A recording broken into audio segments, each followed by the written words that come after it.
How do you do, kind folks? What's going on? Slam and Skits back together again. Together Hey! again.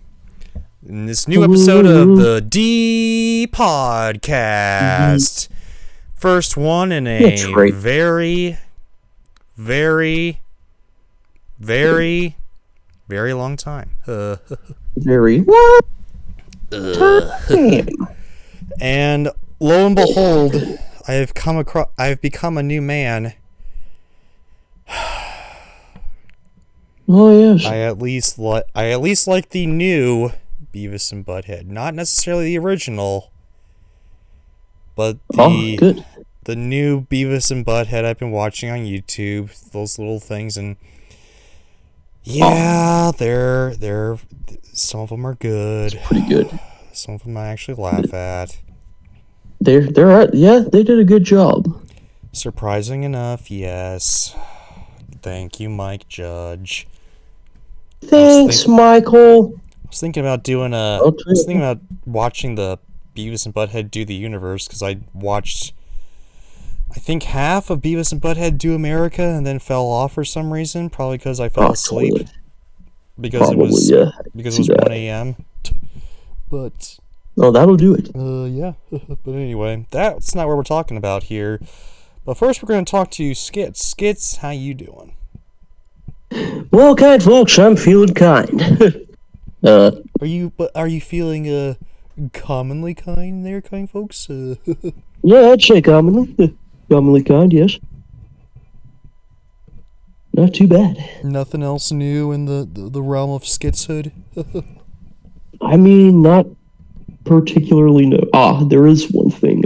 I actually finally got my PS5 with my arcade tickets. It happened. I haven't, because I actually try to save money and not spend it and live with my parents. Oh, roasted! Oh gosh, glitchy chicken, folks! A lot of half price Wednesday. A lot of half price Wednesday, and you probably spent like triple the actual amount for tickets. I think it ended up being close to the retail price.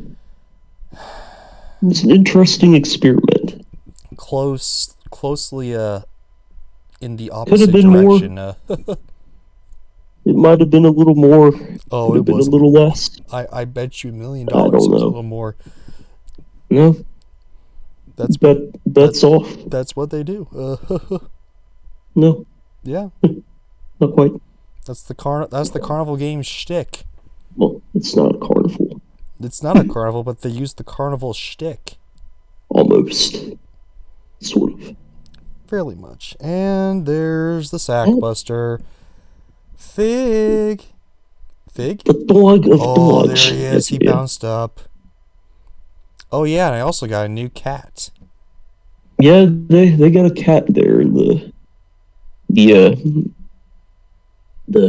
Nugan residence. I hear the residence of Slam these days.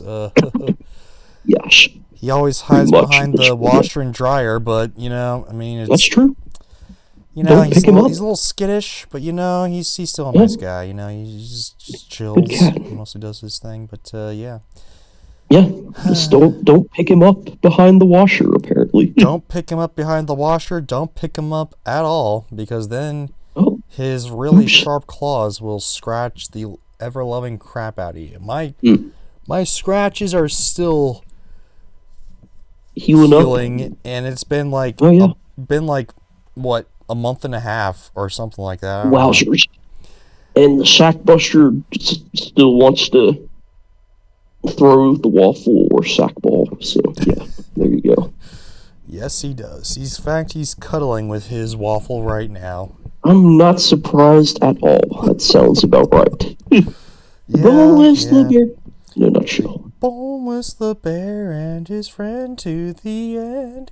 Speaking of that, Brother Bear, it failed in the box office because of the Giants' huge strides that a certain a certain studio was being the output was just on par. You know what that was? It was Pixar, also owned by Disney. Yes.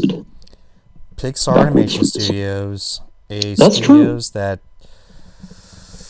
kinda hit the golden age and then kinda dipped a little down. a little under the weather there. But yeah. So, but anyway, yeah. We'll be talking about Pixar and its entire filmography, which is something that is gonna be hard, let me tell you. Because I have seen every single thing Pixar has ever released. Skits. Naturally, yes. Skits, not so much. Especially the post-Golden era, for sure. Oh, yeah. But anyway, we'll both be dissecting most, if not all, of these films and divulging into that. Well, we will not be talking about the short films because there's not really a whole lot to talk about with the short films unless you want to get into the specifics with animation, and I don't want to so much because that's all we'll be talking about. This podcast would probably be like triple in length because they've released like a lot more short films than they ever have with films, especially now with Disney Plus. Disney Plus is like just crapping. They got their own series on Disney Plus now that they just plop their. Yep, they're pooping and dumping them. They're plopping their short films out there, which, to be fair, are really good. A lot of them are just absolutely fantastic. But yeah, that'll be a lot to talk about, so we won't be talking about that. But anyway, though, man, going from their first film all the way to their latest film, and we'll really outdate this podcast because the latest film as of now is Elemental, and we've got thoughts. But anyway, let's start out with... Oh, yeah, that's true. Let's start out with the first and possibly the best film. One of the goodest. The best first film that has come from any animation studio. And yes, I am counting Studio Ghibli. And yes, I'm counting Disney. Come at me! But anyway, it's Toy Story. Yeah, Story of Toy. Tell you what. Yeah, you want the story of the toy, the story of the toy. You want the story of the toy over here, folks? We got Tom and Tim really doing a great job. So, this film, after Disney contracted Pixar to make 5 films. See what happens? They contracted them to make 3 films, and then they contracted them again to do 5 more films after that. But the first one was 3, and this is when Steve Jobs was one of the heads of Pixar, and dare I say it, not in Apple. Not yet. At that point. Not at that point, no. But that would soon change a few years later. Yes, but this is not about Steve Jobs. This is about... No, it's not. Pixar itself. And... It is. The story of the toy, if you will. Yeah, sure. So, long story short, and there's many a YouTube documentary about this, and there's many a real documentary about this. Oh, roasted! I'm sure sweared. But anyway, after making short films, there was a disgraced director slash animator, John Lasseter, who Oh, yes. yeah, we won't be necessarily talking about him a whole lot in his personal life, but anyway, he really was pushing to make a fully CGI film, and they were going around Pixar, that is, yeah. they were going around doing CGI work for many commercials and many films, as most big animation studios kind of do or did when they were first starting out. Even Blue Sky even made commercials before they released their first movie and all that. I think the only one that hasn't done that is DreamWorks. Officially, like there's the ones that are still kind of, the ones that are still kind of kicking around today. You know, the CGI big heavy hitters like Sony or whatever. The only one that didn't really do that was DreamWorks, I don't think, because DreamWorks is a whole other story. But anyway. Oh yeah, work of dreams. They made commercials, they made short films.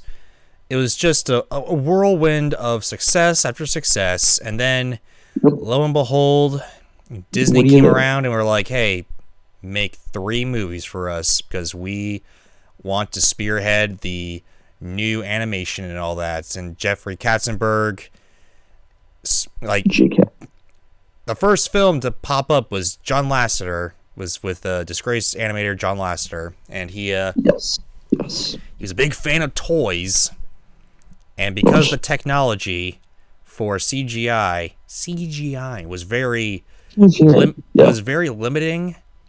It made sense.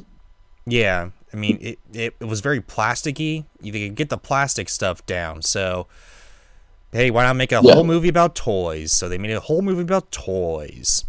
Now, originally, Woody was a ventriloquist. Actually, the first thing was going to be a Tin Toy Christmas. It was supposed to be like a... Oh, I see. Based on the Tin Toy short film. Yep. Which retroactively, he did apparently show up in Toy Story 4. So there's that. That's kind of funny. But anyway. It's supposed to be a Tin Toy Christmas, but then it kind of morphed into this ventriloquist dummy that would eventually be Woody, and Buzz Lightyear. That apparently Buzz was like a Happy Meal toy at one point, which is kind of hilarious. Nice. Fig. Oh, Fig loves the Happy Meals too. Fig, you like Happy Meals? Oh, he growls. Guess he doesn't like Happy Meals. Oh, there's a bark. Fig, you want to say something here? Woof. He sniffed and then he just turned around anyway. So yeah, they decided. So yeah, Jeffrey Katzenberg would have a lot of notes about this film. Needs to push the envelope and be all edgy and all that, you know. Yeah. Which you know, they tried, and then apparently they screened like the first storyboard, like, you know, demo reel basically for Toy Story. A, it was very long, apparently, and B, it was very cringeworthy and very, very uncomfortable. Like, everyone just absolutely despised it. It was terrible. Oops. And, so they went back to the drawing board, and they basically threw out the entire movie and not a bad idea. Restructured it from the very beginning and made it about something else entirely. And then Toy Story was born. Yes. The same year that Pocahontas came out, aka the probably the worst, Disney Renaissance film. Yeah, it is the worst Disney Renaissance film, but that gave rise to one of the best Pixar films, and that is Toy Story. Son, your story about Toy Story? Well, I couldn't tell you the first time I ever saw it, but I know I saw the second one before the first one for some reason. Which is But we'll get to that sacrilege. later. Sacrilege. And I guess it was as a young child, but yeah, I've seen it maybe 2 or 3 times in its entirety. I've enjoyed it each time. Nothing bad to say about that. Quite. Do you remember what it's about? Yeah. Why don't you share to the audience what your plot synopsis, if you will? Okay, let's see. It's Woody. No, it's It's Woody. Andy the human kid's birthday. This is kind of where it starts off there. In Andy's bedroom, let's see. There, random crap happens. Happy birthday, says Frosty the Snowman in the background, and then we get Buzz Lightyear to the rescue, played by Tim Allen, the man, myth, the legend. So, Buzz Lightyear thinks he's an actual space ranger of sorts, and they keep trying to break it to him that he is a toy. Tom Hanks as Woody would for sure tell him that later in the plot. Underneath the car. So, yeah, that happens. Trying to think what happens next. I think something about trying to keep Buzz in reality as much as they can, or they attempted to, and then they were in some kind of bag that went in the back of a 90s Toyota pickup truck. Of course, that's the part I remember, but going to Pizza Planet.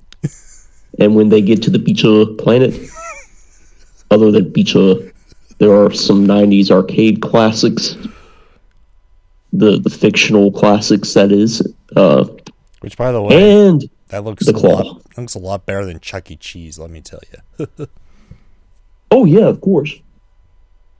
I would love to go to that instead of Chuck's place for sure. And yeah, then they have the Claw, featuring the little green men, aliens themselves, and the Claw, and what happened after that? Then I think was it Sid? It wins them in the claw or something in the claw machine, and then at Sid's place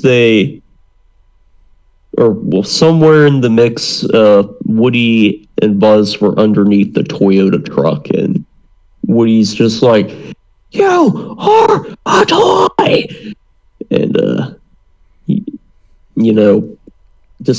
being Tom Hanks yelling, it's exactly that.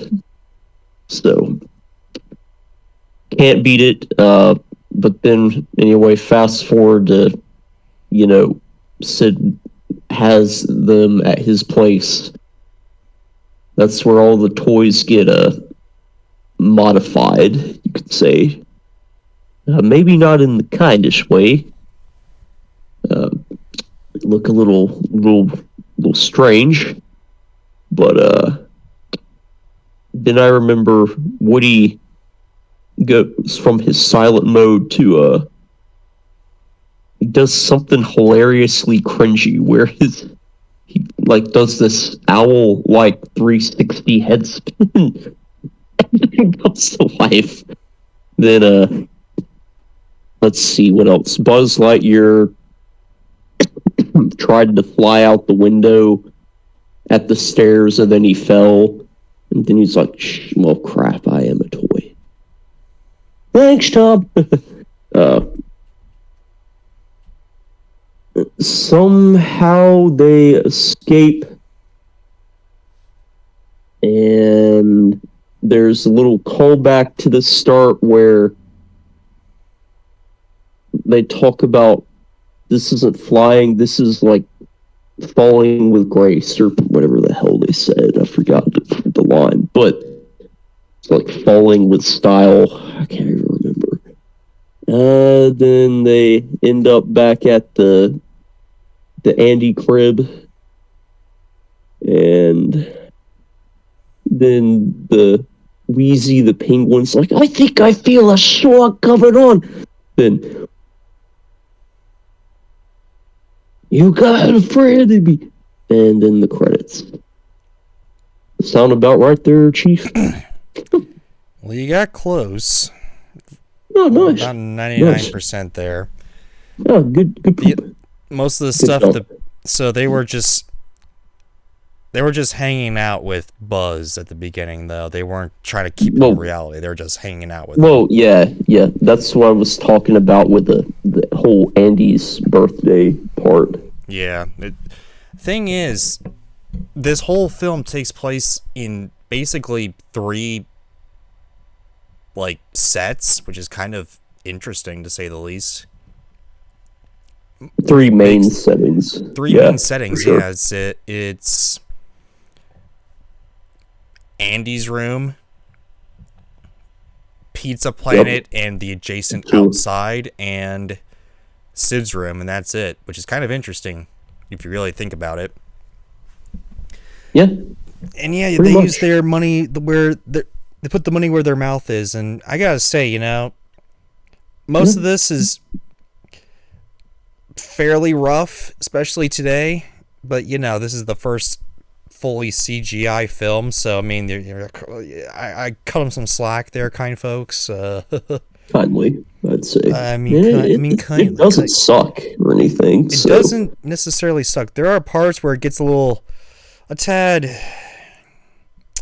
stale, I guess, but yeah, maybe a little bit. Not too bad though. In the story department, but yeah, for sure. Dare I say it? The jokes. Oh, chef's kiss. Okay, this is not the most. Bad. This right here is probably the most memed Pixar film ever made, before the creation of memes, nonetheless. Like this movie is so. This movie has so many just fantastic memes, just brimming to the brim with memes. Okay, this is B movie before Almost. B movie. Okay, although it's got a better story than B movie, it's not fully intended to be like a. It's not fully intended to be like just a giant meme like B movie was, but yeah. But this is just chef's kiss, absolutely brilliant. I mean, Woody, you got the Woody with the da. That you see everywhere. He's going da. That comes from this movie. The you are a toy thing that comes from this movie. It's just brilliant. The comedy. I'm glad they restructured everything with their film, because this film is just brilliant. It's simple yet to the point. There is a weird thing about the world of Andy's room, I guess, where it's just like, it looks like they're just like a small town in Andy's room, which they never really go back to again, because that's kind of weird. Yeah. I do like the fact that they have like a board meeting. This is like a workspace, basically. Yeah, that's right. It's basically the office before the office. Before the office. Before either office, the British version or the highly superior American version. It's also it's also the first film where they really, really honed in on celebrity like stars to voice their characters. Like Robin Williams was like, I don't know, 1992, so like 2 years before this film came out. Yeah. No, wait, 3 years before this film came out, and that was just one, right? Like everyone else is kind of like a, not necessarily a star. They were mostly like stars in the voice acting realm, probably, but not like stars that you see the faces of. But these are the stars you see faces of voicing these characters. And I gotta say, they work. They worked in its entirety. And also, you got the "You Got a Friend in Me" song, which I gotta say, good stuff. Crap, who's the guy? Who is this guy? Someone the singer. There you go. That's all I know. I'm gonna look this up. I can't believe this man is not cataloged in my brain. Score of Toy Story with a Z. Not really. Randy Newman. Okay, there we go. Yep, that's it. Take another bite of that apple. Take another bite of that apple. Like Family Guy and all that. But anyway. Oh, yeah. Even though his songs may be formulaic, they're still really good, you know? I mean, they're bona fide classics, especially in this film, let me tell you. Okay, meme status. And yeah, it's really, really, really funny. And it achieved greatness. I dare say it's one of the best. Son, it's pretty good. Son, what's your favorite part of this? You're a toy or whatever? No, not my favorite part of it. I mean, that's one of the most iconic parts, but not my favorite ever. I'm sorry. But,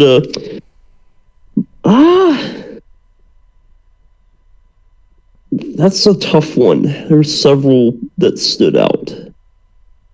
I'd guess... I don't know. That really is a tough one. For some reason, I really enjoyed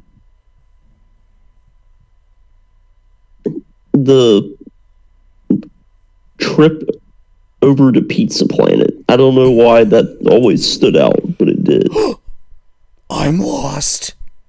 I'm a lost toy. Yeah, that guy. You are a toy. Said Tom Hanks to Tim Allen. Although it doesn't make a whole lot of sense that,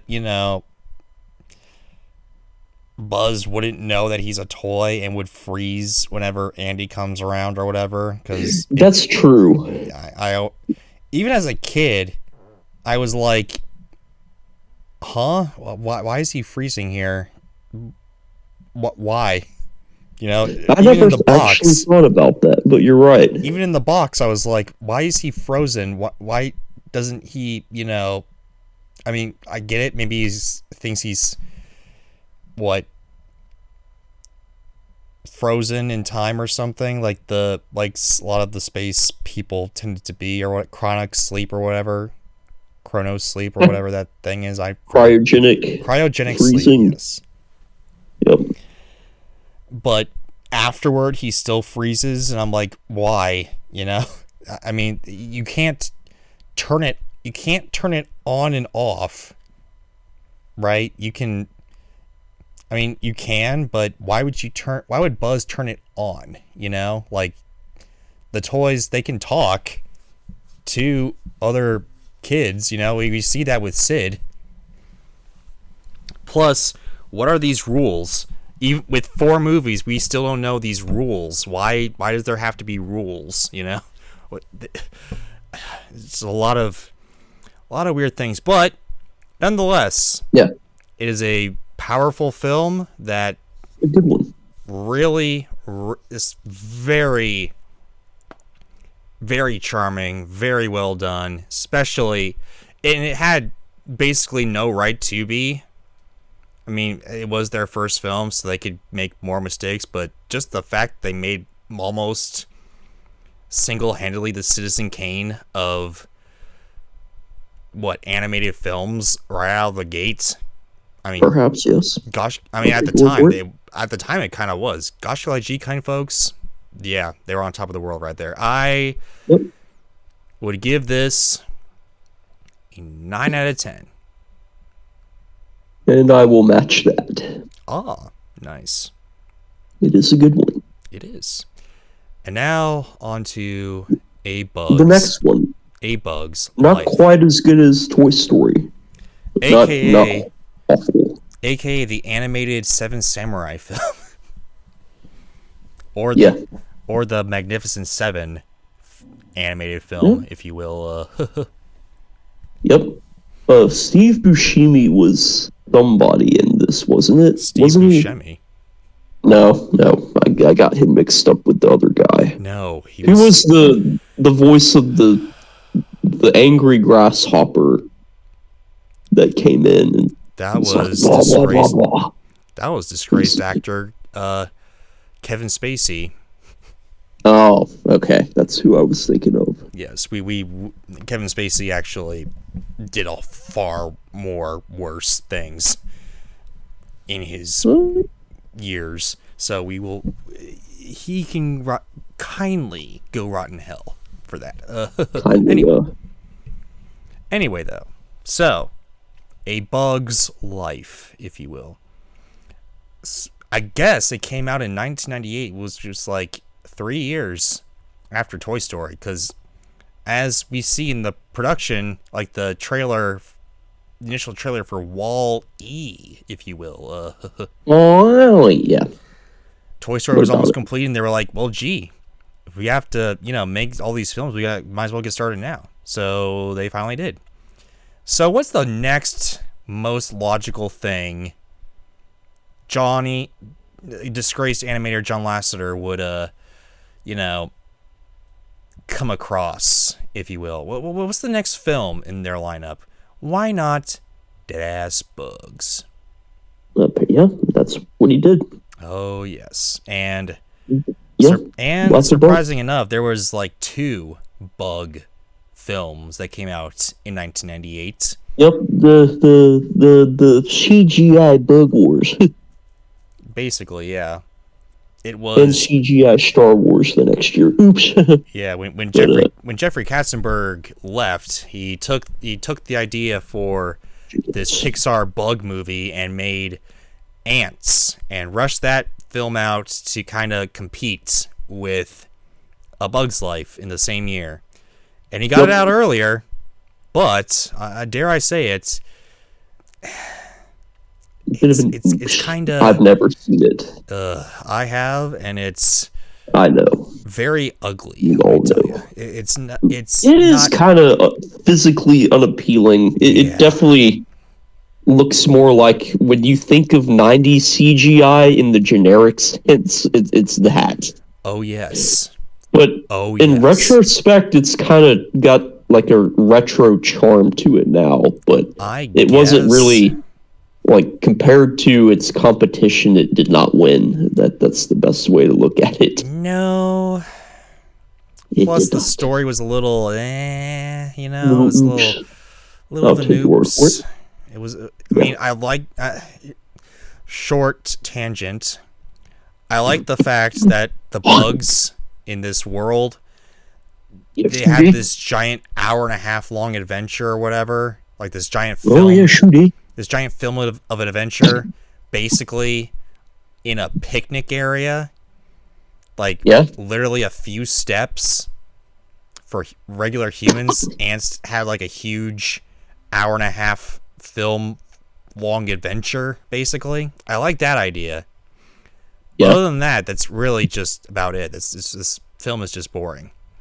And it's the only film that Sylvester Stallone and Woody Allen would ever be in together, which is kind of ironic, and also that's all I'll say on that. It's really boring. This film, though, it's more The Bug's Life. I always found this film to be more aesthetically appealing, if you will, aesthetically I'd pleasing. say, yeah, for sure. The I mean, better of the bugs. even though, ants By are golly.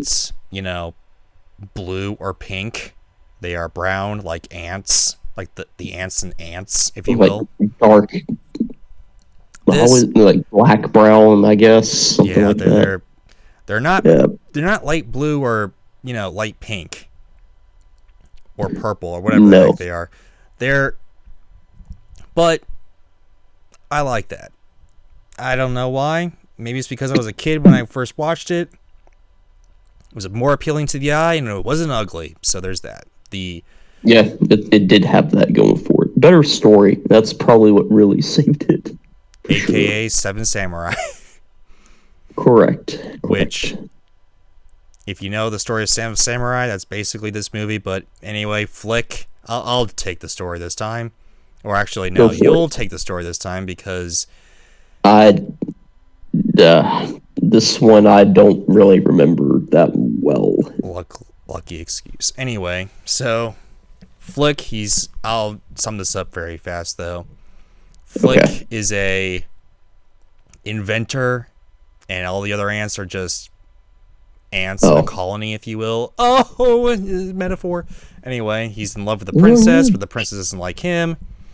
He ruins their food supply. The grasshoppers come in and, want their food supply, but they don't have any food for them.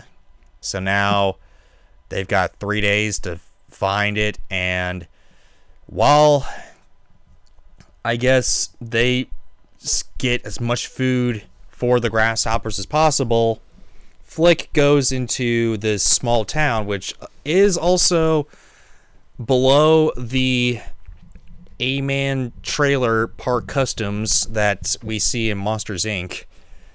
that we'll come across later. Oh, I might can talk about that one. But yeah, they're at Trailer Park Customs. In the bug city, if you will, and then Flick hires these circus bugs. Circus bugs? How can you be circus bugs? These are the lousiest bugs in the world, and they're going to make me rich. I know that because of Cars. I don't know why. Anyway.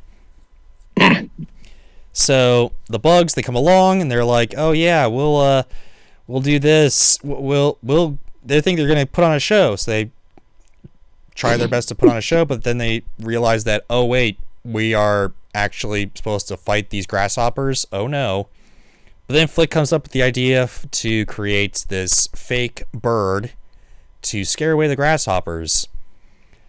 But then there's the lie revealed thing where the ants realize that Flick was lying and the bugs were lying. These bugs are not really heroes, they're just circus bugs. Flick is banished and all that, but the grasshoppers come and they, enslave the ants basically, and then the bugs and the ants, like the small ants, like the baby ants, I guess, that run away from the grasshoppers, they pilot the bird, they scare away the grasshoppers for a bit, but then it goes up in flames. There's the big climax where Flick saves the day and stands up to the grasshoppers and the ants. All of them stand up to the grasshoppers and kick them out of town and all that. And Flick gets the princess, and the bugs have basically their own circus with their own rules now. Sticking it to the man, if you will. And yeah, that's basically it. That's all of Bug's Life. And I gotta say, it's pretty decent, especially for 1998. Listen. We got two films to compare it to, okay? We got Ants and we got A Bug's Life. A Bug's Life, the scenery, like the dandelion that Flick climbs up on in the beginning, the grass, a lot of these shots, they're just, little shots, but these little shots look realistic, okay? They look amazing. These shots would get nominated for Best Animated Feature today. Okay, it's that good. Some of these shots are just absolutely brilliant. The story's a little, it's a little lackluster. Again, it's Seven Samurai. We've seen this story done 1,000 times up until 1998, let alone today. So there's that. It's a cute, harmless film. Not the best, but dare I say it, it is certainly not the worst that Pixar will make. And yeah. Son, do you remember this film, and what are your thoughts? Yes, I know my favorite part was when they get to the city with the song. That's part of the film. That's it. That's it. Then there's that. I guess there's that mosquito that's like, "Kid got my wings," and he's like asking for money, like a homeless person, which is kind of sad. Yep. But also, I don't even know why they included that. That's kind of sad. Why would they? I mean, build the world, I guess, but that's just kind of whatever, And here's the thing too. Their world is a little closed in, even though they go farther in areas. The grasshoppers even go to this desert, It's very bizarre. It's like really weird that they're on this little island in this river. But like the ants are on this little island in the river. Flick, basically walks all the way to Trailer Park Customs to the city. Chattanooga. Which you tell us, yes or no. They do. Certain areas in both Tennessee, Georgia, even South Carolina and North Carolina, you see a lot of Trailer Park Customs. And I'm not saying where I live. All I'm going to say is that, yeah, I've seen it. But anyway. Oh, yeah, me too. Oh, yeah. Anyway, though, they just... Even though it's bigger in scope, it seems smaller, which I cannot get it. I cannot get. I don't understand it, right? Like, the story and all that is better than Ants, but Ants kind of is better in the scope of the world, It's kind of weird.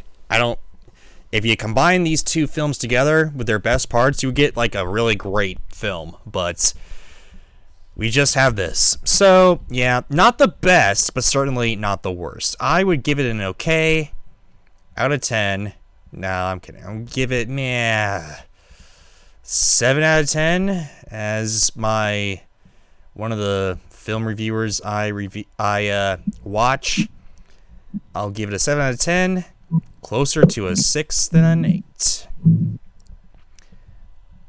And I won't say who it is. I won't say who it is because I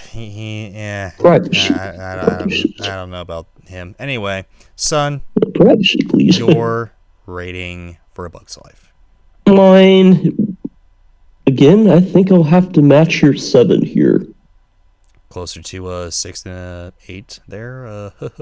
If we're gonna do that, probably closer to a 6 because it's not one that I really think about as much as the others. Yeah, but that way, I would give it this.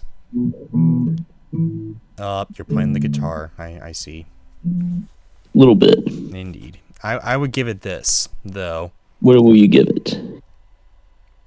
It is a mood maker, if you will. It's very charming, and it's just, if you want to just put a movie in the background, I mean, you can't go wrong with this, okay? It's just a little nice movie. It's just nice, Nothing groundbreaking, You know, it's just a nice mood reset button, I guess, you know, that type of thing. Yeah. Anyway, That's though. a good way to look at it, actually. Oh, yes. But you know, the movie that kind of put Pixar into, like, the stratosphere, if you will. Yeah. Memes as well. PS2, aka Toy Story 2. Oh, no, sorry. How did I forget about that? Toy Story 2? Are you asking me right How now? How could I? How could you? This movie... That could be their opus. Yes, this movie is a miracle, okay? It took them... This movie was originally really, really short because, again, they've made their own documentaries about this. Documentaries on YouTube and all that. Pixar's made documentaries on it. But in short,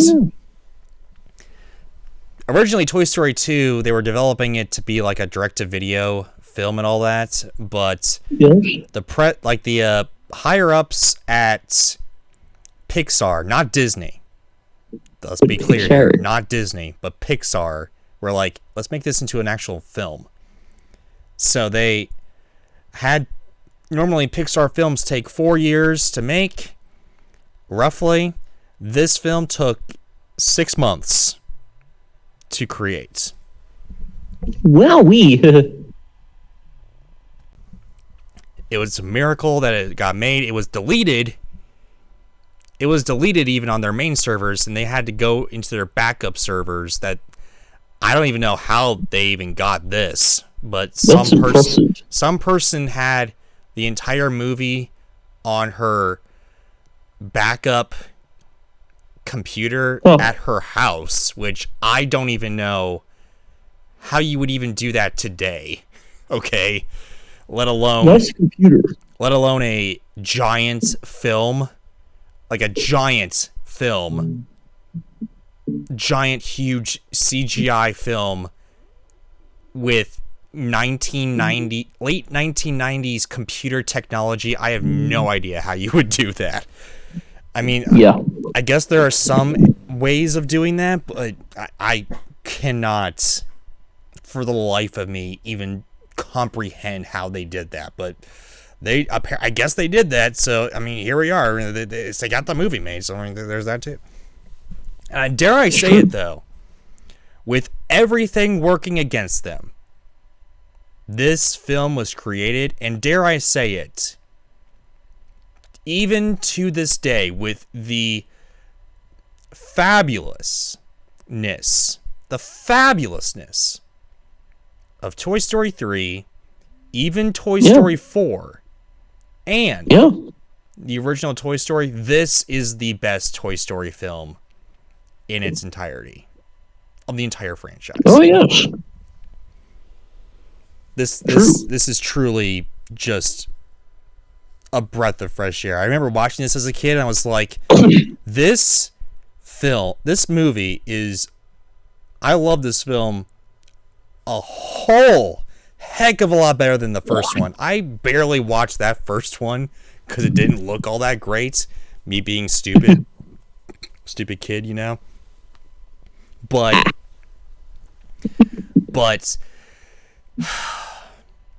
yeah.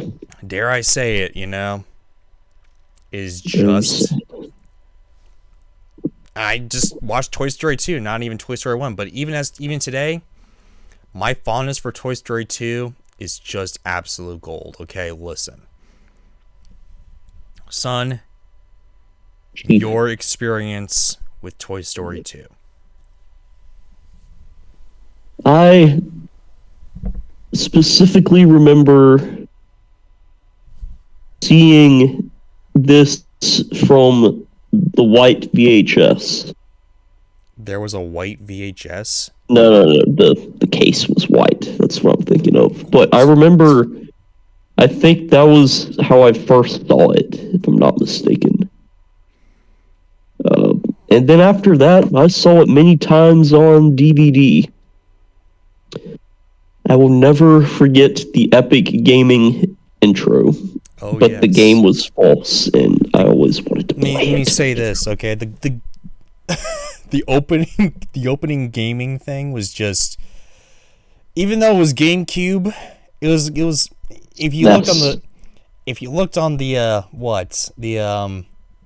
GameCube, the actual game, like the actual game that the Rex was actually playing, it looked like GameCube quality, which I gotta say, the GameCube or N64 or whatever the heck Andy would have had. What? N64. But I remember the controller was a Super Nintendo controller for some reason. Yeah, I mean, also, he couldn't have played an N64 game on the computer, and it was on a TV. It looked like, I thought it was on the computer because it was on a desk. I think he just had a TV set up on a desk like that. Okay, well, I always thought it was a computer, but I actually, no, it was the TV. Okay, I remember they were flipping through the channels. Okay. Yeah, they did do that. And then let me just say this: if it was a computer, there was no way in hell that something that good looked like it could be on a computer. Okay, on a computer game, no, I refuse to believe that. But anyway, yeah, not yet. Back in that day, no, there's no way. But on TV, maybe. I suppose. Even N64 though. N64. That would be a lot. That would be pushing the limits of. No, it couldn't be pushed that far. I mean, if it were, it would basically be pushing the 64 megabytes that were on that cartridge. Let me tell you. You would need the expansion. Yes, pack hence why I'd be pushing the limits of the 64. I'm specifically talking about the graphics, okay, not the opening. Yeah. If the opening is absolutely not in the game, okay, no, I refuse to believe that, okay, there's no way. Oh, you're talking about what you see on the actual screen, like the spitting with Zurg, Yeah, no, that whatever. That would take at least another 10 years for a game to come close to that. Yeah, like when Zurg destroys Buzz or whatever. Yeah. Like, no, that little segment there. I'm specifically talking about that. Oh, okay. If it had those graphics or whatever, right? That'll be pushing the limits of the N64 cartridge. Maybe. I'd have to go back and see it again. But anyway. Yeah. The opening, no, there is no, I refuse to believe that. There is no way in hell that a video game could look like that in 1999. Okay, no, that's impossible. No, that's not true. That's impossible. Okay, no. Nope, not at all. The ultimate nopus. But is it good? Is it a fabulous scene though? Yes, absolutely. Yeah, forever and always. Yes. Forever and always. Oh, absolutely. Oh, yes. Anyway, correct. Son, Chief, take it away with the summary. Well, you can. Let's see. You don't have to go into every little detail, but just make it. Yeah, I got you. Summary. So here we have the situation where let me think. What is it that happens? So Woody forgot we his get hats. Andy's going on a camping trip. Yep, and his younger sister is now a character. Let's see, we got that. Forget if this was a dream or if this was reality, where Andy's like, I don't want to play with you anymore. Woody's in the trash can or something. No, so that's a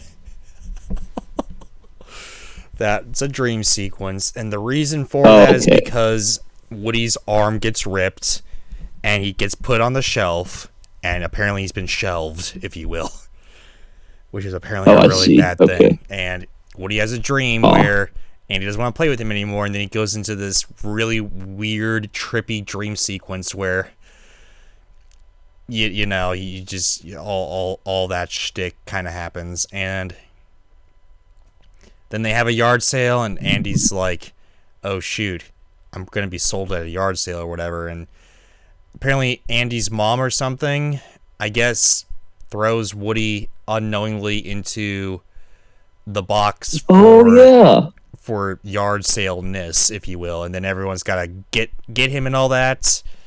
That's what I was missing. Yep. Al gets him. Al picks him up and all that. And then the toys have to go out and rescue him.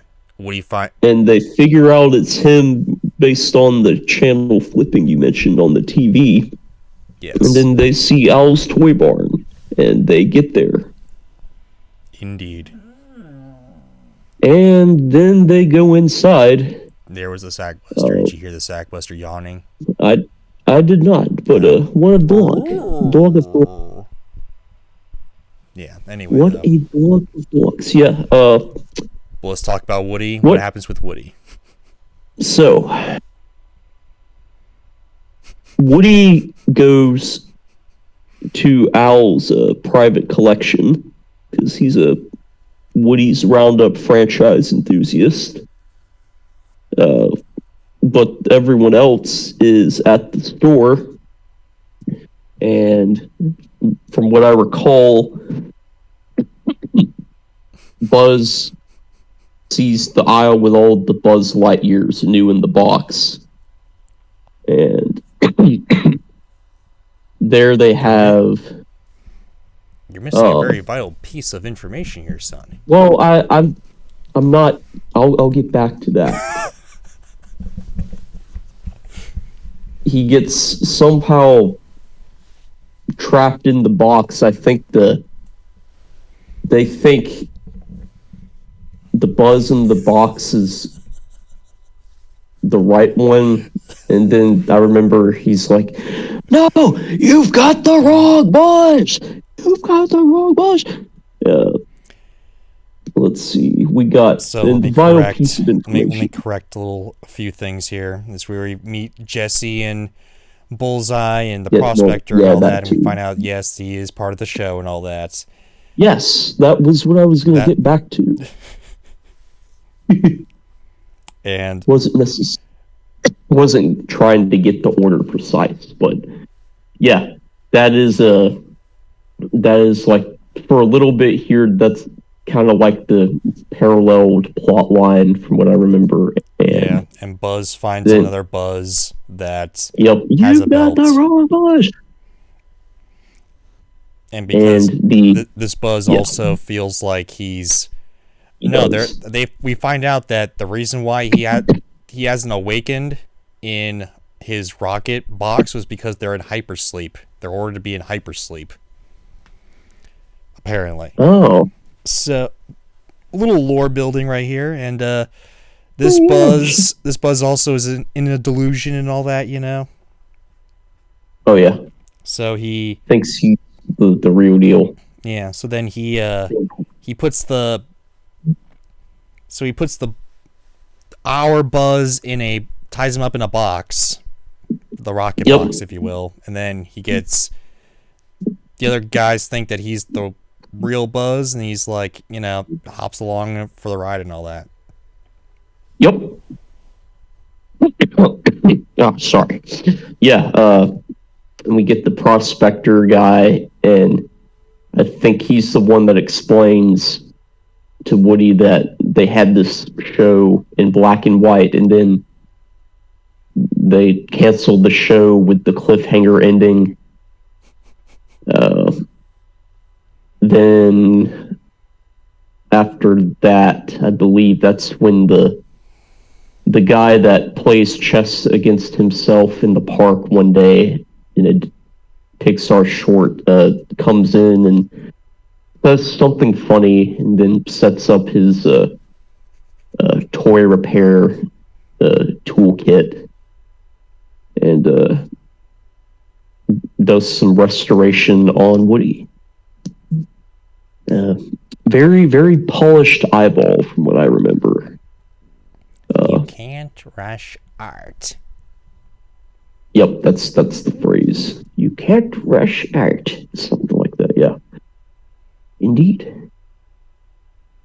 Eventually, those other kind toys get to the lair of Owl. Then we get two Buzzes there.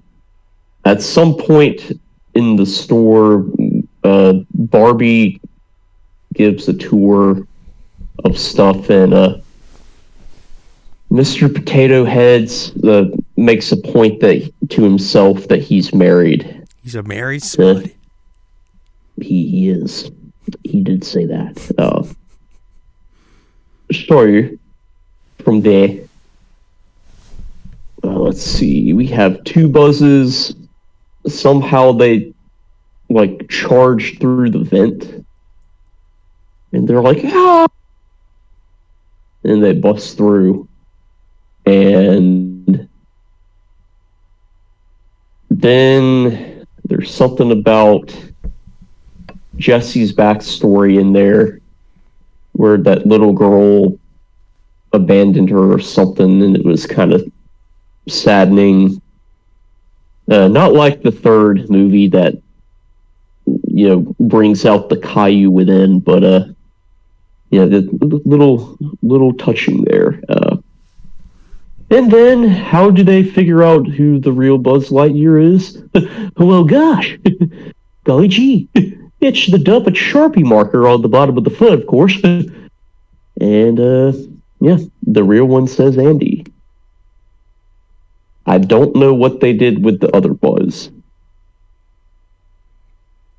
And I can't remember if this was the second or the third, but there's a point where we have the Spanish-speaking Buzz Lightyear. Is that the second one or the third one? That's the third one.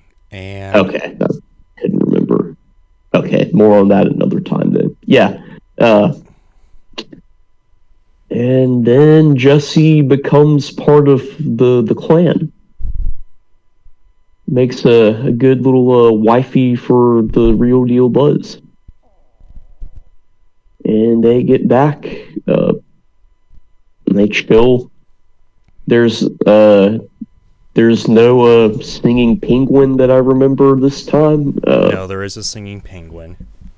Oh, of course there is. And the reason why we don't see the other Buzz anymore is because Zurg shows up. Oh yeah. And we find out that Zurg is Buzz's father, aka the Star Wars reference, if you will, and then they start playing catch together.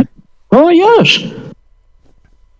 All that type of stuff. And there's a big huge thing at the airport. They get back and all that, and even though Andy's gonna grow up, Woody's like, it's gonna be along for the ride. It'll be fun while it lasts. You got a friend in me. They did the same thing. Nice. Best Toy Story ever, because not only is it filled with great jokes, but it also has just a touch of the heart and the sadness that the next two films will be just chopped to the brim with. Oh yes. It's a little, just a tad too sad for my taste, but this one's the perfect mix of the two. It's got some sad elements, but it also has a lot of funny elements. A lot of funny and just goodness. A good one. Indubitably. Also, a Star Wars reference. Not scoring time yet. Also, what? Also, you have a Star Wars reference. Oh! Oh, wow. Dump, taking a dump now. And even though this was, taking place, being made over 6 months, like a little under 6 months, this film, looks except for the humans, which I always thought it was weird that They Andy looked a had little like better. gray hair for some reason in one scene. Yeah. Oh yeah, I forgot about that. Except for that, and when Big Al and some other humans were there, they looked fine. It was just Andy that was kind of weird, but Yeah, the humans looked a lot better though.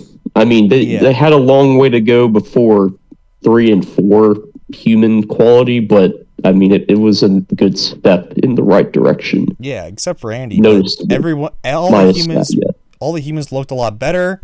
Everything looked a lot better, even though it took them 6 months to make this movie. That's impressive. Yes, it is. I gotta say it. 10 out of 10. I will match your 10 out of 10 there, kind folks. Well tenned. Oh, yes. Out of 10. It is just that good, kind folks. But what was the next one that kind of broke the mold of Pixar films just being, except for the Toy Story films, just being okay? Yeah. You know what broke that? They could do that cycle really there, kind folks? Badass classics that were not Toy Story. Yes, and it was, hey, here comes the monster. Can you bring the mic closer to your face? That was the ear destroyer version. Yeah. Can you bring the mic closer to your face? Because it's getting a little fuzzy. Oh, yes. Hard to hear. Yeah. There we go. Indubitably. Gracias. Hope you can hear better there, folks. Yes. Yeah. Yes, here comes the monster. And Billy Crystal. To take it a dump. I'll tell you, okay? Tell me. Even though I still say Toy Story is the most memeable Pixar film, Monsters Inc. It's very memeable. I don't know. I think this one's more memeable. Monsters Inc. is very close. It's they could be tied with each other even. They might, but this one is like specifically made to be a comedy, whereas that one was just kind of maybe not necessarily supposed to be a comedy, but this one is like fully a comedy. Okay, they hired like I don't know. They hired a lot of more of the comedic actors, I guess. Tom Hanks, he was big, but he was going to more dramatic roles and all that. Tim Allen was fairly big during that time. A lot of famous comedic actors and all that in that Toy Story 2, but you had John Goodman, who was basically in nothing but Roseanne, and Billy Crystal. And hold on, you're forgetting one of his most epic appearances. What? Frosty the Snowman in Frosty Returns. Oh, of course, yes. Let there be snow. Let there be snow. Oh, of course, yes. But anyway, then also Billy Crystal, who's been in nothing but comedies and rom-coms, basically, throughout his entire filmography. I think they were trying to make a comedic film, and I gotta say, it works. It works to the nth degree. Okay, listen. Yep, and we also this time have Stevie B for sure. No questions asked. Steve Buscemi, Purple Monster Steve here. Oh yes. So basically, so yeah, I didn't watch this film as a kid because monsters, whatever, but once I finally did, I gotta say, it still holds up. These jokes are timeless. Okay, my gosh. Even though it was released in 2001, or no, 2000 or 2001. I don't remember, something like that. Around there, yeah, correct. I keep on forgetting if the Oscars for Best Animated Feature, the first one was 2001 or 2002. I can't remember, but anyway, they released Monsters Inc. They released Monsters Inc. and I didn't watch it until like I was 15 or something. And I watched it and I was like, dead ass. It's good. Even though it was released in 2001 or whatever, it's still, the jokes still hold up. Okay, They do. Listen. Yeah, for sure. Plus, they had fun with, you know, just going crazy with designs and all that for the monsters, you know, that type of thing. Oh yeah. It's basically a. At some points, it gets to like Looney Tunes level of just absurd humor. Yeah, it kind of does. Yeah, in all the best ways. Okay, no bad ways, all the best ways. And I gotta say, if you thought Toy Story was memeable, and I still say that's the most memeable one, but Monsters Inc. Here we go. That's real. I mean, it's real close. They're neck and neck. Okay. Yeah, for sure. And me and you, both of us together. Mike Wazowski. Oh yeah. Wazowski. Crunch. Oh, and probably the one character that apparently Skits loves more than life itself. Oh yeah. Apparently. I gotta say it. Mr. Warus. Yes, and oh man, and the old woman, the old monster woman. Rose. Mr. Wazowski. Mike Wazowski, no paperwork. You don't have your paperwork done, Mike Wazowski. Mr. Wazowski, you must do your paperwork. Because we all have that, you know. Yeah. We all have that HR person, you know, that type of thing. But yeah, it is just amazement. Amazement in a nutshell. And on top of everything, at the very end, you get that little heart. You get that nice, just heartfelt thing at the end there, where that's true. Where Sully, who's the blue guy, he may not see the little girl Boo again, and it's just like, oh, classic. Anyway, though, son, water douche is lit. Son, your experience with monsters. Well, I watched this one as a child. Not right when it came out, but it was a few years after it came out, I think. I was like 4 or 5, I think. Somewhere around there. I remember this was like the first time I ever went to Orlando, Florida. Yes, so I definitely was either 4 or 5 years old and watched it. Yeah, it was it was good, and then you know, in the comedic effort of hiding the evidence, you know, Sully's trying to flush the toys down the toilet bowl. But before I had such a porcelain appreciation mindset, of course,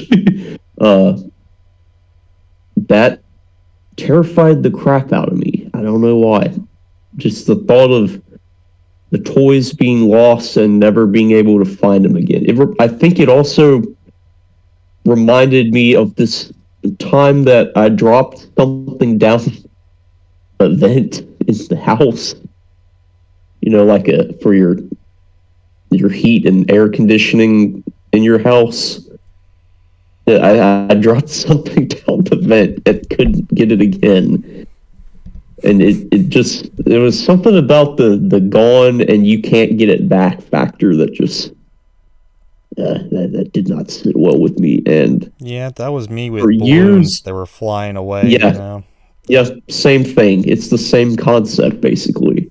Yeah, I get you. Yeah, it I don't know why it bugged me, and I never wanted to see that movie again for years. And then I gave it another chance, and warmed up to it more. The noose of water, if you will. Now, this is before I was a Water News fan.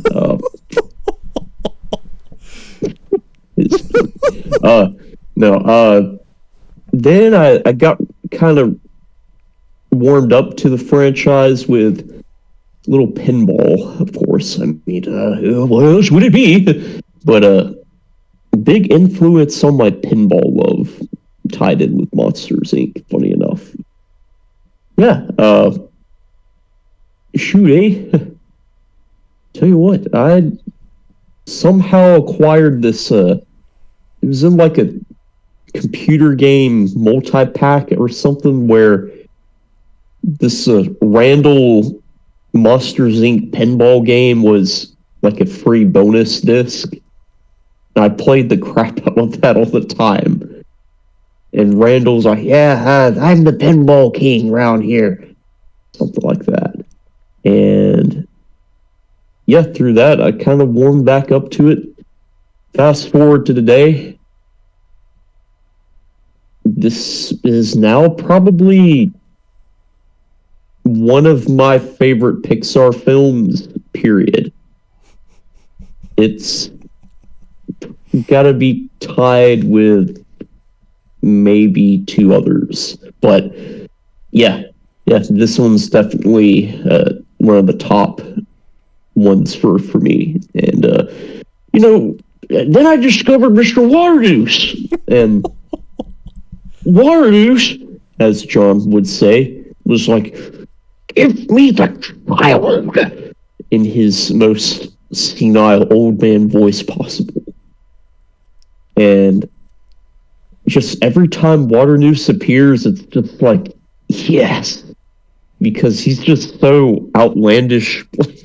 All his tentacles and his like hundreds of eyes. Those aren't tentacles, those are legs. Well, yeah, but he's like the octopus kind of thing. They're like he's a spider. Tentacle legs.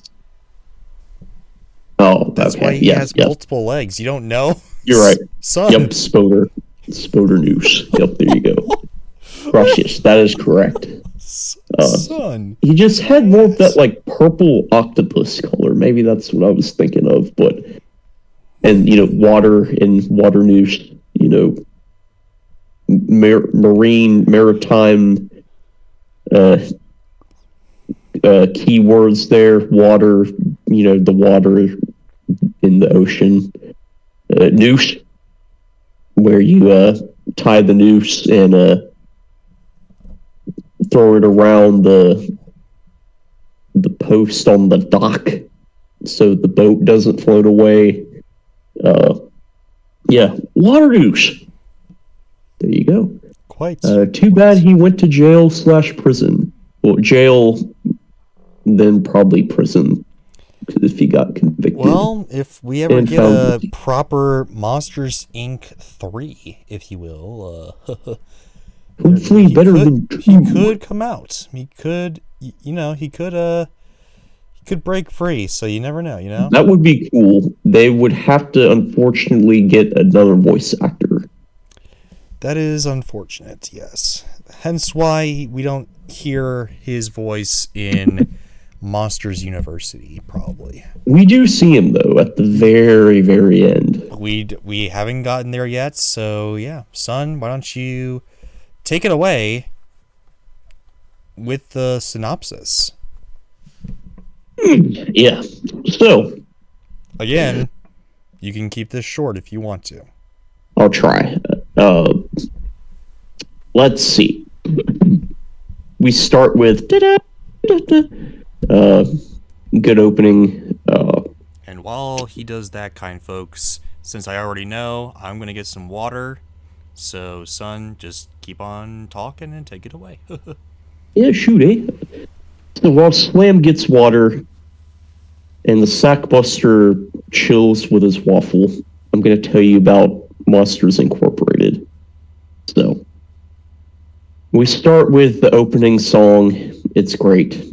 It's a meme in itself, for sure. Beautiful opening, enough said. Mike and Sully are living in their like townhouse or apartment or something. They, I think they see this is where they see the commercial that they just shot for the company, and Mike is covered up totally in the commercial, and Mike was so excited about it. It's like all you could see was like part of him. It was funny, but yes. So let's see. We learned that Sully is the actual scarer, the monster that scares for energy collection through screams. That's how they power their city, their alternate universe that they live in, per se. And yeah, Monsters Incorporated is essentially just a power provider, if you think about it. And part of their operation is they store all these different closet doors that grant them access to the bedrooms of various kids throughout society. And Mike is there is Samuel. Yeah, one-eyed Mike here is what was Mike's job role? Do you remember? And he was like the scream collector or something. Yeah, I think that's what it was. You just got you just got to the doors in the rooms. He did like the administrative side of the scream collection, and he would make sure like the actual canister got filled. Yeah, you just got to that point. Yeah. Let's see. Well, I'll sum it up faster. Go for it. So they do the rooms. They have a thing with Randall and all that, and then all right. So Water Noose. Indeed, Water Noose. Gives him I guess Sully, breaks the record and all that, and Water Noose is all like, yeah, doing all that type of thing. Hey, you're great. You're just a great monster. You're a great monster element. Means we show that Mr. Water Noose relevant. Yeah, had to rewind a little bit for the Water Noose because we're already at the dates and all that, which is also retroactively hilarious again, but still. Anyway. Yes. Oh, yes. So then Mike and Sully are on the run. They go to their apartment to get some sleep or whatever, and then they kind of have to run away again back to the Monsters Incorporated, if you will, the warehouse itself. And then they have some misadventures there with their trying to get Boo back into the whatever the thing and all that. The pink door with the flowers. Indeed, a lot of misadventures, if you will. A lot of which we'll just skip around, because the flushing the toilets, the part where Sully thinks that Boo is squished and all that, which is hilarious. That's right out of Looney Tunes itself. And all that type of stuff. But anyway, we find out that Water Noose himself is using Randall to get kids and literally suck the scares out of these kids. He hasn't done it yet, but he's about to. That is correct. And apparently, so they get banished because they found out, and they brought the kid in. They brought the kid. So Water Noose has the kid. He does. And Sully and Mike get exiled to Antarctica or the Himalayas because the Yeti says, "Welcome to the Himalayas." He does. Talks about snow cone. Man. Talks about the snow cone. It talks about the yellow snow cones, which I gotta say, that was pitch perfect right there. A nice little hit.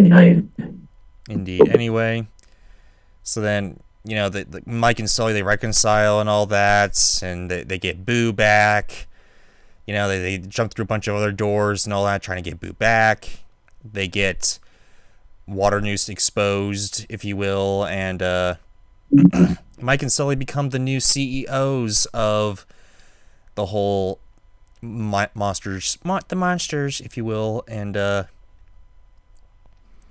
has to go back, but because she knows too much, I guess, they gotta shred her door for personal reasons, I guess. They find out that laughter is more of a better thing than screams, so they use laughter instead of screams. So Mike becomes the head monster, the monster, if you will, going into the door instead of just collecting the laughs, if you will. Yep. And then, they reconstruct the door, and Sully sees Boo once more. One more time. At least once more. But anyway, yeah, it is truly an inspirational classic. It is unapologetically hilarious. Its only goal is to make you laugh, and it does the best it can to the greatest extent possible. Also, it didn't have to, but it threw in some little tear jerkers, which is quite notable for Pixar. And honestly, this is very high on the list as well. I will also I don't know. For me, it's got to be a 10. For you, it's a 10. I give it a 9.5. Just because, it's not that high up as Toy Story 2, but it's really high up there. Okay, it's in between a 9 and a 10. Okay, let me just be clear here. It's one of the personal favorites, so it gets that extra half. Indeed. For me. I don't know. Maybe I don't like. Maybe the only thing that's kind of holding it back for me, I guess, is that I don't know. It just seemed too short. It just seemed like it under. There's a lot of films that overstay their welcome. This film just seems like it kind of sort of understated. Maybe just I don't know. I just want to see more of this world. I want to see more of this comedic style and all that. But whatever. Yeah. Maybe that's the whole trick. They want you to want more and all that, which is good. Leave you wanting more, but still, I don't know. Anyway, some of the best. If you want to talk about milking the franchise, this film of all the Pixar movies has by far and large some of the most epic, so bad it's good video game adaptations, and there's multiple titles. I'm talking different games that came out around the same time for different consoles. Yeah, and there's a few other things that are also made from this franchise. We will be talking about its prequel later, but there's also I was definitely not talking about that. What? Definitely wasn't referring to that or the other thing. But I know. You're talking about the games, but I'm talking about milking this franchise and all that. Speaking of that, we'll talk about the prequel later, but they also made a sequel series, Monsters at Work. Yeah. Pixar's first series. And no, not in quotes. Close. It's their actual first. No, so close. Not in quotes. I said so close. So close. I'm not reviewing the show. I'm just saying. Oh, okay. Little side tangent here. I'm not talking about the show. We'll be here again. Be here forever. True. But they just I get it, John Goodman and Billy Crystal, I guess they're expensive or whatever, but Yeah, the fact that they had to... pretty accurate, I thought. It was, but Mike and Sully are side characters in this show. And true. Well, that kind of makes sense then. The main characters are characters that we haven't seen before, and I was so disappointed. And plus, it's not even that funny. Some good ones. There were some good ones. Some of them were great, and then a lot of them were. That's what I was saying with the so close. They almost hit it, but not quite. And funny you say that. The games also had different voice actors, probably for the same reason. Yeah. But, yeah. But there is one episode that's probably the best one, where Mike and Sully go to like a monster ball game, basically baseball, and it's mostly Mike and Sully for the entire episode, and that's why I love it so much, because it's Mike and Sully. You got Head of the Monster. Yeah, hi. Yeah, it's not these crappy other monsters, you know. I don't care about them. Yeah. Apparently, they're getting a season 2 for that show, which really? Fingers crossed. I don't know about that, but I don't know. Bring back the Waterdeep. I don't know if that's necessarily true or not. Bring back the douche. Hopefully, bring back the news. I hope they bring back the news. I hope they bring back. It would be the original Monsters at Work. Get Mike and Sully back, please, for more than a cameo in all these episodes, please. I mean, come on now, kind folks. Even if it's the video game voice actors, because they did a good enough of a job that I actually thought it was Goodman and Crystal, and then I was surprised, like, oh, it's someone else. Indeed, and also bring the mic closer to your face because it's getting fuzzy. Sorry. Thank you. There you go. Very nice. But anyway, 9.5 out of 10. Hilarious. Yeah. I don't know. Maybe I would just like a little bit more soppy stuff, or a little bit more of the movie too. I don't know. Anyway, the next one in their blue phase, I guess. It's okay. It's really weird because they started going in phases, and I knew it as a kid that they're going through phases where, I don't know, they went through kind of like a yellowish greenish phase with their first 3 movies, I guess, if you really squint at it. Blue with Monsters Inc. and the next one, and a red phase with The Incredibles and Cars, and then they went through kind of a purplish bluish phase with Ratatouille and WALL-E. Maybe, and then they stopped doing the phases. So I don't know why. I just noticed that. Anyway, Finding Nemo. Finding Nemo. Not as familiar with this one. Kind folks. I know 2 girls that love this show, or this show. Movie. This guy. It's the latest hit movie. Yes. This is probably the most well-rounded Pixar film I've ever seen. It's got That's a good way to put it. It's got just enough heartfelt moments to make you cry, just enough funny stuff to make you giggle your pants off. It's like half and half. It's not necessarily completely uneven like Monsters Inc. or Toy Story, probably, for certain aspects of it. It's not, and it's also not heavily mulchy, sad stuff like another movie that we'll get to later on. No spoilers. Oh, yeah. No spoilers, but it has an old man in it, and I just spoiled it for you. It does. That's about where I stopped watching them. Indeed. Anyway, Finding Nemo is awesome. I gotta say, it is a good film. Yeah, my girlfriend, the Niddick, if you will. And Sasha's girlfriend. I think. No, I was gonna say the Niddick probably.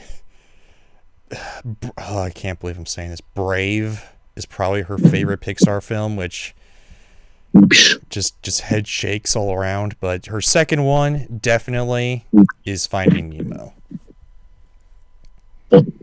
It's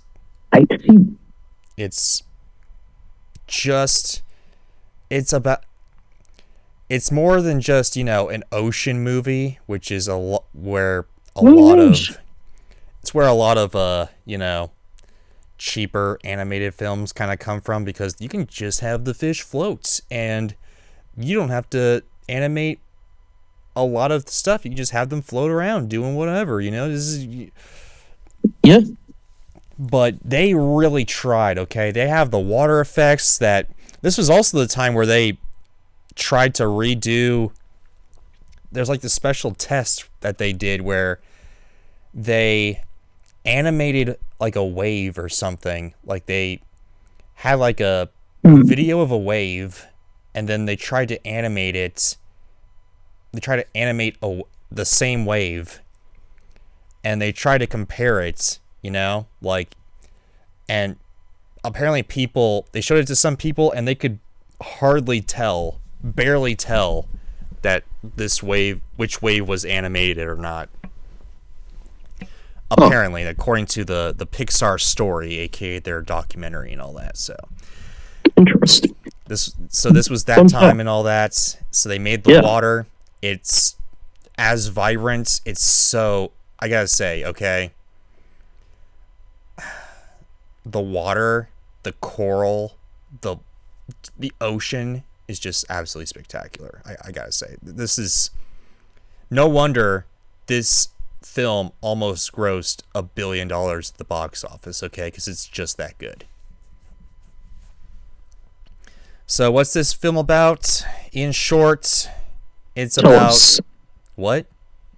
I said tell us, because I couldn't do too well on this one. So in short, it's about Marlin and Nemo. Yep. I'm not going to go into a whole lot of details, but Nemo disrespects his dad, gets kidnapped, gets put into a fish tank. Marlin goes across. With Dory. What? With Dory. Yes, he eventually finds her, but they go off together across, quote unquote, across the ocean to find him. Which I gotta say, if you look on a map, you look at the Great Barrier Reef. They go to Australia. They go to Sydney, right? They go to Sydney and the Great Barrier Reef. There is a lot of ocean in between. There is a lot of ocean that they cover in between the Great Coral Reef and Sydney, let me tell you. Yeah, GBR. Yes. Anyway, the tank gang, if you will, they got a few memes in there too. I'm not gonna lie, they got some funny-ish memes in there too, like shark bait, oopaba, that type of thing. Oh yeah. And basically, Marlin grows to accept that Nemo needs to be on a longer leash. Like, he needs to let him go and do his thing, needs to let him go and stop being overly protective. Yeah. And Nemo begins to realize his bravery and all that, like he can do certain things and all that. They kind of grow apart, but then they grow together, if you will. And eventually, yes, they do find each other.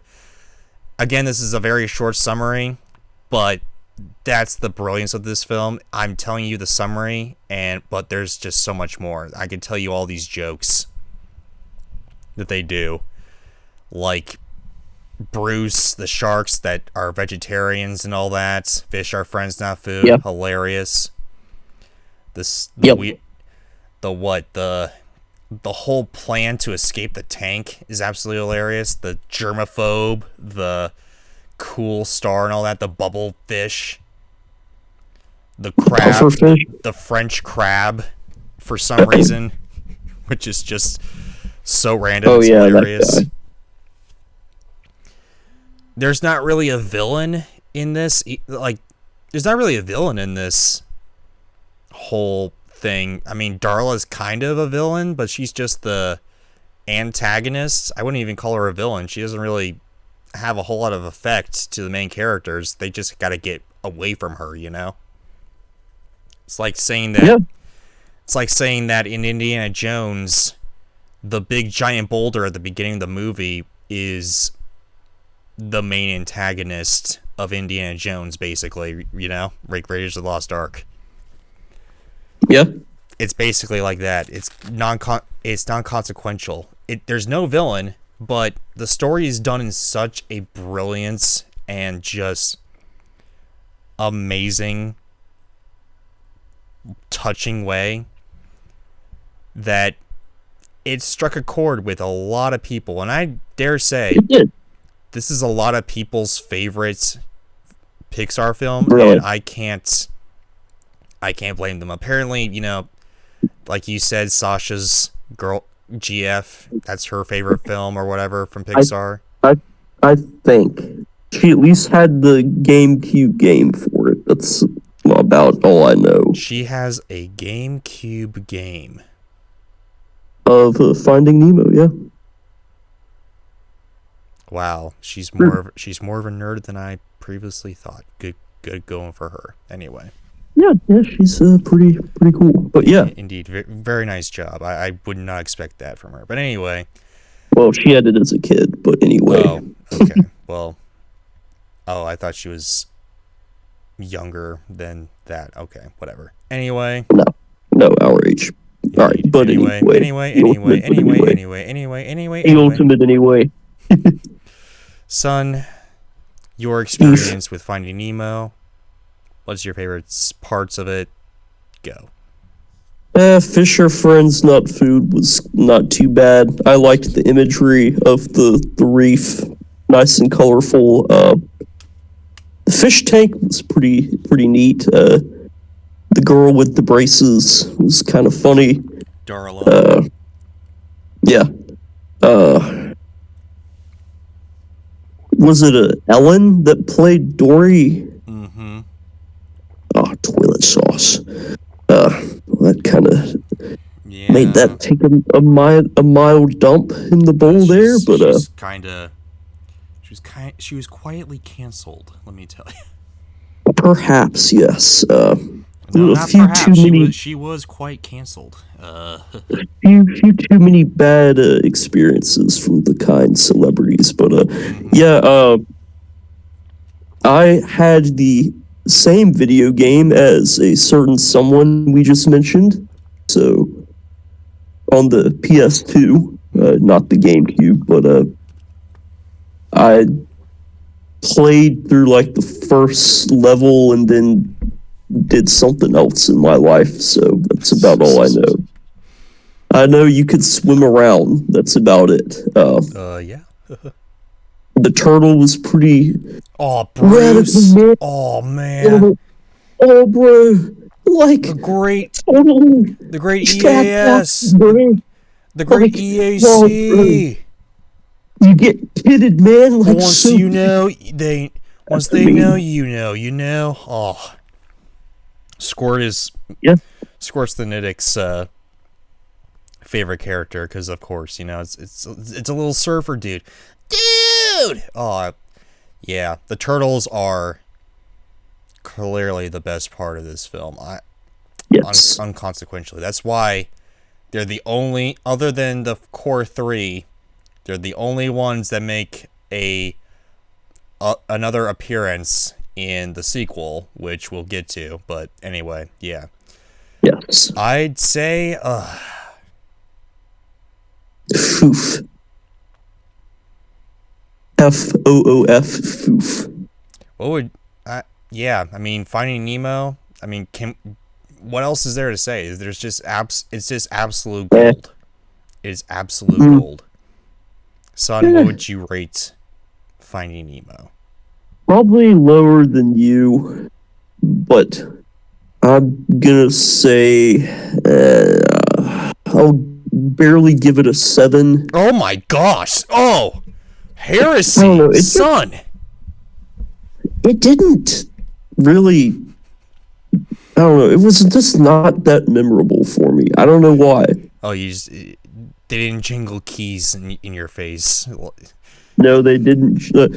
That's what Mr. Waterdeuce did. No, I'm kidding. But no, that's what I like. Monsters Incorporated. No, I don't know. It just. I don't know. I really can't quite put my finger on it, but I know that it's, an iconic one and it's very well loved, and I fully respect that. But I don't know what it was. Just something about the theme of it. It didn't captivate me as much as some of the others. You know what? I'll tell you what. I'll bump it up to an 8. I think that might be a bit more fair. If that's what you want to do, I don't want to force you to do what you don't want to do. If that's truly what you want to do, that's up to you. It truly is. Okay. It is. All right. An 8. I think 8's actually more realistic. Okay. 10 out of 10. Oh. 10? Okay. Yes. I listen. Okay. I will not be raising it to a 10.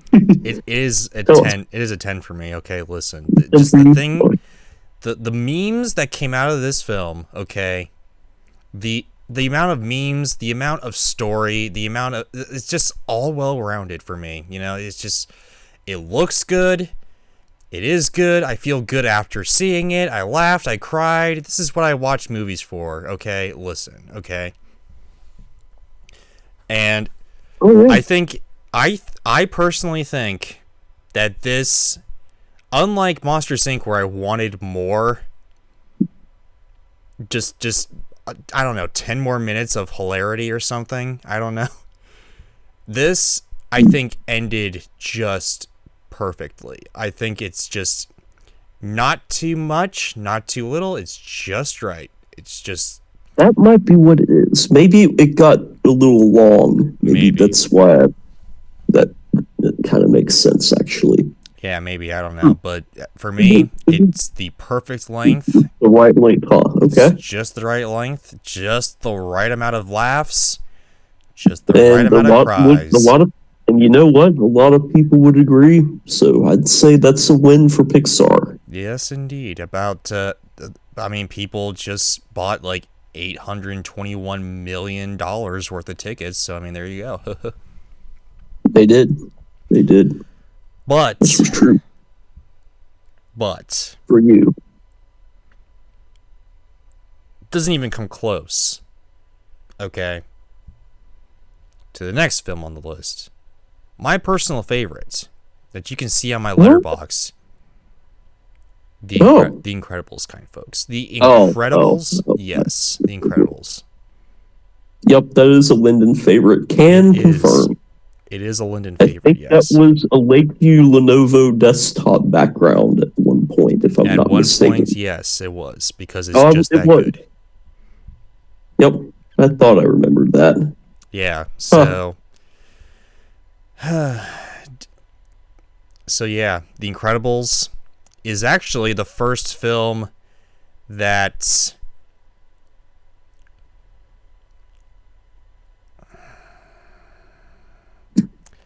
I believe Pixar acquired the story, because most of the time, Pixar takes their brings their stories in-house, right? They make their stories in-house and all that. They do everything. Yeah. They don't buy anything or whatever. But this time,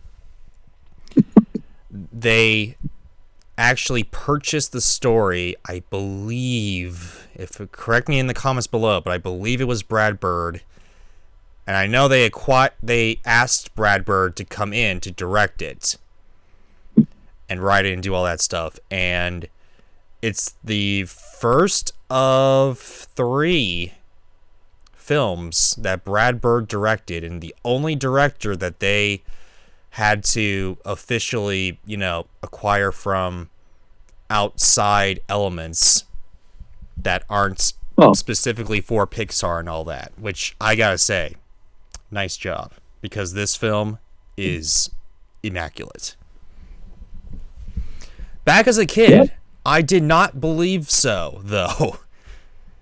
Oh, yes. In the beginning, as a kid, I thought the beginning action was really fun.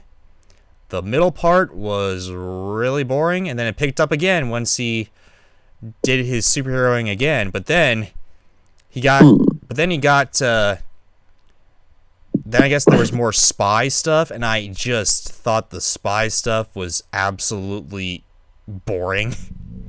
And it wasn't until the end scene, like when the mom and the kids are on the island. We're skipping ahead though. When the kids and the mom got to the island, where the film actually got picked up for me again, where it actually got more intriguing, I guess, I don't know, it wasn't, there were parts of the movie that I thought were very, very boring, but today, as an adult man, I fully, relate to even the boring parts of this film, because I've lived through these parts, and I acknowledge the fact that these parts are in fact real. Yeah, that's what life does sometimes. Oh yes, and I'm not even Bob's age. But anyway, what's the story? Well, son, you want to talk about it? I don't think you want to talk about it. I'll talk about it. I vaguely remember it. I don't really remember the middle section. All right. Well, I'll do it then. So, nice. So, Mr. and Mrs. Incredible, they get married and all that. Mr. Incredible... They do. Mr. Incredible does some property damage and saves a suicide attempt. Wait, I don't think I can even say that on YouTube. So, You're not wrong, though. That is what happened. It's a unaliving, if you will. But yeah.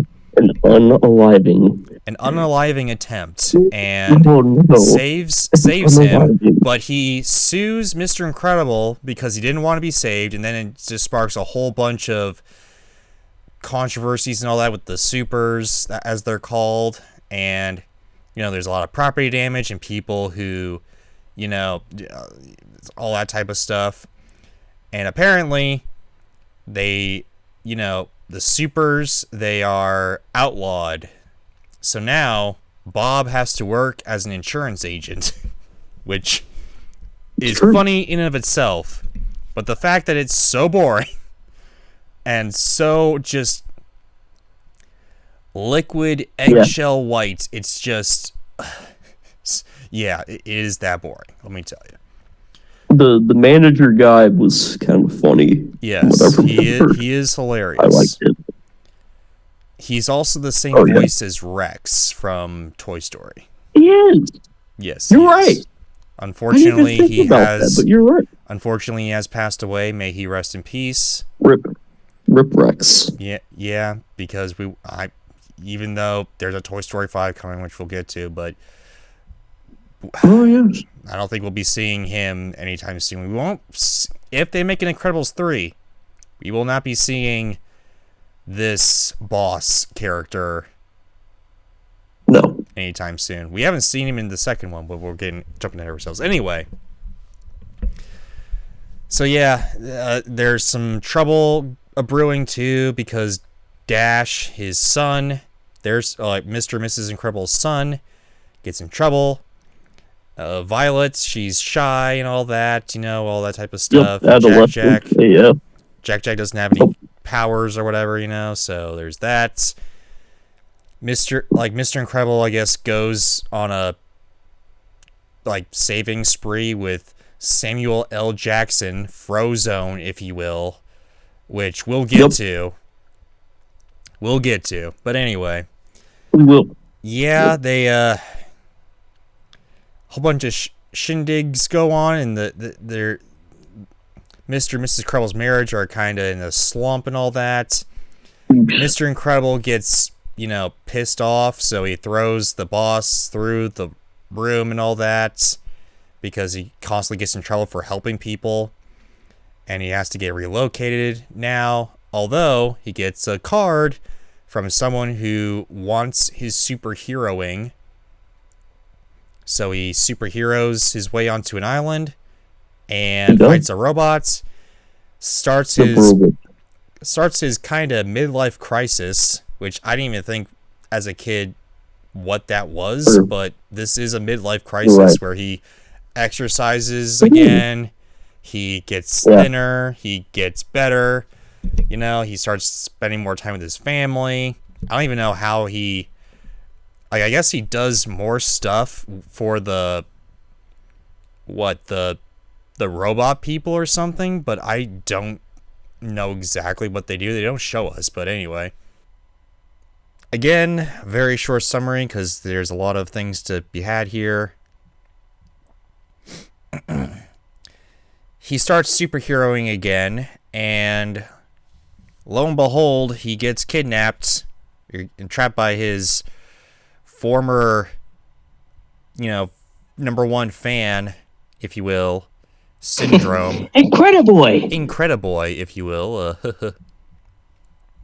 Turns to Syndrome. And, yeah, it turns into Syndrome. We don't actually know his real name, which is surprising, And that's true. And then the best part of the film comes around where the kids and the mom come over and try to save him and all that. They ultimately fail and they get captured, but after they reunite and they fight and all that, but and then there's a big huge fight at the end. Bada bing, bada boom, done. For the most part, that's the shortest I can possibly make it, and unfortunately, yeah. But anyway, I kind of want to keep this film semi-secret. Also, it's kind of unavoidable that people haven't watched it, so it's But anyway, most of the plot points will be covered when we explain why we like it so much. And the reason why I like it so much, as a kid, this was my first ever Disney film. And not just my first Disney film, my first Disney Pixar film, okay? Watched this on ABC and all that. As a kid, I found the first part to be extremely boring. And the second part it was, but the second part is more action-packed and a lot more exciting and all that. But as an adult, I'm like, oh gosh, he's going through a midlife crisis over here. Bob's going through a midlife crisis, and it's true. Superheroing is kind of his affair, I guess, because he starts bulking up his family and all that. Like, he starts hanging out with his family a lot more. He starts having fun a lot more, enjoying life a lot more. Instead of going to work, he exercises at the freight yard, I guess.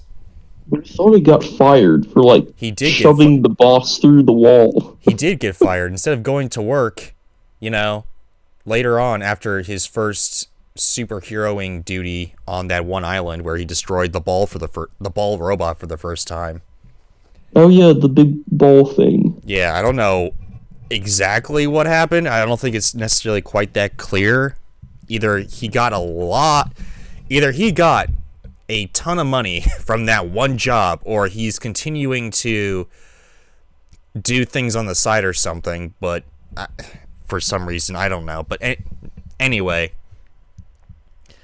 instead of going to work, he's exercising in the train yard or something, like getting more buff and less fat. So there's that, I guess. And then we get the introduction of Egna mode, which is, without a doubt, one of the best parts of this whole film. And also was apparently created or voiced by the director himself, Brad Bird. Did not know that. Cool. and I thought it was this one person from NCIS Los Angeles who has a very striking resemblance to this character, but she did not. Apparently, I was as shocked and surprised as you are, but I mean, whatever. Anyway. But yeah, it deals with a lot more stuff, and this is kind of where Pixar went full force into being not just like, making kids films. They weren't actually making like kids films. They're making like adult films that were kid friendly, right? This is the most adult film that I think Pixar's ever made. That's possible, yeah, especially with the Pixar mom bod thing, as we all know. If you don't know, you can look it up. I mean, we can explain it here, I guess, as long as we keep it somewhat translucent, I guess. I don't think YouTube will necessarily bog it down, but anyway. Yeah. So, for some reason, or I don't know, like even I, as a kid, was like, why is she looking at her butt like that? So, Mrs. Incredible, aka Elastigirl, she's got a very nice figure, apparently, according to people who love to watch cartoon bodies, I guess, or something. But yeah, she's got a very, very interesting cartoony. She's got a very interesting shape, if you will. Yeah. A lot of guys, and I guess women as well, they really love Mrs. Incredible's body, and they've made a lot of interesting art pieces, if you will. I could see that. Yeah, they made a lot of decent art pieces and videos and all that stuff detailing this cartoon's body, which, okay, whatever. Which there's some memes that are really funny, like for instance, why I love redheads so much, and one of the pictures is Mrs. Incredible, and maybe other pictures like I don't know, April O'Neil from the TMNT or something like that, and bunch of randomly hot cartoon characters and all that. Like, why as a kid? Why do I love redheads so much as an adult? Me as a kid. All these redheads, including Mrs. Incredible and all that. So, yeah. Anyway, though, dare I say it, this is a very fabulous film, especially if you're an adult. As a kid, since I've been in both these camps, it's fairly interesting, to say the least. You might get more out of it. You might get more out of it with the last half of it, when it gets more action-packed and actually, I don't know, happy, I guess. But in the beginning, you're kind of like just bored out of your mind with it. But as an adult, I can say this: I loved every single minute of it. And yeah. What else can I say except fabulous work? Son, what is your experience with said Incredibles? I think I watched it when it came out, and I might have seen it one time after that. Let's see, I've got a Game Boy Advance game for it because the console version was T for teen, so I didn't get it at Sam's Club that day. Wait. The Incredibles video game was rated T for teen? Correct. Wow. Correct? Wow. Oh, well, okay. Mainly for, like, the fighting stuff. That's why. Yeah, but still. Disney property, video game, T for teen. Interesting. Well, they were going into the Pirates of the Caribbean with PG-13, so makes sense. True, yes. It makes sense-ish, but still. The Incredibles, their animated properties. Wow, okay. Anyway. Yeah, that's really about it. I mean, I like the film. I remember wanting to get all these like action figures related to it when I was a kid. But then I don't think I ever got any of them. But I thought about it. I wanted to, but at that point in time, I don't think they were selling any more Incredibles merchandise, or hardly any, because, you know, once the movie comes out, they tend to rev down the production on toys and stuff, like maybe a year after the toy stuff, except for Star Wars, except for certain properties like princesses and all that stuff. And The Incredibles was kind of The Incredibles was one of those films that's like, yeah, they made toys for them, but once the hype kind of wears down, they kind of stop making those toys. So anyway, yeah. But I gotta say, though, fantastic film. It's more than meets the eye, if you will. More than meets the eye, Transformers. And speaking of Transformers, it's got they fight an evil robot at the end, and yeah. They also, do, yeah. Evil robots. Also, we'll be detailing this in the next Incredibles film, because there's two, but it's got some of my favorite parts of it was with the family and all that, like, you know, superheroing as a family. I don't know, I just love seeing the family together. So, but yeah, that's true. It's more than meets the eye. I gotta say, 10 out of 10. This is probably my favorite Pixar film, surprisingly. Not just for sentimental value, but because it's just a fabulous film. It is good. It wasn't one for me that and it might change if I went back and watched it again, but I'll give it a 9. That's respectable. Oh, it didn't quite captivate me like, you know, the monster. So, or one that we're probably about to talk about. Oh yes, one that you are captivated by, but you were definitely not.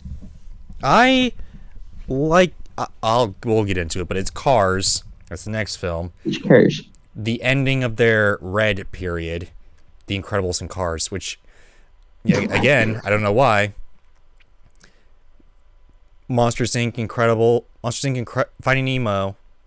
Monsters Inc. Finding Nemo is the blue period. Incredibles and Cars are their red period. I don't know why they have these different periods of time, but whatever. Anyway. I see. Yeah. So, it's Cars. Considered by many to be the fall of what Pixar's just awesome attention to detail or whatever. Their little falter in quality, I guess. I will give it this. It's not as bad as certain other films that they've made that we'll get into. It's not correct. It's not the best. I will also say it's not the best. No, it's not perfect, but it is. It's decent enough. I don't hate myself watching it, but I definitely don't. Let's detail the behind the scenes, I guess. The reason for the season, if you will.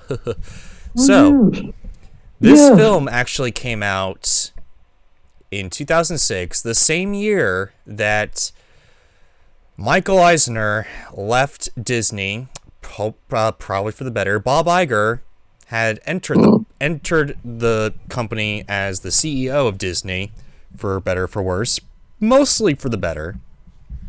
Perhaps, yes. But in later days, kind of, I don't know, for the worse-ish, I guess, but whatever. Yeah. Anyway, so, yeah. And as soon as, Bob Iger came onto the scene, he made a deal right then and there to buy Pixar right out. And yeah. Yep. Instead of having like a 5-picture deal or whatever, and Pixar kind of considering, distributing their own films or whatever, Disney was like, let's just buy you outright. You can do whatever the heck you want. Make whatever films you want. No caps on anything, but you gotta... You're our subsidiary. Have fun. What? Like, you're our subsidiary now, so have fun. basically, but instead of just being you are our subsidiary, give you all these rules, have fun. They basically said, you are a subsidiary, have fun, which is exactly a lot more than some other ones. But anyway, when I'm talking about that's true. Made John Lasseter, our disgraced director, animator John Lasseter, the head of not only Pixar, but Disney animation as a whole. So anything animated theatrically, John Lasseter had a hand to play in it, which is, yeah. And this was actually directed by disgraced animator John Lasseter. After apparently, I don't necessarily know if this is true or not.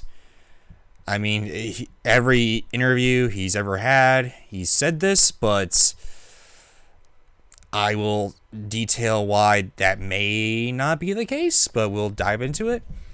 He got the inspiration for making Cars after driving through Route 66 and, the Americana-ness of it and all that, and interesting. all that type of stuff.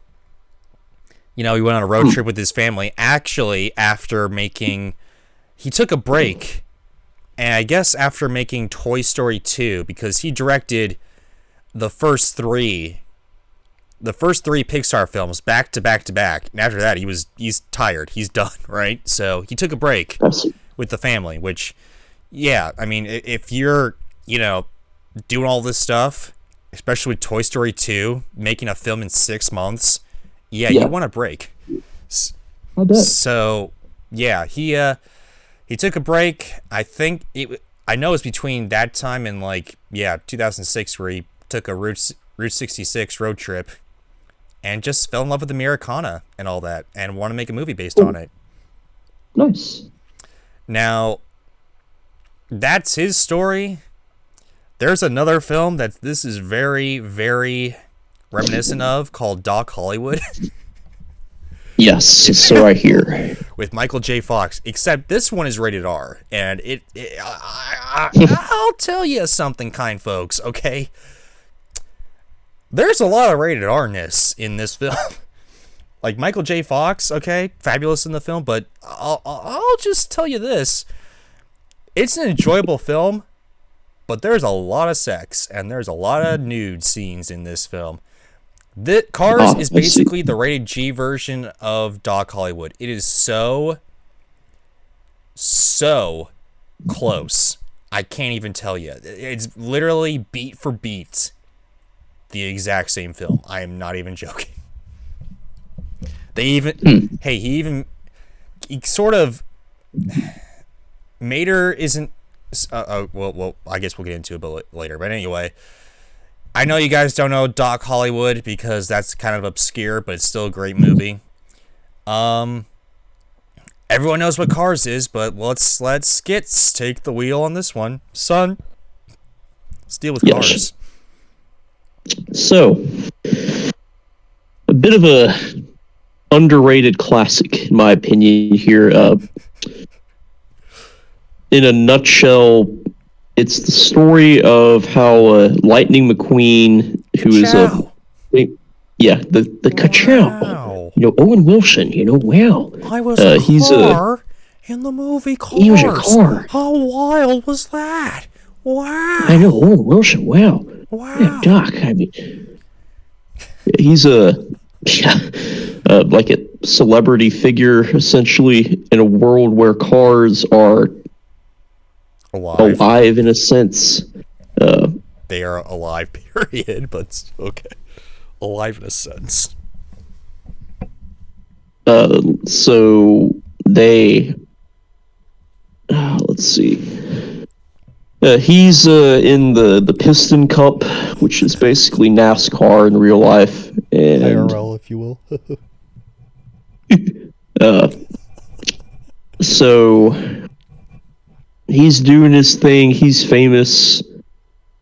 Big whoop with a fight about it, Racing happens. He's a little bit arrogant, a little cocky. little cocky for Owen Wilson here, you know. He's a Richie Rich rookie who thinks that the world is at his fingertips, you know. He does, yes, and but he has to learn to. He's a fast car, but he's got to learn to slow down and take in the scenery. Yeah, you could say that. Yeah. But let's see. So him and his semi-truck Mac, which is a reference to the Mack truck semi-truck brand. They did that on purpose, you know. We all know, kind folks. Good. I'm glad that you know that, actually. I'm so. aware. Oh, good shot. Good poop. Oh yes. Good poop. So they're traveling.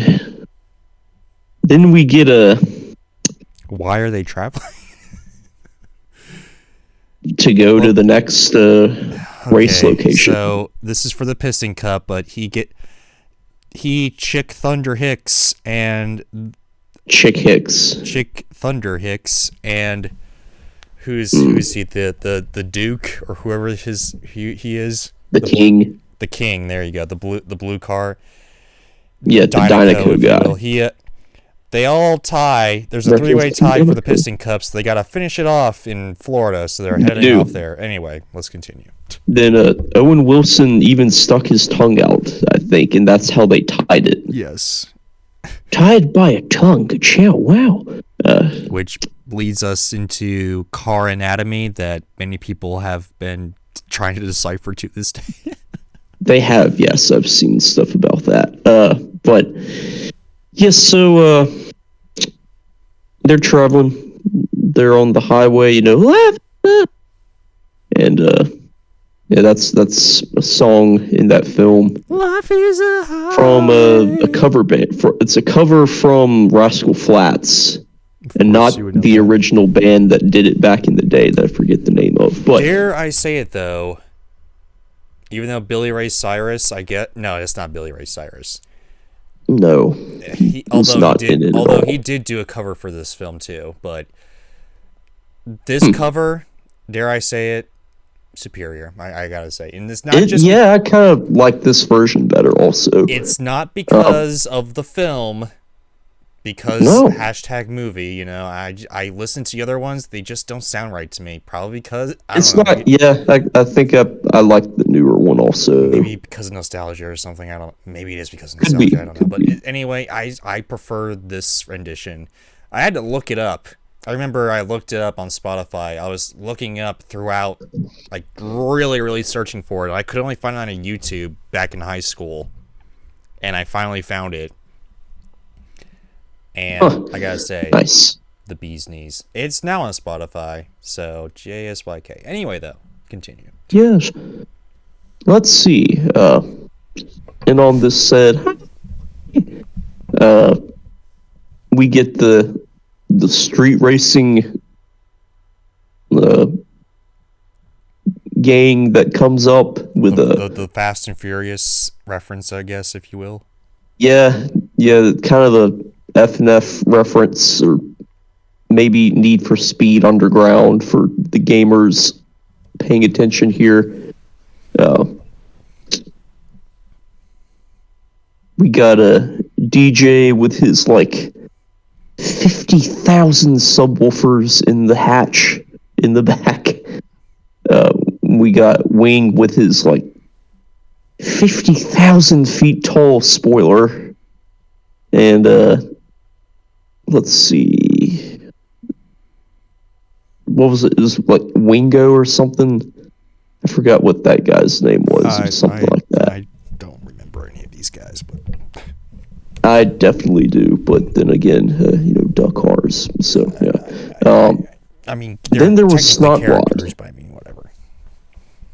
We got a Snot Rod who is a Dodge Challenger lookalike that sneezes a lot with his blower for you car nerds out there in the hood, or that pokes through the hood. It's that, it's the see these modified classic cars like this metal, like round thing that's like sticking out of the middle of the hood. That's what I'm talking about.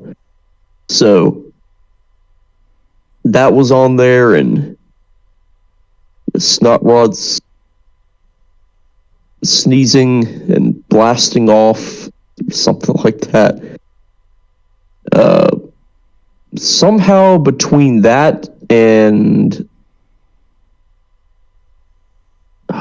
the wing guy and DJ be like, "Oh, changing lanes, man! I'm changing lanes, hey!"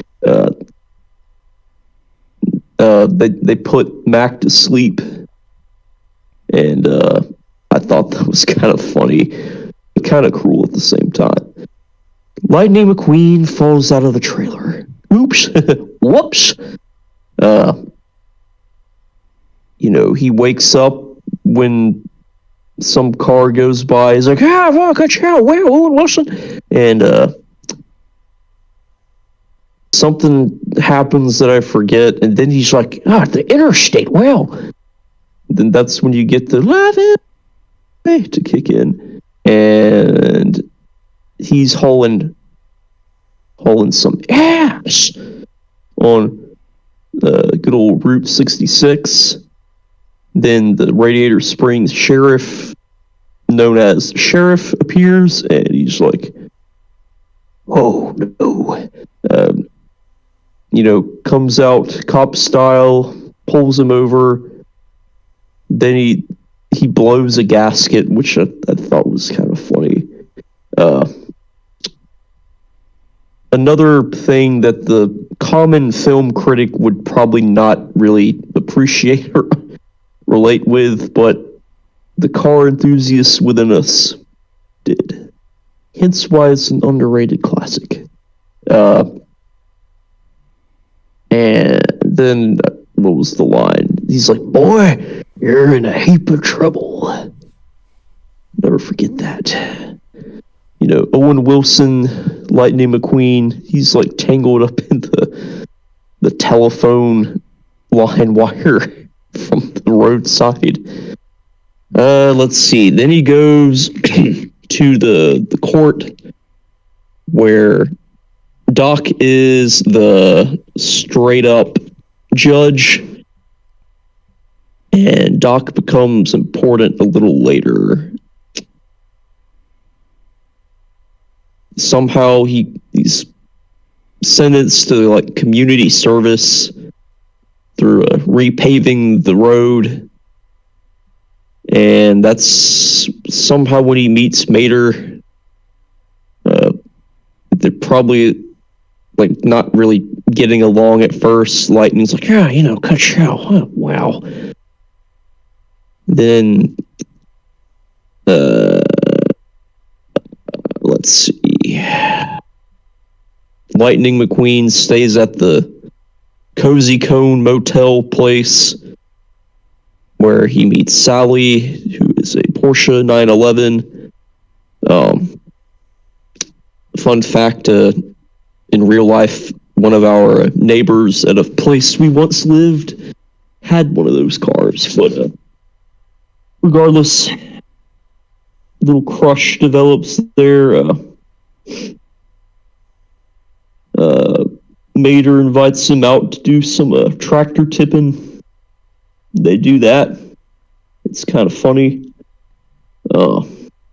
Tractors are like cows in this universe, I guess. So, what happens then? Somehow, he's ending up with a Doc, who is basically the fabulous Hudson Hornet, which was a real life race car from like the 50s, I think. So it's a nice touch there. I liked that a lot.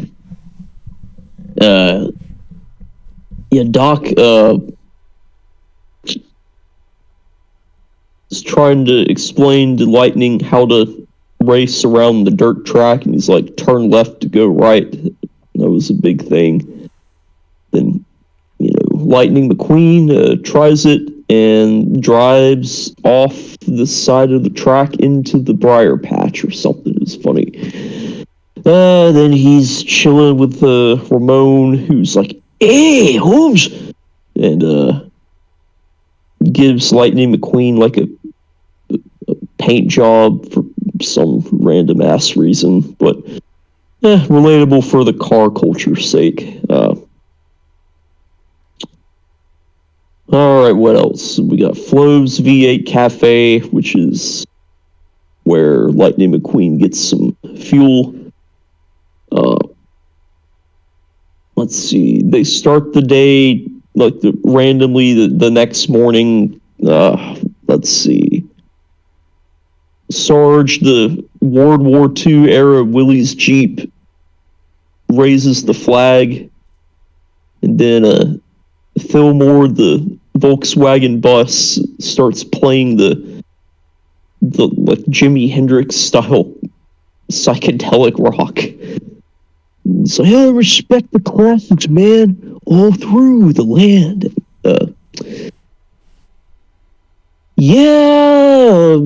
I forget what comes next.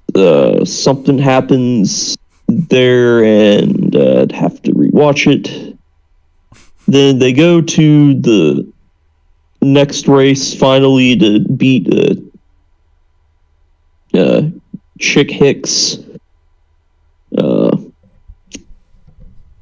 to the track so they can get the warm-up laps in first and get a head start. And they get there. That happens. They all race. Lightning McQueen technically would have won the race, but I think Chick Hicks did some like very distasteful wreck-inducing move to the king where he's like flips over 50,000 times in a row. Kind of looks like Doc did in this newspaper article. It was like a little flashback. He was like, damn, that's like what Doc went through when he crashed back in his 50s racing. And so he dramatically stops right before the finish line to make a statement. Chick Hicks technically wins the race just by chance because he got lucky. Lightning was like, man, I can't let the king stay here like this. And it's like a nice little touching moment. And they're like, oh, he's the real winner here. And he gets the Dynaco Cup he gets the Dynaco endorsement. The king retires anyway because, you know, he's old. He's based on a very famous and rare muscle car from back in the day that I believe they totally destroyed in Fast and Furious 6, from what I remember. So that sucked, but yeah, same car, different film.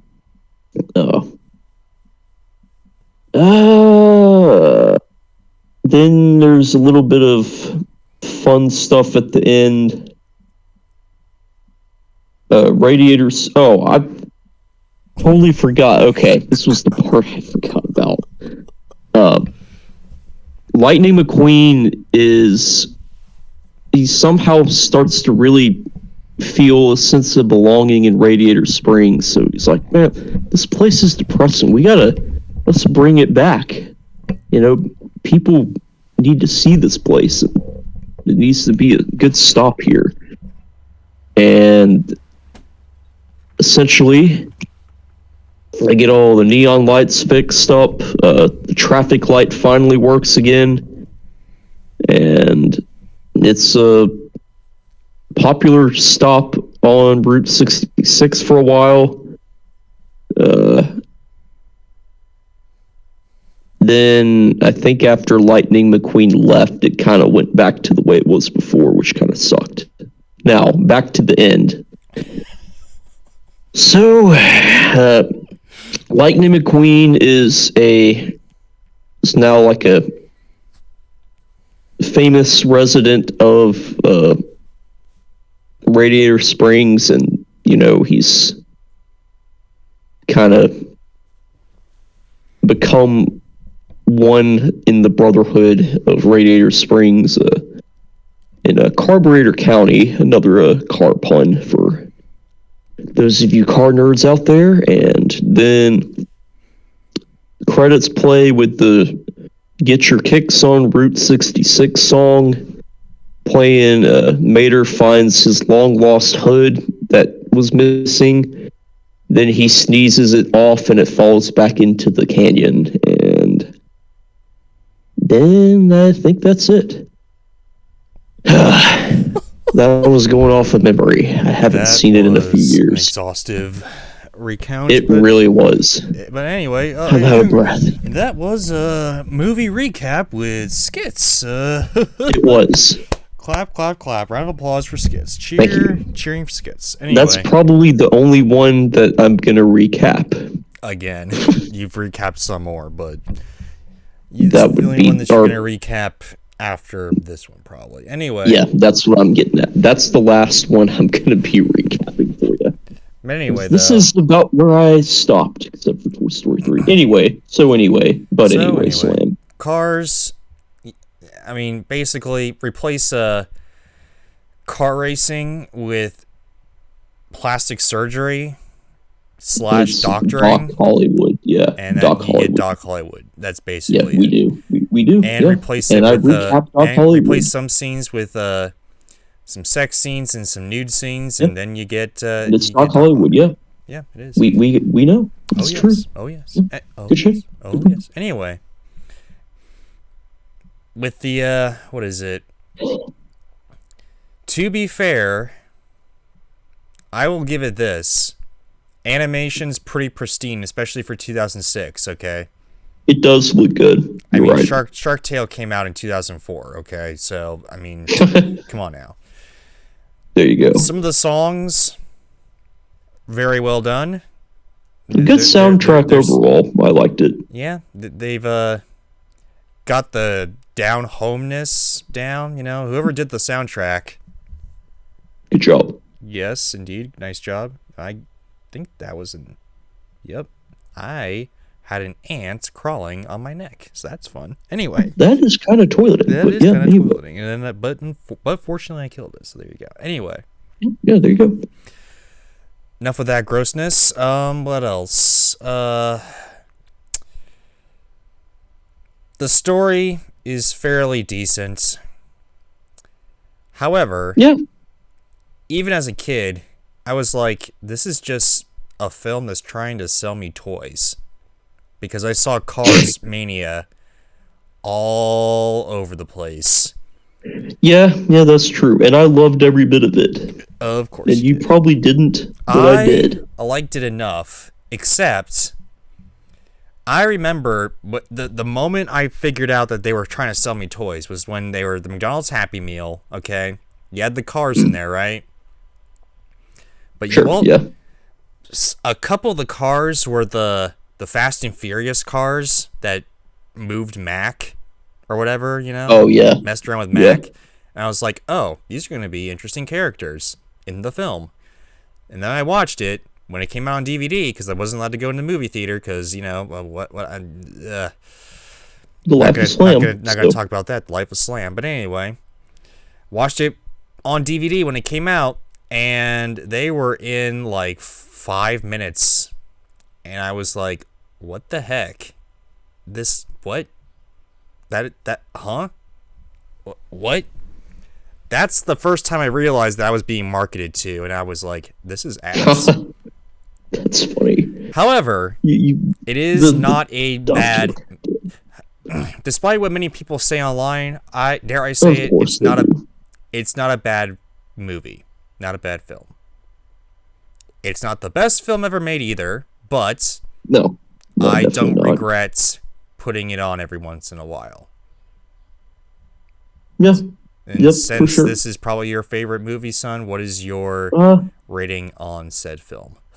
This one is going to be on par with Monsters Incorporated at a 10, but that is very heavily because of the car culture, and Oh, I do see that if you're not, knowledgeable on the automotive industry, you know, like let's take our boy Slam here, ended up with the Ford Focus, uh, refuses to replace the $2 part to fix the radio. Couldn't resist. But like in your case, it's not something you can necessarily connect with. I know you mentioned they didn't get the little details or something, or the little nice touches, but to me they did, and they did very well. But it was a little bit too specialized. You had to know about the car stuff to really appreciate it. But if you don't know about that, then it's like, what? Okay, it's just a random name for something, and I don't see the point. So, yeah.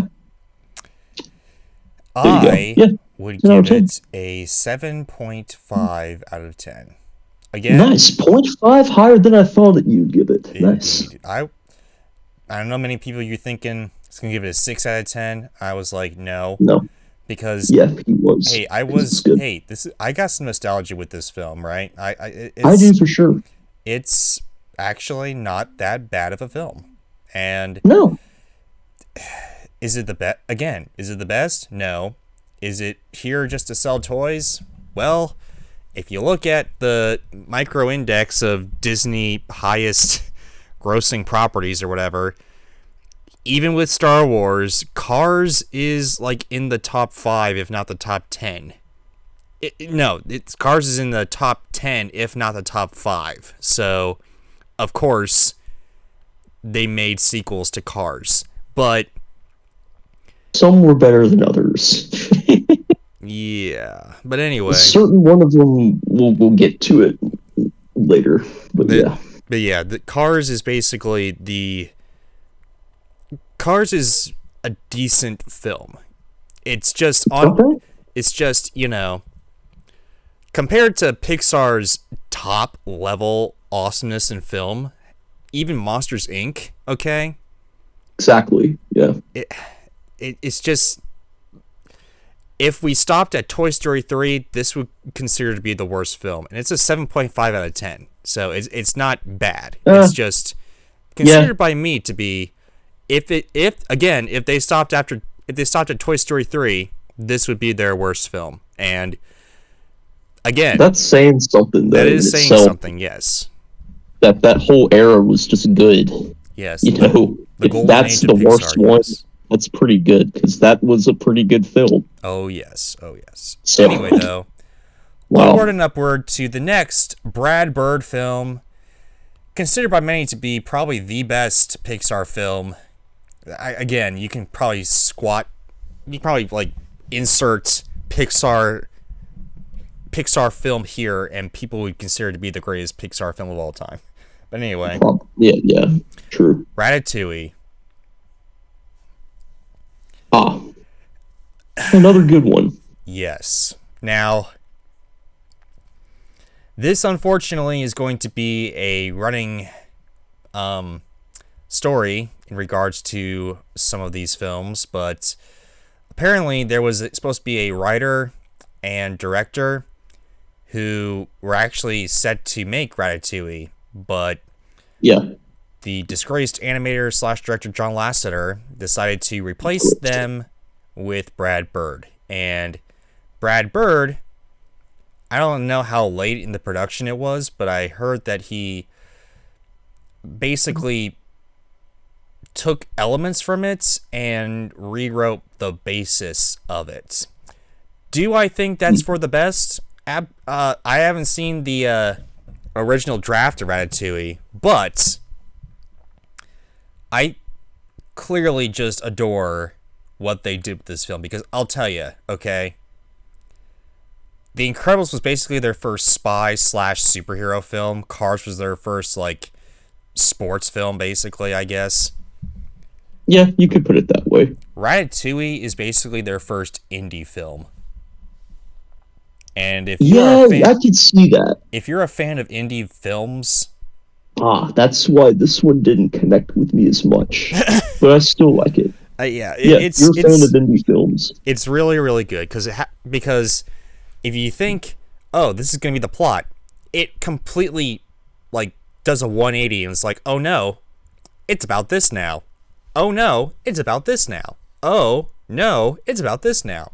That type of thing, and it's done fairly consistently and very well done. It's done very, very well. If, again, this type of thing, it's a fine line, okay? If you go bad, it's a very, very fine line. If you don't fall on that straight line, it can go real bad, real fast. And with a masterful director that is Brad Bird and a masterful writer that is Brad Bird, he made the impossible come true. Listen. Masterful masterpiece. Yes. So, what exactly happens in this film? I'm not going to go into extensive detail because, again, if I did the same thing that Skits did with the films that he did, Cars, yeah. we would be here for eternity. So, I'll just give you the shortish plot, right? Go for it. I don't even know how many plots there are, but I'm just going to number them as I go along. Plot 1. Remy, the rat, has the gift of smelling what ingredients can go with which ingredients to make a really great dish. He can cook. He can read. And he can smell poison. And he's not being appreciated by his family and all that. He's got to escape. And so they escape the old woman who like gets, rat poison and bullets and guns and all that, which I didn't even know they could have guns in France. So there's that. Turns out this happens in France. Yeah, that's also true. Remy gets separated from his family. He goes out and finds out he's in Paris, aka the cornerstone of food, basically. And he winds up at Gusteau's, aka the, for many people, considered to be the greatest restaurant of all time, and he was the number one fan of this restaurant. And so he bumbles in there and finishes off this soup and starts to become this cook and all that. That's plot 1. And that's where you think, oh, this film's going to be like, oh, he's just going to sneak into the restaurants and, become a cook or something, just like in secret, and they won't know exactly what happened. But no, it doesn't happen like that. They catch Remy. This is plot 2. Plot 2 happens where Remy and who is it? Linguini. I keep on thinking it's Luigi, but it's not Luigi. It's Linguini. Okay. Linguini, he almost tries to kill Remy, but they form a bond and the trust and all that, and then they have to work together to make food. I guess somehow they try to figure out, oh, how are we gonna cook together, but then they find out that, oh, he's gonna control Linguini by using his hair as like a marionette doll, basically, like a puppet, which I don't even know how in the hell that works, but hey, that's water in the bridge, okay? Just you gotta be a little cartoony in this cartoon, okay? Listen. But anyway, they start cooking. They start cooking, and you think, oh, okay, well, this is gonna be it. This is gonna be they're just gonna continue cooking all that. But no, in fact, it goes an entirely different way, where they start cooking, they start become brilliant and all that. But Remy's family comes back. This is plot 3. Plot 3 happens where Remy's family comes back, and he's got to blackmail his brother and a few other rats to, make sure that they don't tell his dad or any of his other family about the fact that he's got in connection with humans and food and all that stuff. Or no, he's got to... Actually, yeah, I think that's that's it. Okay. Take your And word then for it. Linguini has his life going for him, where he's got his, you know, his life's building up. He's got a girlfriend. He's got all that stuff. He finds out he's Gusteau's son, who's the head of the kitchen, but apparently he died. And his stupid sous chef, who's quote unquote the villain of this film, he takes over the kitchen in the restaurant. But Linguini finds out that actually he's the son of Gusteau. So yeah. Then plot 4 kicks in where Remy has to show Linguini that he's Gusteau's son. So he does that and whatever. He becomes the head of Gusteau's now. Ooh. And he starts to become, like reaching a little too close to the sun, kind of like Lightning McQueen, if you will. And then plot 5 kicks in where he tries to get revenge on Linguini because he kicks him out because he doesn't appreciate him or whatever. And the whole family helps him out and all that after, I guess, he tells his dad or something. But anyway. And then, yeah, he gets kicked out of the kitchen. Linguini has to do it basically on his own. And then Remy comes over and helps him out. Not before 2 things kind of kick in, where I guess earlier in the film, Remy and his dad actually talk it out and is like, yeah, this is how humans are or something, the poisons, the rat traps, the works. But Remy's like, no, humans are different. This human's different. I can change. I can be a better person or whatever, And then all that stuff happens. The dad's like, yeah, maybe humans are like that, but I can see that you're changed. You're actually a cook. So we're not cooks, but we're family. We're going to help you out here. After the cooks, who find out that Remy was the mastermind behind Linguini's success, you would think, oh, yeah, the cooks are actually going to help out. Even though it's a little weird, it's a little stupid that they would help, but they're going to help out. But no, they actually quit because they can't stand the fact that Linguini's is a fraud, basically. They can't accept the fact that Remy's a rat and he can cook, right? But his family comes out and helps him, gives him one last time as like a fully fledged real life cook in Gusteau's. And of course, Linguini's girlfriend comes back and helps him out too and all that. And they charm the critic so much with Ratatouille, aka the basis of the film, and the name of the film, if you will. And yes. And yeah, then I can't believe I'm saying this, but plot 6 kicks in right here, where it starts to become about the creation of art, and it doesn't matter who you are or where you come from, as long as you create high quality art.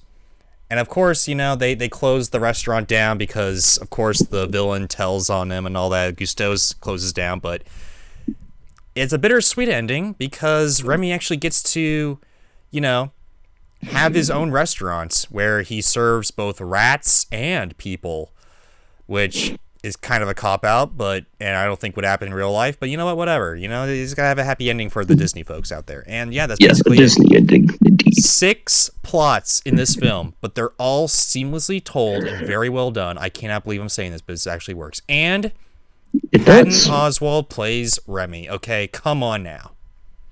There we go. Good stuff. Indeed.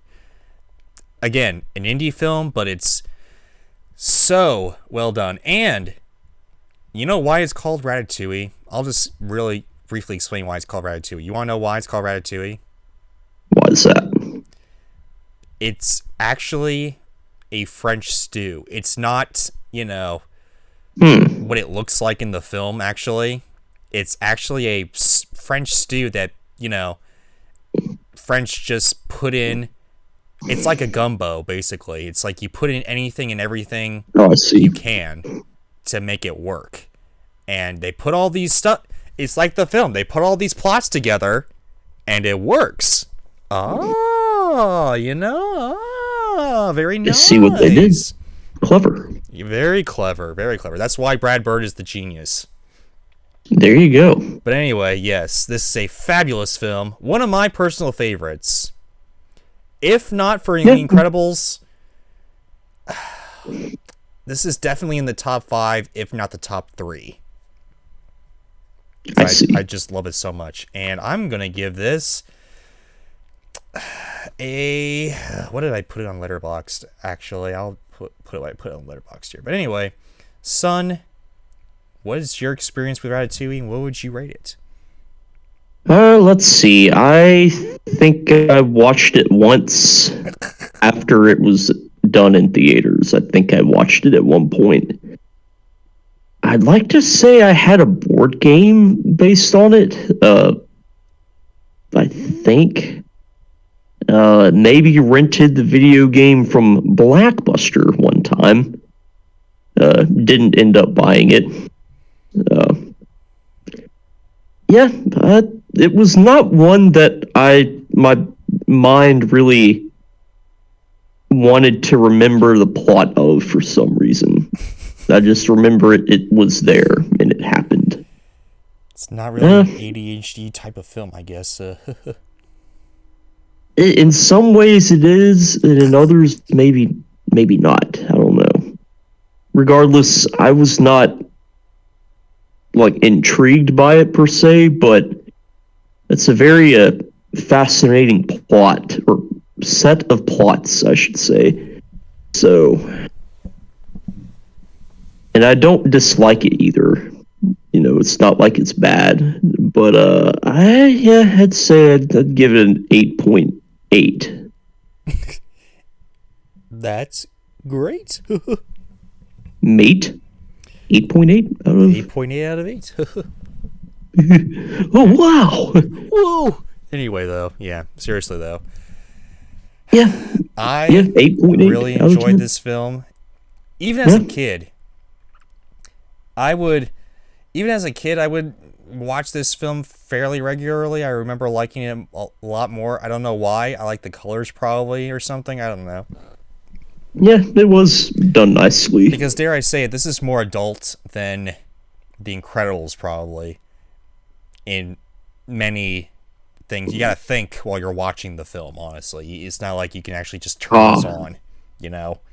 I see. You gotta think while you're watching it, but still, a fabulous, well done film. And I'm gonna give this, as it is on my Letterboxd, a 10.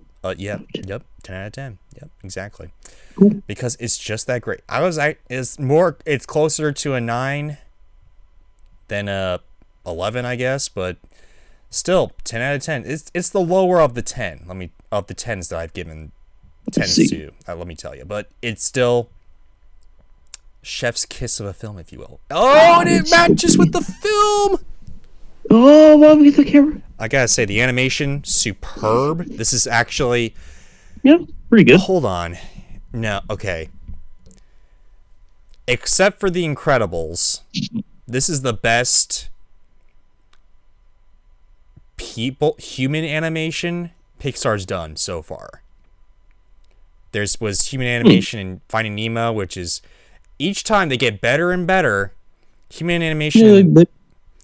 There was human animation in the Toy Story films that was miscellaneous. Human animation, Monsters Inc., they got a little bit better. Finding Nemo, a little bit better. The Incredibles, that was actually 2D, and then they translated it to 3D, which gave it a style, which is, I consider that an exception. And let's see. Cars, no humans, so you can't do that. And And yeah, this one, so far, is the best one. Mainly because it's the same director, and they did probably the exact same thing, honestly. But I dare say this is sort of better. The Incredibles was top Pixar human animation. This is, dare I say it, even better there I go. I said it. Even though Linguini's got a huge ass nose, but still. He does, yeah. Anyway, though. It's a mega nose. WALL-E. Considered by many to be the last of the Pixar Golden Age, because technically this was this was considered in many of the promotion material to be the last one, because I guess I'll explain it here. There was a meeting, there was a lunch, I guess, that WALL-E with Andrew Stanton, the big heads at Pixar and all that, where after Toy Story was done, they kind of plotted out most of the films that would have come out in between Toy Story and this next film, which is WALL-E. And they planned out basically just a bunch of different ideas. I can't remember if Ratatouille was on there, but I think Brad Bird just came on and was like, hey, can I do The Incredibles? And they were like, yeah. But other than that, I think most of them were planned out in-house, except maybe The Incredibles. I don't know.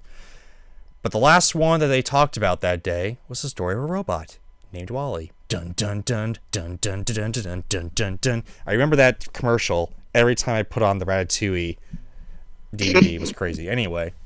I see. Yep. This one should be one of Skits' favorites, but I don't know if Skits watched it or not. It's more Skits has watched it. What? Skits has definitely watched it before. Oh, good. It is more Fi than Psy. However, not as bad as certain other films. Not as bad as Ant-Man and the Wasp: Quantumania, ladies and gentlemen. No. No. I mean, might as well have space elves in here, kind of folks. I mean, that just went a little too far. Maybe be like an astro mammoth while you're at it. Yeah. Well, actually, here's the idea. Okay, there's so much science out there. Actually, I did some research on this real quick. Side tangent. Ant-Man and the Wasp: Quantumania actually has a basis in some science. Yeah. You want to hear the science? Oh yeah. You want to hear the science, kind folks? What's the science? Oh. So, there's this theory in science. Again, a very far out there theory, granted. But there's a theory out there that's like the universe is basically an atom. And if you zoom out even farther, we just might be just a small cell in something else, like a whole other universe or something, which is like we're microscopes compared to, what actually we is are out microscopes. There, What?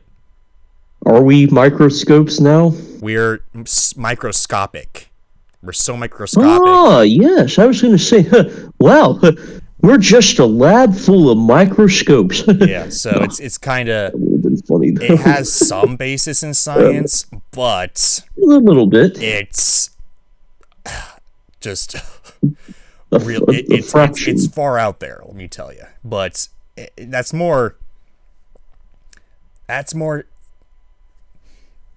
as far of a science theory as science theories can possibly be, because there is no math to kind of do anything. No, it's kind of it's a little bit of a twin dump out. It's more again more Phi than Psi, but still there's just a tiny bit of Psi in there. Anyway, side tangent gone. Anyway, WALL-E, aka the greatest Greenpeace film of all time. Yeah, you could put it that way. And son,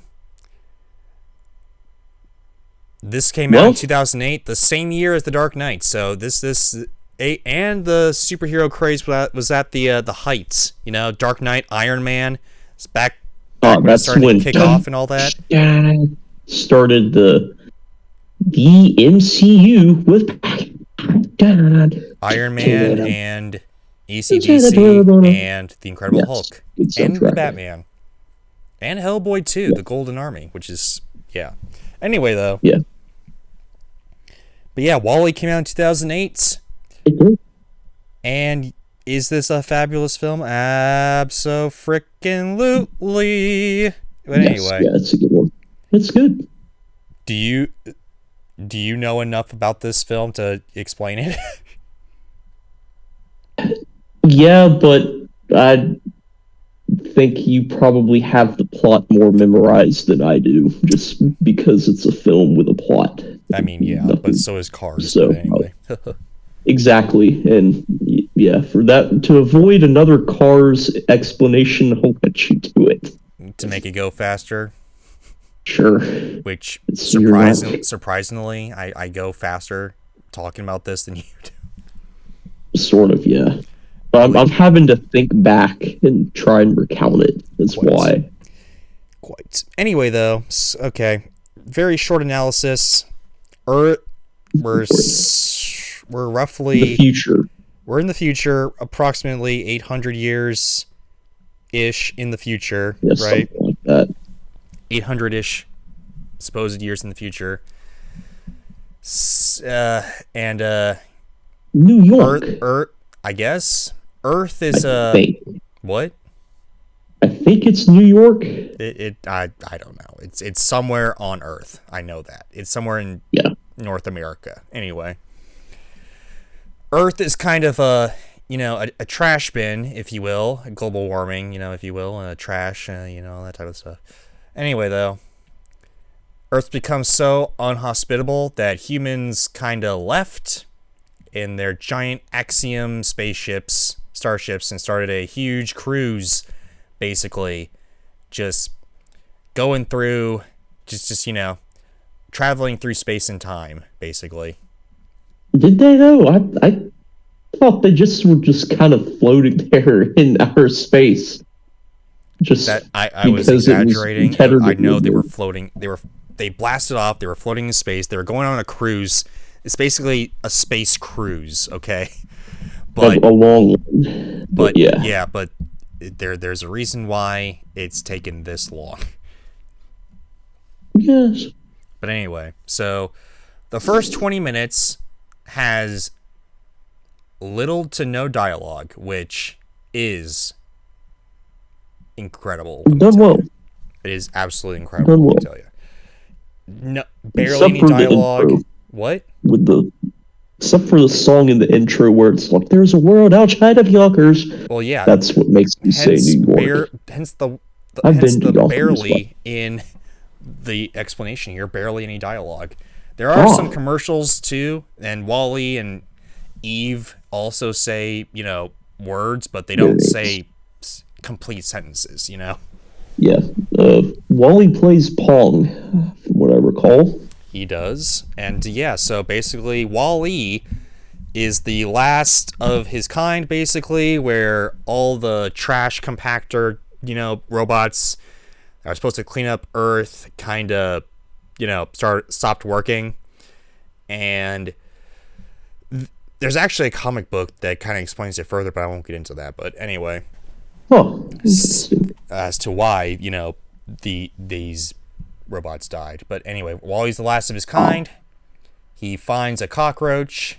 I forget his name because they never say his name. It's not Bernie. Bernie's the other guy. But anyway, it's a New York cockroach. Yeah, because cockroaches survive a lot. Cockroach. Yes. For the New York tradition, cockroaches. Anyway, you kind of see his life. You see him. Yeah. You see him building like his huge garbage structures and all that. Yeah, lot of cubic structures. He collects garbage too. Like he compacts it. Yeah, he collects what? He has a boot. He's got all these weird, he has a bra something too and all that. Then he finds a plant, and that will come later. Do you know what plant it is? No, I don't think any of us know. It's just a sapling, but it's just in a pot. It's just in a fridge, which I don't even know how a plant could survive in a fridge. I forgot about that, but yeah. I don't know. Whatever. Movie's gonna movie, but anyway. Yeah. Eve comes down. Wally's in love, and she gets frustrated, destroys everything after like a couple weeks of not finding anything, and Wally, kind of has a little semi date, brings her back to his place, and you kind of get it on. Also, this is the first Pixar film to have live action elements in here, aka Hello Dolly, ship captain guy. The ship captain. There's the people that went on the first Axiom flights in the commercial and all that, and excerpts from Hello Dolly, which is kind of interesting because 20th Century Fox was not owned by Disney at that time, so they had to make a deal to put that film in a Pixar film, which I gotta say, that's really funny. Nice. Anyway, good for them. Anyway, though, Eve finds the plants. She absorbs the plants. She goes into hibernation, I guess, and Wally goes on into like waiting mode. Yeah, goes on. Then Wally goes on some dates with her, I guess, like kind of. I don't know. Kind of like a pretend dates, I guess. It's kind of weird. Anyway, Eve gets picked up. Wally follows her on the rocket. And then we go to the Axiom, which that's the end of dialogueless stuff here, and then there's fat ass humans that just are on their chairs just being all like, I'm on Skype now and I'm doing business on this thing here, and I'm super fat because I don't work out. I'm using Windows Vista now. Windows Vista, Skype, okay, and just doing all this crazy crap. Try blue. It's the new red. Ooh. Oh, Wally. Wally kind of taking it in and all that, and wow, yeah. So Wally. And there's a lot of commentary to be had with this particularly, especially if you're fall into a certain, I'm not going to say it, there's a certain dialogue to be had with a certain type of people that I'm not going to get into. AKA, a certain type that AKA if you have AKA someone in your life. Yeah. No, I don't have that in my life, but okay. I imagine a corporation taking over life. Mitsubishi Electric. That's basically JK. People who are opposed to that. That's basically what I'm talking about. Anyway, Wally. That's exactly what I was getting at. Man. Yeah. Wowie, they're fat. No, there's. My dog, Fig, is just farting up a storm. I'm just like, what the heck? I can't barely breathe. A lot of pops. They silent pops or something. Yeah, they're so silent but deadly. Holy crap. They're like, surprise, I popped. It's like a skunk. What the heck? I know it's not weed because no one here does any weed, but still, I don't know. Anyway. Not weed, God. Anyway, though, so what else we got? So he's exploring and all that. The captain and the wheel, they all figure out that Eve's got a plant, but she turns out that the plant is missing. So now they gotta find the plant, and they do a lot of misadventures and all that. Wally kind of is like, they kind of go through a bunch of stuff, just kind of little misadventures, and Wally kind of brushes up to Eve, kind of starts to turn on the love factor, if you will. Oh yes. There's Mo, aka the cleaning robot that kind of goes around the ship that cleans up after Wally because he's super dirty. Yep. That's right. And then I guess the captain learns more about Earth, basically going on Siri or Google and just being like, "Hey, define. There was no Siri yet. There was no Siri yet, but it's basically Siri in today's world. It's like, hey, computer, define pizza. Pizza. Computer. Pizza is a is homeless pizza piece of pizza. Anyway. Pizza to bone. There's 2 other humans that are just like kind of random. They kind of randomly generated. I don't even know what the heck they're supposed to be about. They're just there. I don't know. They don't do anything.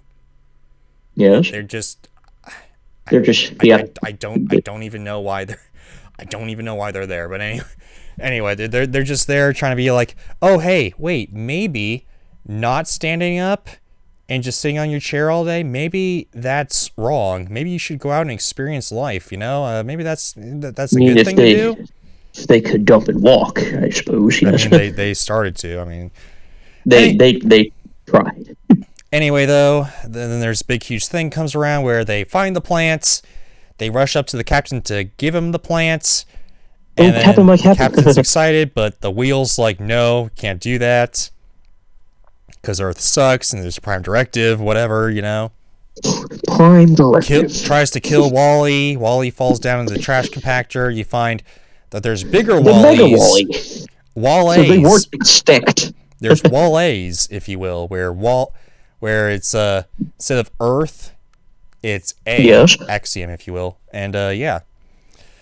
So bunch of confusion, all that stuff happens. There's a big, huge push to like get the plants back into the ship so the ship can transport him back to Earth. While he's at death's door, there's no parts for him, and he basically sacrifices his life for humanity. They go light speed back to Earth. They land on Earth. Eve fixes Wally, but Wally's like, oh, I don't remember you. But then all of a sudden he does, and he's like, Eva? Wally? Eva. And I gotta say, okay, even explaining this gets me teary-eyed, okay? Listen, it's just... It's touching his toilet, I tell you. It is. And it's all about... And that's basically it. The robots and all that, Eve and Wally fall in love. There's an epilogue in the credits where they kind of start, building back human civilization that in a better way. Yeah. Where Earth and humans can coexist. So, yeah. Yes. But anyway, is it a perfect film like Ratatouille? No. Like I said, the 2 humans, I have no idea. It was far more memorable, of course, for skits, but... Yeah, it was more memorable for skits. It's not perfect, however, it is high up there, okay? On Letterboxd, I have it as, like, in the top 10, okay? It's that great of a film. Yeah, it's in my top 10, for sure. Son, what do you have to say about Wall-E? Wally. Let's see. Falling off of the badassery of Cars, I forgot to mention this about Cars, but you want to talk about a very damn good video game adaptation of a film? That's it. We're getting in the Spider-Man 2 Maguire edition realm. So, yeah.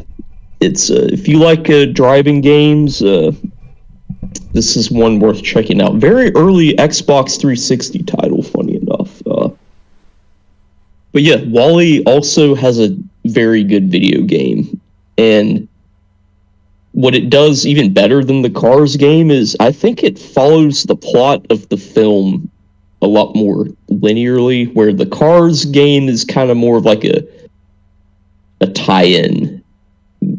But,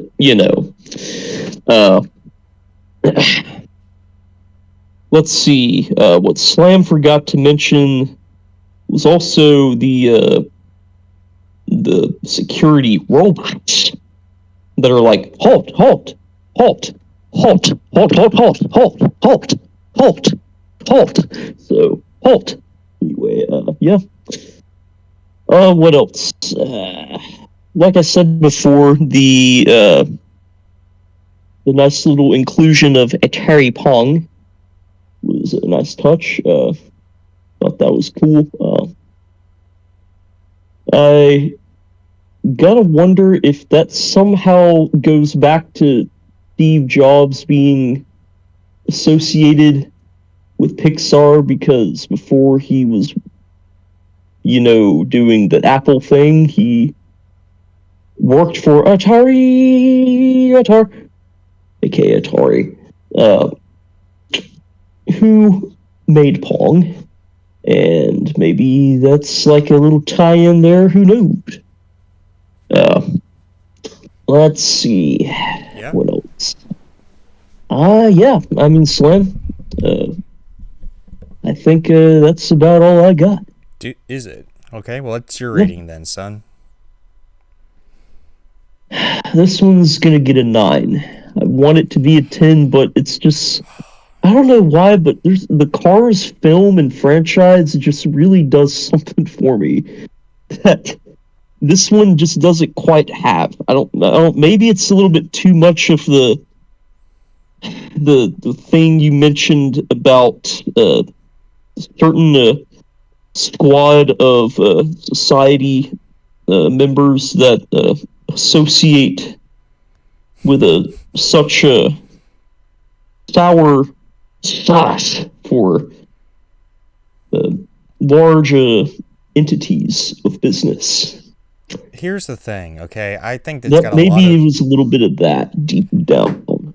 I Yeah, think there's a lot of interesting there's ideas. It touches on everything. It's not preachy like certain other no, it's not.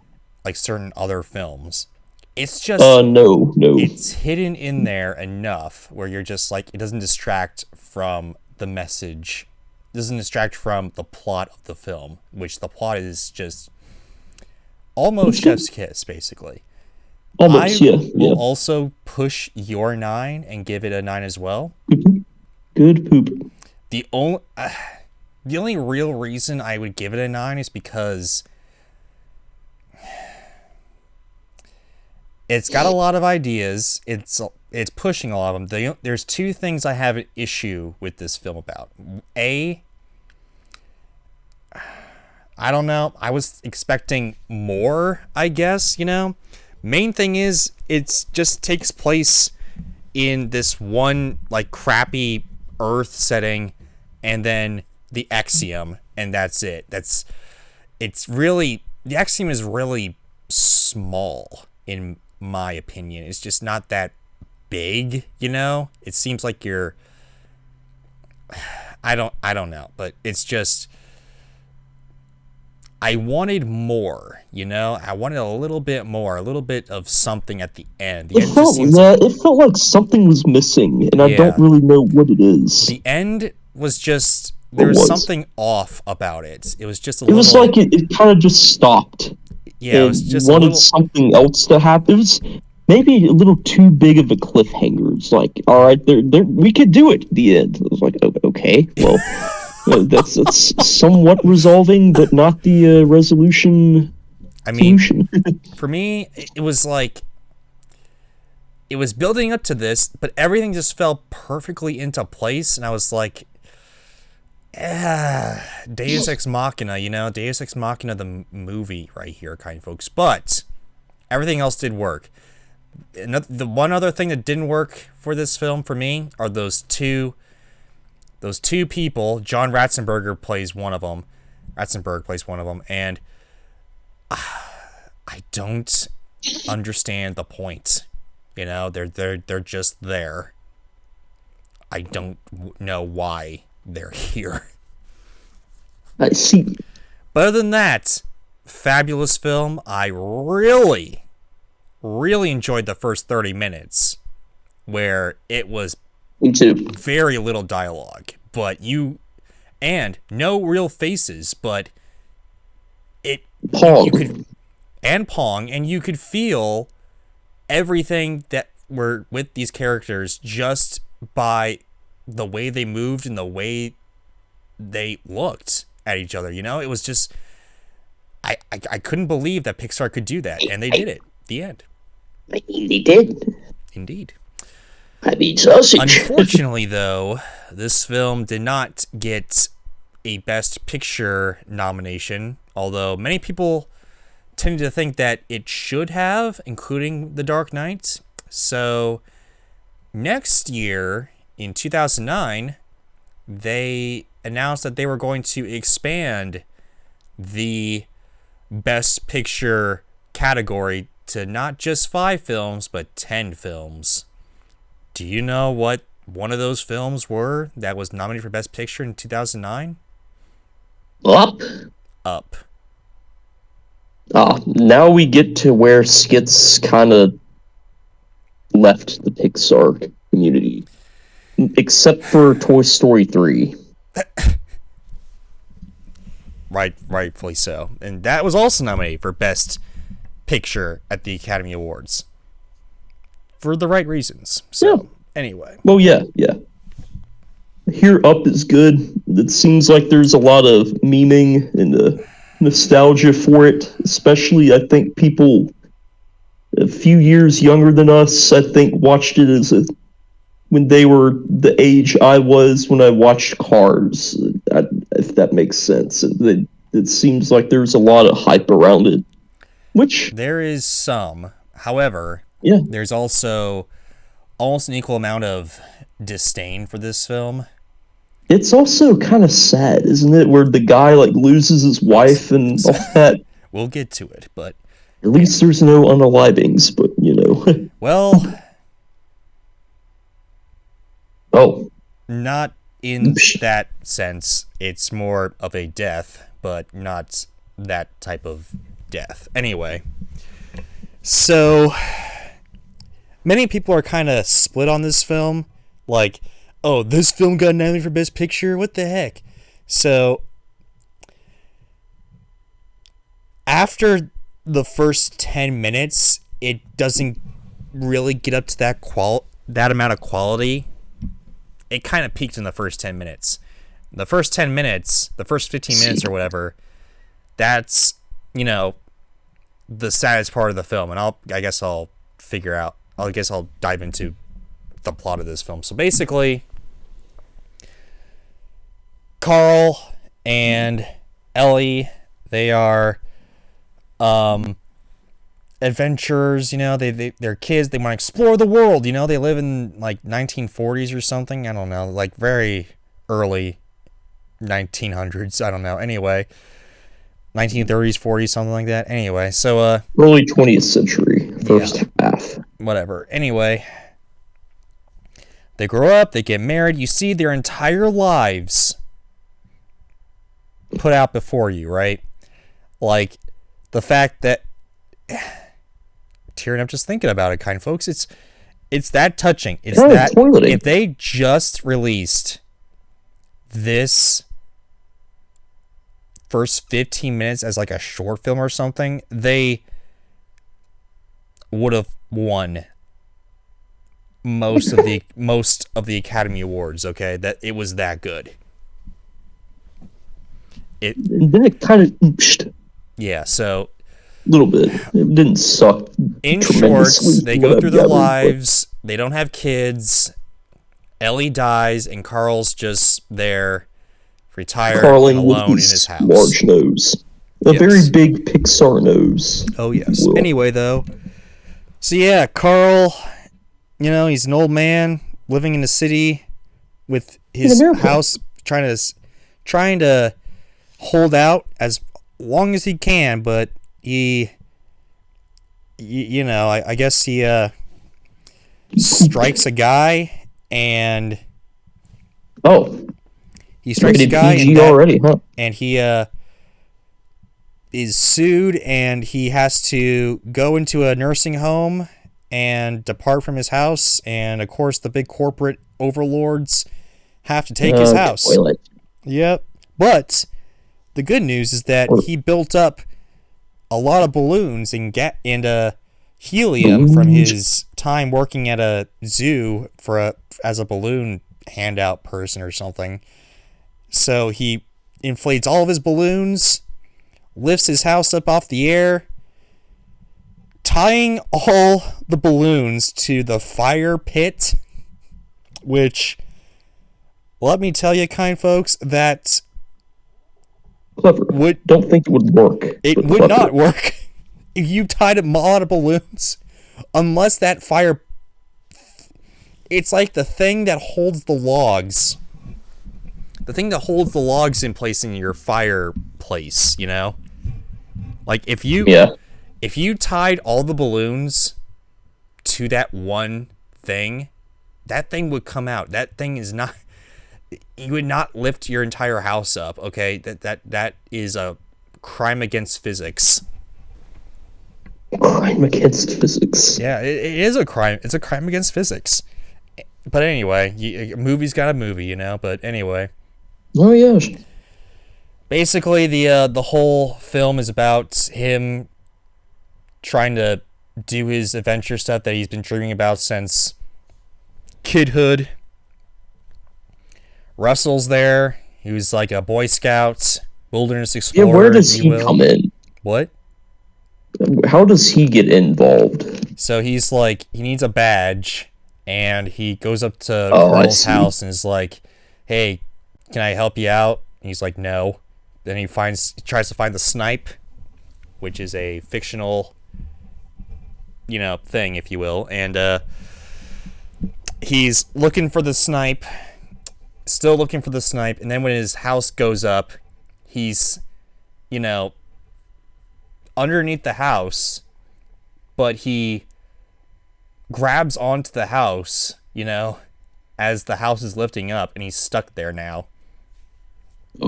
So he goes up to his, you know, deck and all that, and he's like, Mr. Fredrickson, I found the snipe.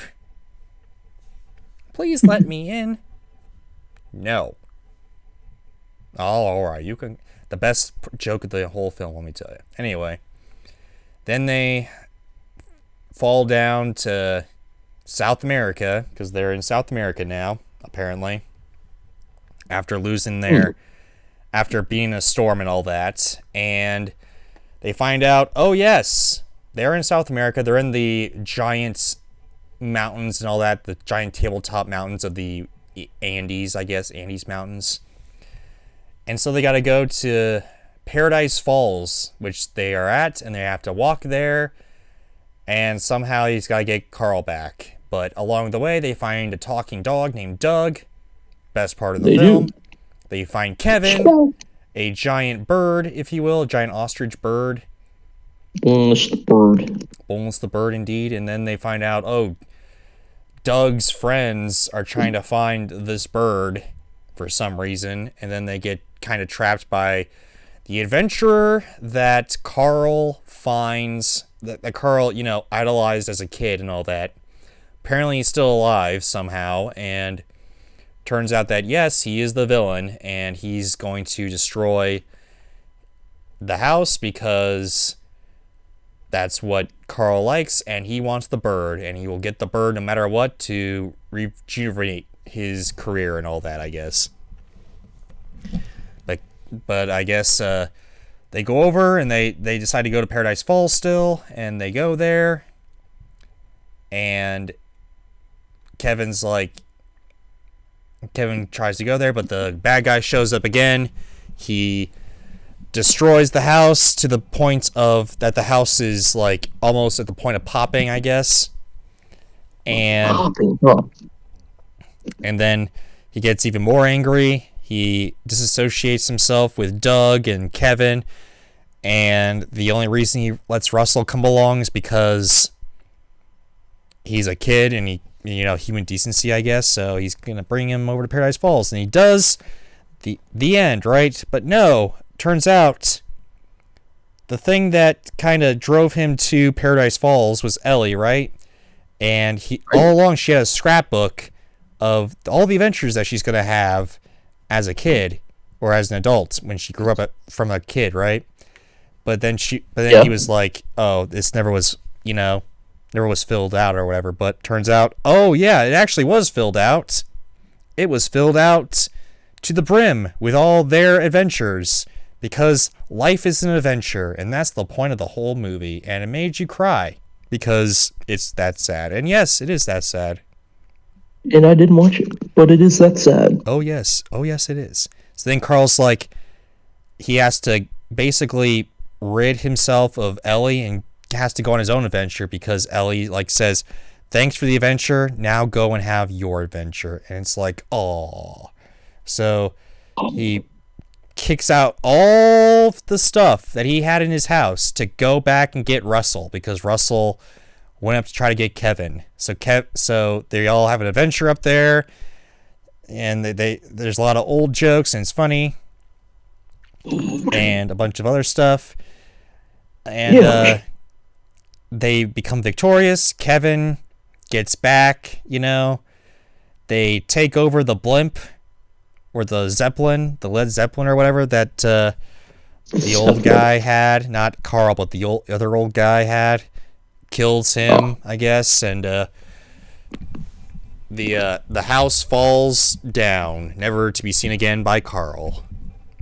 Oops. So then they travel home with all the dogs and Doug and all that stuff. They leave Kevin with his kids and all that. With her kids and all that, because she's a girl, so there you go. And travel back home, and turns out Russell's dad is nowhere to be seen for his pinning ceremony, for his, Russell's badge thing, whatever. And Carl's there as his pseudo father figure, which is, again, very sad, and hence the reason why this film was nominated for Best Picture is because it made all the old people sympathize with Carl and cry. So there you go. And that's the end. And at the very end, we find out that the house did land at Paradise Falls, but Carl has no idea. And that's it. That's the end. All in all, a fairly decent film. However, not Best Picture worthy, let me tell you, okay? No. Nope. I think Wall-E was better than this film. By far and large. What? By far and large. Personally, I think that it's a very uneven film. The highs, the stuff that works in this film really, really works. However, the stuff that doesn't really, really doesn't. Yeah. Anyway, though, son, do you have anything to say about Up? No, not really. I just know it has a cultural significance. And there was a video game. Of course there is. There's gonna be video games. That's all I can tell you. There's gonna be video games of these films until, like, probably Brave. Even after that, probably. Don't think so. Was there in whatever. Anyway, this film for me gets the same not the same rating, probably more like an 8 out of 10 probably. Let me see what I can put on Letterboxd. Just slightly above Cars in my opinion, mainly because again, stuff that works in this film really, really works. Oh, it's a 4 star, so it is an 8 out of 10. But yeah. What? The stuff that works in this film really, really does work. It's just the stuff that doesn't really, really doesn't. But anyway, I don't know if you can rate it because I don't know if you've seen it, right? No, but it ain't above Cars. That is for plopping sure. I mean, it's a 10 out of 10 for skits. I mean, kind of folks. I mean, how dare you compare? Now it's time for the second Pixar film to be nominated for Best Picture. Toy Story 3. Oh, yes. You've seen Toy Story 3, correct? Yes, this will be the last one until Coco that I've seen. Oh, okay. Very random. It is pretty random, but it is a fabulous film anyway. But Toy Story 3, also a really great film, and I dare say this one, I mean, yeah, you can nominate for this one for Best Picture. I mean, this one is kind of worthy of that. It's pretty good.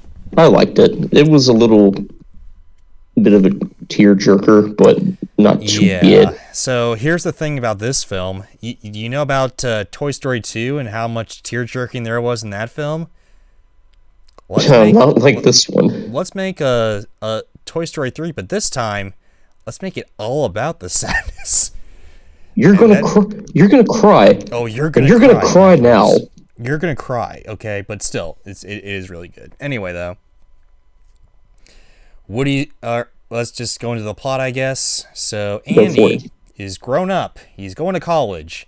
He hasn't played with his toys in forever, and you're gonna join the fraternity. No, I'm just kidding. I mean, he might as well. We'll probably see that. I'll explain that probably later on the podcast. But anyway, so he puts all the toys in, except for Woody, in a trash bag and attempts to put him in the attic, but they get mistaken for trash and they're sent off to the trash, and they escape and they go into a donation box for Sunnyside daycare or whatever, and Woody tags along to try to get him back. Barbie is also going along as well, which this other random character, I guess, which Barbie was established as a character in Toy Story 2, but she didn't come back with the toys. There's a bunch of Barbies that were just there for some reason, but in Toy Story 2. But this one is apparently I don't know, Andy's sister Cindy or something. I don't know, Cindy's toy or whatever that gets donated as well. They all find out that Sunnyside Daycare is the greatest place on earth because the kids will always play with them forever. The bear. Woody is like, oh, I'm gonna get out of here because you guys need to appreciate Andy. And yeah, so not Hanks approved, huh? What? Not Tommy Hanks approved. I guess not. But anyway, then the toys get played with very, very roughly by really young kids. Basically, how toys would be played with by regular kids, and not Andy, who was a very big nerd when it came to toys. Let me tell you, okay, he would not play with toys like that. Kids would not play with toys like Andy does in these Toy Story films, okay? He's way too careful. Sure. And then Woody, hitches a ride with Bonnie, who is a very young child, and gets introduced to these other round of toys, and Bonnie plays with Woody, and not like that, kind folks. Don't take it like that. Kind folks. Kind folks. That's a little not commonly kind there, kind folks. Anyway, though. Need a little bit of a plop in the popper. Anyway, though, you know how how Andy's toys were basically like a business, basically like a board. They had board meetings and all that type of stuff. Yeah. Bonnie's toys are more like a theatrical group. I see. No comment on that. Well, a lot more Disney involvement, as you can tell, than Pixar. No, there's a lot of Pixar involvement. Pixar decided to do that. Differentiate the Bonnie side and the Andy side, so there's that. Anyway, though, the last third of this film is basically like a breakout film, basically just trying to get out of jail with Lotso, Boneless the bear. Yeah, exactly. Boneless the bear, indeed. And the film's boneless. The film's boneless, if you will. Yes. And yeah, so then they ultimately fail trying to get out of the daycare and go into the garbage and almost get incinerated, hold hands and all that, have to sit for a long time thinking, oh yeah, maybe the toys will in fact die. But, of course, this is Toy Story, This is Disney. This is Pixar. There is no way in hell that they're going to allow these toys to die. You know? They're probably going to say, oh, yeah, this is the end of the trilogy. You know, these toys are going to die. We just got off of Up, you know, where a bunch of old people died in that film. So you were thinking, oh, well, these toys are definitely going to die. No. Nope. Of course not. So the aliens use the giant claw to get them out of there, of course. And they decide that they're going to be donated to... Andy decides to donate them to Bonnie. Even Woody. And Andy gets way too attached to his toys as a college kid. And they say so long, partner, and they just have a fun-filled time at Bonnie's house at the end. That's basically Toy Story 3. Yeah, that's a good summary. Except Boneless the Bear was bad.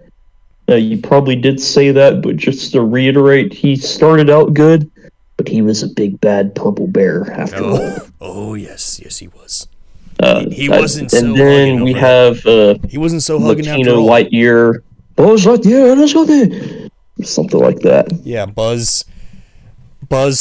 Throughout these films up to this point, they have to have him disillusioned with being a toy. So, Toy Story 1, he was disillusioned. Toy Story 2, there was another Buzz that was disillusioned. And this one, he gets reset to the factory setting where he turns Spanish Buzz, which again brings up a whole bunch of questions. Like, for instance, if they knew that Buzz was back to the factory setting, why didn't they reset him in the first Toy Story? True. That's like a plot hole. That's a plot hole, kind folks. It's a big plot hole. But movie's gonna movie, you know. Movie's got a movie. Yep, plot hole's got a plot. Plot hole's gonna plot. But anyway. Plot holes. My bad. Yes. Not pothole. It's a pothole in this film. I mean. Could be. Anyway, though, kind folks, that's it. PS3. It's a lot of emotions. Okay.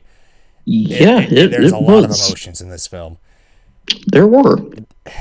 There is some levity to it, but it's not as prevalent as Toy Story 2, which I gotta say has a perfect balance in my eyes, you know. But yeah, I gotta say, when it hits, it really does hit, and there's not a lot of low points either, you know.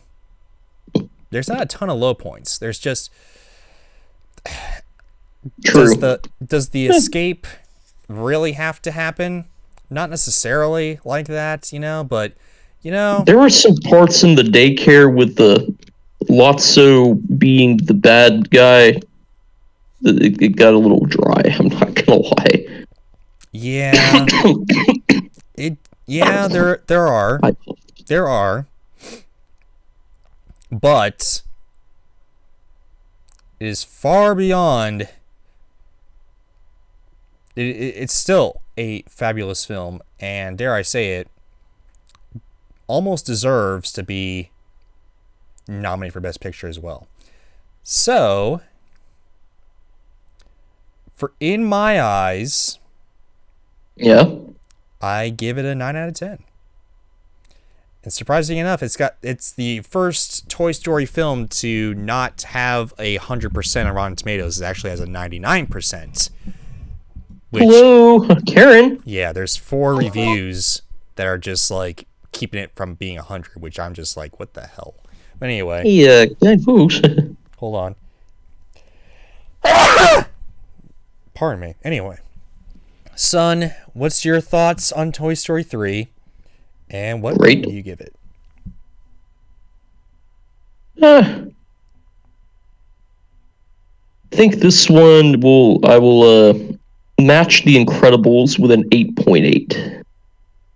Ah, I see. Why is that? Because of the dryness?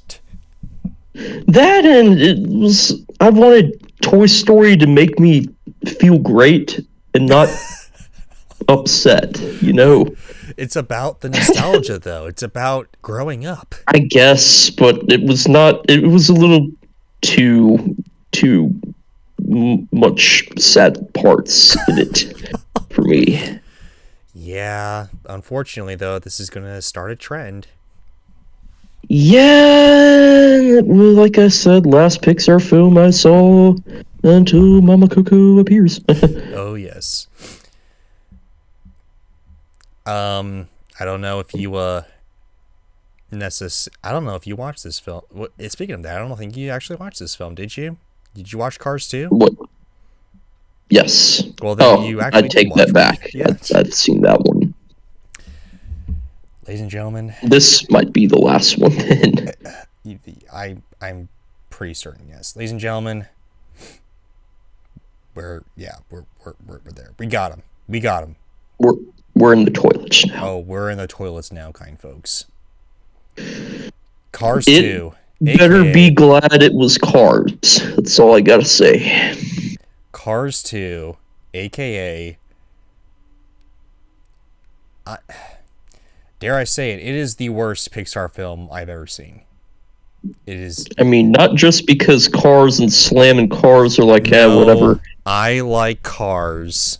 I told you, I like Cars the sort film. Of. I like certain automobiles, but Cars 2, it fails tremendously. I won't dive into it to say, I won't dive into every single problem with it, but I'll give you the highlights. I guess. Right, but that's what I'm saying. It's like this one, and I think in some ways more so than the other Cars films, you really had to be a car enthusiast to pick up on some of the little hidden gems they had in this film. I picked up on the hidden gems.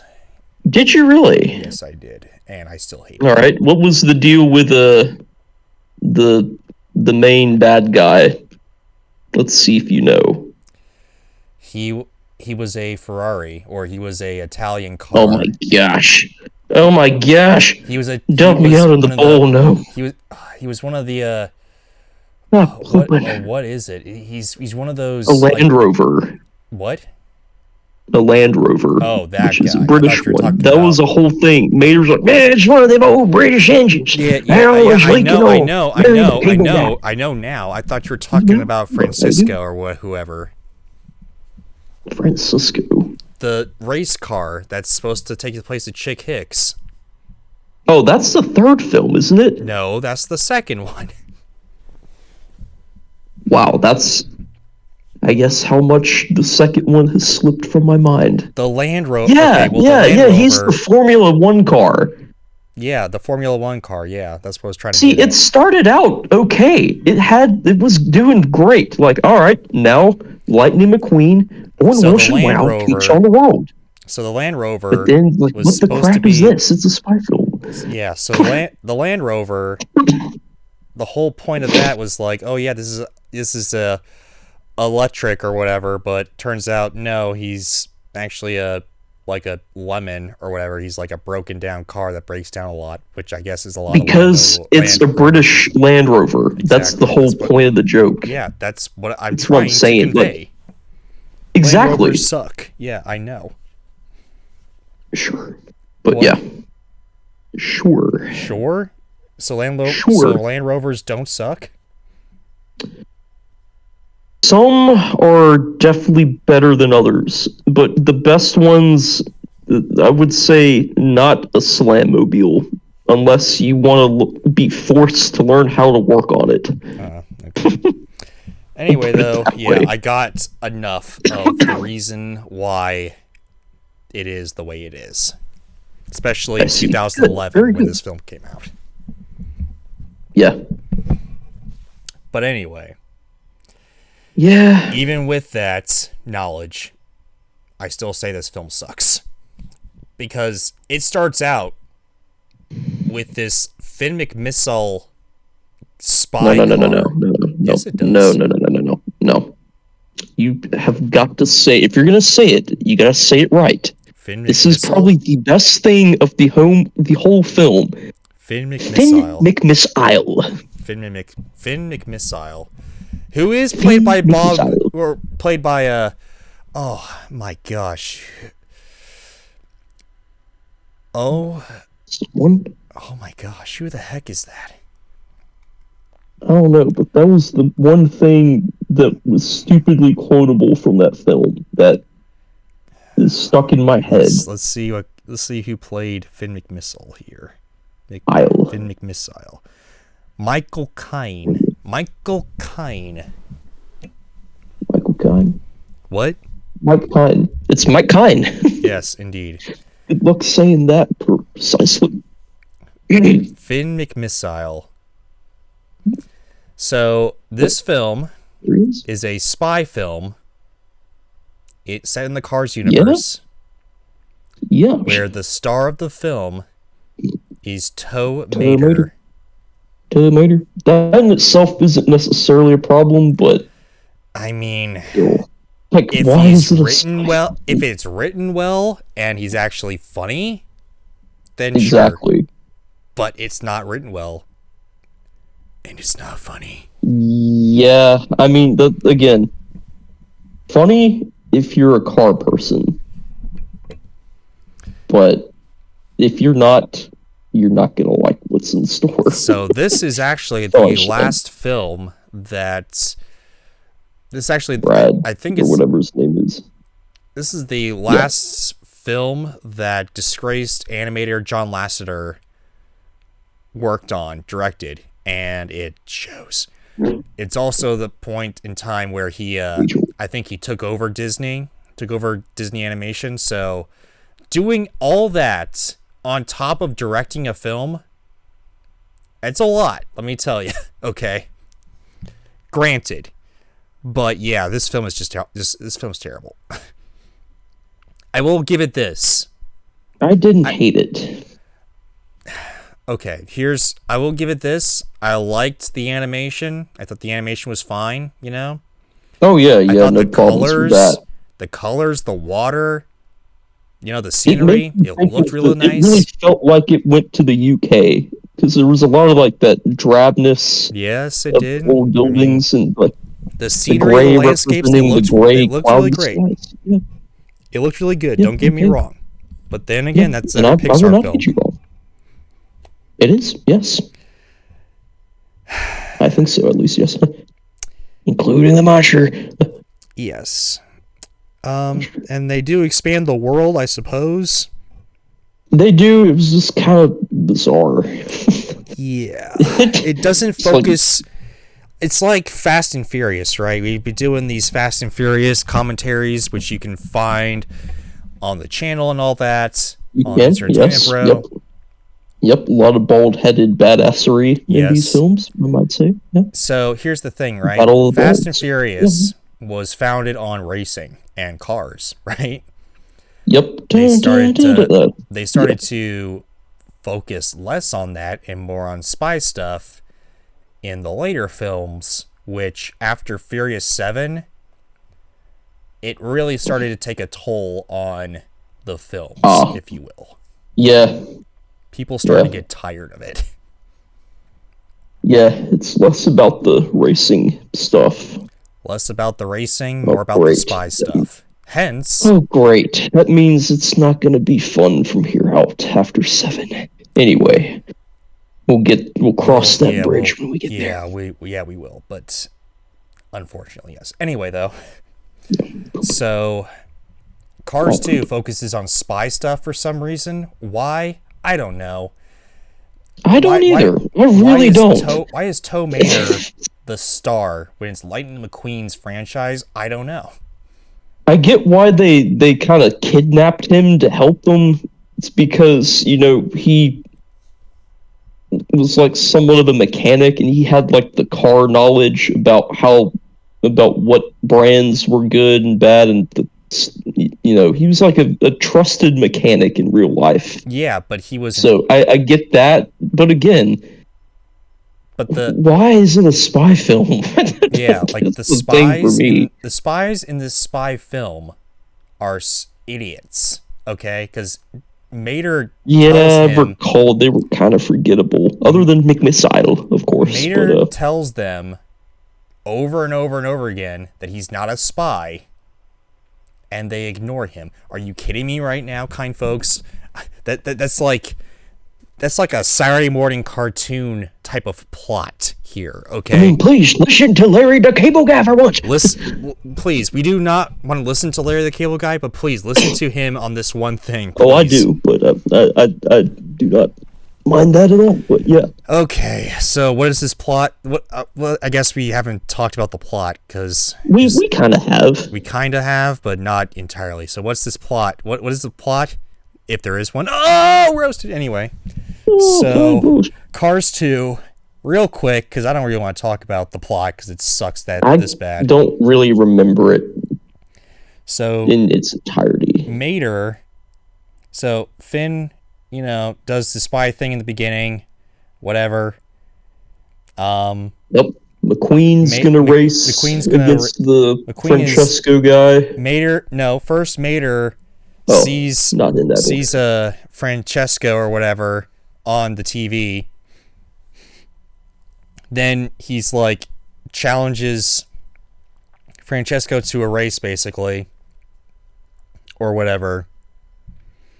Like, with the race or whatever, and Lightning McQueen's like, "What the heck, Mater? Why'd you do that?" But I guess he forgives him real quickly, and he's like, "All right, well, I guess we're gonna go around the world now. Yeehaw!" And then we find a lot of the we go around the world. We go to Tokyo first, where they meet up with the Mater meets up with the spies and all that, and kind of gets sidetracked, not with Lightning McQueen anymore and all that. And then they go to Italy with the Pope Mobile, and we'll get to that. But anyway. Oh yeah, I forgot about that. The Pope Mobile, kind folks. Oh boy. We'll get into that. Anyway, so then he goes to Italy. We find out that there's more than meets the eye with this car, this engine that we've seen or whatever, that for some reason, I don't even know why they have him open his hood. That's like, what is it, like exposing himself? Like he's seeing his, like, goods and bits? Like, what the heck? Why are you... I think it's to symbolize that he's always having to be worked on. I know that, but in the Cars world, isn't that like exposing yourself? Like putting down your pants and your underpants, like, or like open heart surgery, or like, what the heck is that? I don't know. I don't really know where that goes. I think that's... But somewhere they have a tongue, apparently. Yeah, so. I think they... you really think about it, maybe open heart surgery or something? I don't know, but whatever. I don't care enough. Anyway, so Mater, I guess there's a huge explosion. They destroy a lot of the cars or whatever, and it basically comes down to McQueen and Francesco. And come to find out that they're not using... Lightning McQueen and Francesco are not using the fuel specifically, and all that specific fuel, this green energy fuel, whatever. And yeah, so Lightning McQueen and Mater have like this blow up where they like their friendship gets tested and all that. We get the whatever, and then they travel. Mater gets kidnapped, travels to London. And Finn McMissile and his girlfriend or whatever, they the yellow one, right? The pink one. The yellow one is in the third one. Oh, yeah, that's right. Yep. Anyway, I told you, it's the most forgettable of the Cars trilogy. It is. So, yes. Anyway, there you go. Anyway, so yeah, if he finally gets through their thick skulls, their idiotocracies. He's not a spy, but he uses his smarts, because he's not stupid, to, I guess, break them all free from the Big Ben, if you will, and goes over and saves Lightning McQueen because they're about to blow him up. And then they find out that the Land Rover guy, he's the bad guy.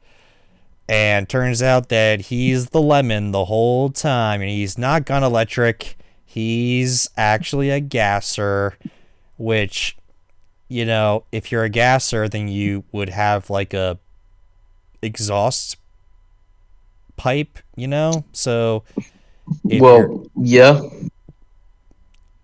if you're electric, yeah. you don't have that, so that would be a dead giveaway. So why didn't they just, There would be other giveaways. Now, granted, these cars in the Cars universe in general, like when they're just like casually doing the human equivalent of walking around, they're not really. It's not like their engines are on. They're just kind of yeah, I get that, rolling but around. you can just turn them around and look at their exhaust pipe in their asses, right? So I mean, yeah, I guess you could keep the exhaust pipe there as a disguise or something to be like, no, I was converted to electric. I used to be gasoline. See, here's the proof.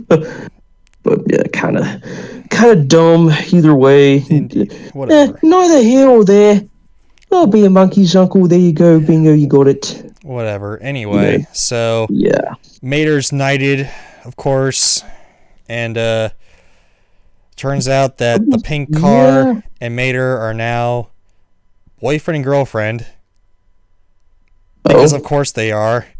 And Mater's got jetpacks now. So, and then the movie ends. Oh yeah, that's right. Jetpack Mater, that was a thing. I will say I did like the the little nod to Queen Elizabeth, may she rest in peace, Her Royal Highness, being like a Model T. I thought that was pretty funny. Yeah. That and Finn Nicholas Isle. So here's the thing. Best things there, yeah. So here's the thing. What's the thing? The thing here is this. There's a couple things that make the Cars that specifically in this movie that makes the car universe seem very weird. Okay, first of all, the Pope Mobile, if you will, aka the Pope car. So you're telling me there's religion in the Cars universe? Why? Just what's the purpose of this, right? There's no churches, right? Like, what the heck? It's very bizarre. It makes you think way too hard about it. Like, the Pope Mobile is in another car being driven around by another, like, low-hanging car or something. Also, and this, again, was touched upon in the first Cars film just briefly, but it's worth mentioning here. The planes are alive. Every machine is alive. So what the heck? What is the purpose of this? You know, cars can go and do whatever, but planes can't. Planes can't fit into the airport. So what if planes need to fly? Do they fly in other airplanes? the subplane within the outer plane. Yeah, like what the heck? And that sounds like another film that I definitely haven't seen, and I've heard. There's car bugs. The right thing. There's everything's made out of machines, and everything that's a machine is alive. What the heck? This is okay. It's very weird. Yeah.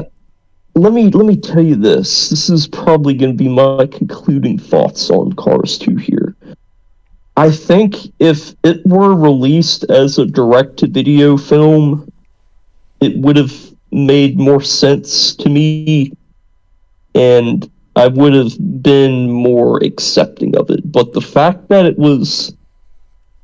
the plot was, what it was, and that it was like a major theatrical sequel to the original, I don't know about that. Yeah. And I think the reason I liked it more than you did by far, other than being the car enthusiast of the two of us, is, I didn't watch it in the theaters. I watched it after it came out on like Blu-ray and DVD or whatever, and popped it in, and I guess my mind kind of subconsciously uh, it's, it conceived it as a direct-to-video film for that purpose. But Yeah, I mean, thinking about it as a I don't know about theaters. Yeah, here's the thing about that, right? Like, yeah, no AMC Cars. for this. I mean, would it be better as a direct-to-video sequel? Probably, but I would still have some issues with it, like I do with Planes and Planes 2. Like, they were direct-to-video spin-offs of the Cars world, technically. That I do not know. Okay, so I thought one of those was theatrical, but I guess one of them was Planes, Fire and Rescue, but I think it was more released in April or more released in Europe. Planes, Fire and Rescue, I don't think did a lot in America, maybe in a few select theaters, maybe, but I do know it was more released in Europe and all that, and it was like, I don't know what. The first one was direct-to-video. I don't know why, but there you are. Anyway, though, 2 out of 10.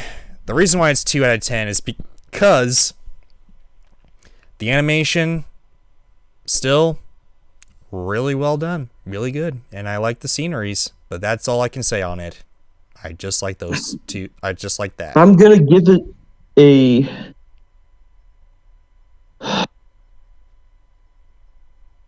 probably a 5. That is more. That's more than I thought you were going. Oh, that was less than I thought you were going to give it. Really? It's like halfway to a 10 for the car reasons, but as a film, if you take away the car aspect of it, it's like, what the dump? But then if you put the car aspect back into it, but look from the non-enthusiast standpoint, what the dump? It makes even less sense. Hell, if it were just a generic Pixar spy film that was its own thing, maybe that would have done all right. I think that would have been better.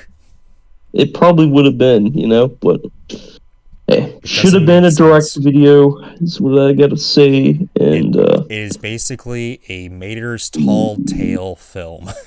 It is. Just like a Goofy movie is the film equivalent to Goof Troop. Yeah, essentially, yes. That's true.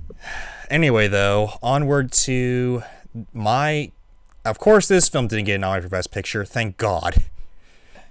The one that is probably of equal value of the second worst Pixar film, but still is my girlfriend, the Niddick's favorite Pixar film, which is surprising. Probably because she's a redhead, Merida's a redhead. Not naturally, but yes. I guess. I whatever. Anyway, Brave, aka SIW. That's my only guess. SIW. You know. Yeah. What is SIW? Strong Independent Woman. There you go. I was gonna not say it, but okay. Hey, yep. There you go. Maybe that's all I could think of. She is a strong, independent woman, but I don't know what that's. I'm aware.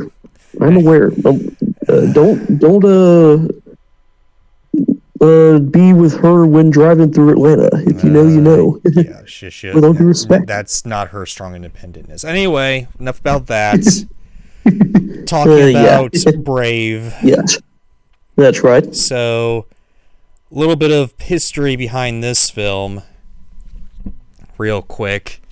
So, the director of this film was supposed to be the same director as The Prince of Egypt, aka the best DreamWorks film of all time. Let me tell you, okay? Wait, what? Yeah. Okay. The Prince of Egypt. And apparently she was a woman, which doesn't necessarily matter, but whatever. Anyway, she was going to direct this film, but disgraced animator and director John Lasseter decided to fire her after having a bunch of production issues because He wanted it done his way, but she wanted it done probably the correct way. Oh, roasted anyway. Oh, in your face one. So anyway, he hired this other director to take over and basically reconstruct it from the ground up in like a very short amount of time. And basically, okay, I'm going to just give you, I'm just going to do an experiment here, okay? Sure. So do you know what Brave's about? All I know is it's something, I think it's medieval, maybe. It is. It's something about the red-headed girl that they've kind of made look ugly, in my opinion. And she can shoot a bow and arrow. That's about all I know. Okay, so it's about her kind of taking most of the film is centered around her becoming her own woman and becoming like, independent and all that, right? So it's about her. I see. Very, very short before we actually get into it. It's about her kind of finding her own path and all that, because she's supposed to get this suitor or whatever in Scotland. And like she's the princess of Scotland or something, and she's trying to they're trying to find a suitor / person to marry this person, like Merida and all that, but she defies her mother, and her mother really, really wants her to like conform to modern society and all that type of stuff. So, knowing that description, makes a lot of sense. Knowing that description, do you think that this movie is about gender? Yes or no? Yes. Somehow I feel it's going to be a no.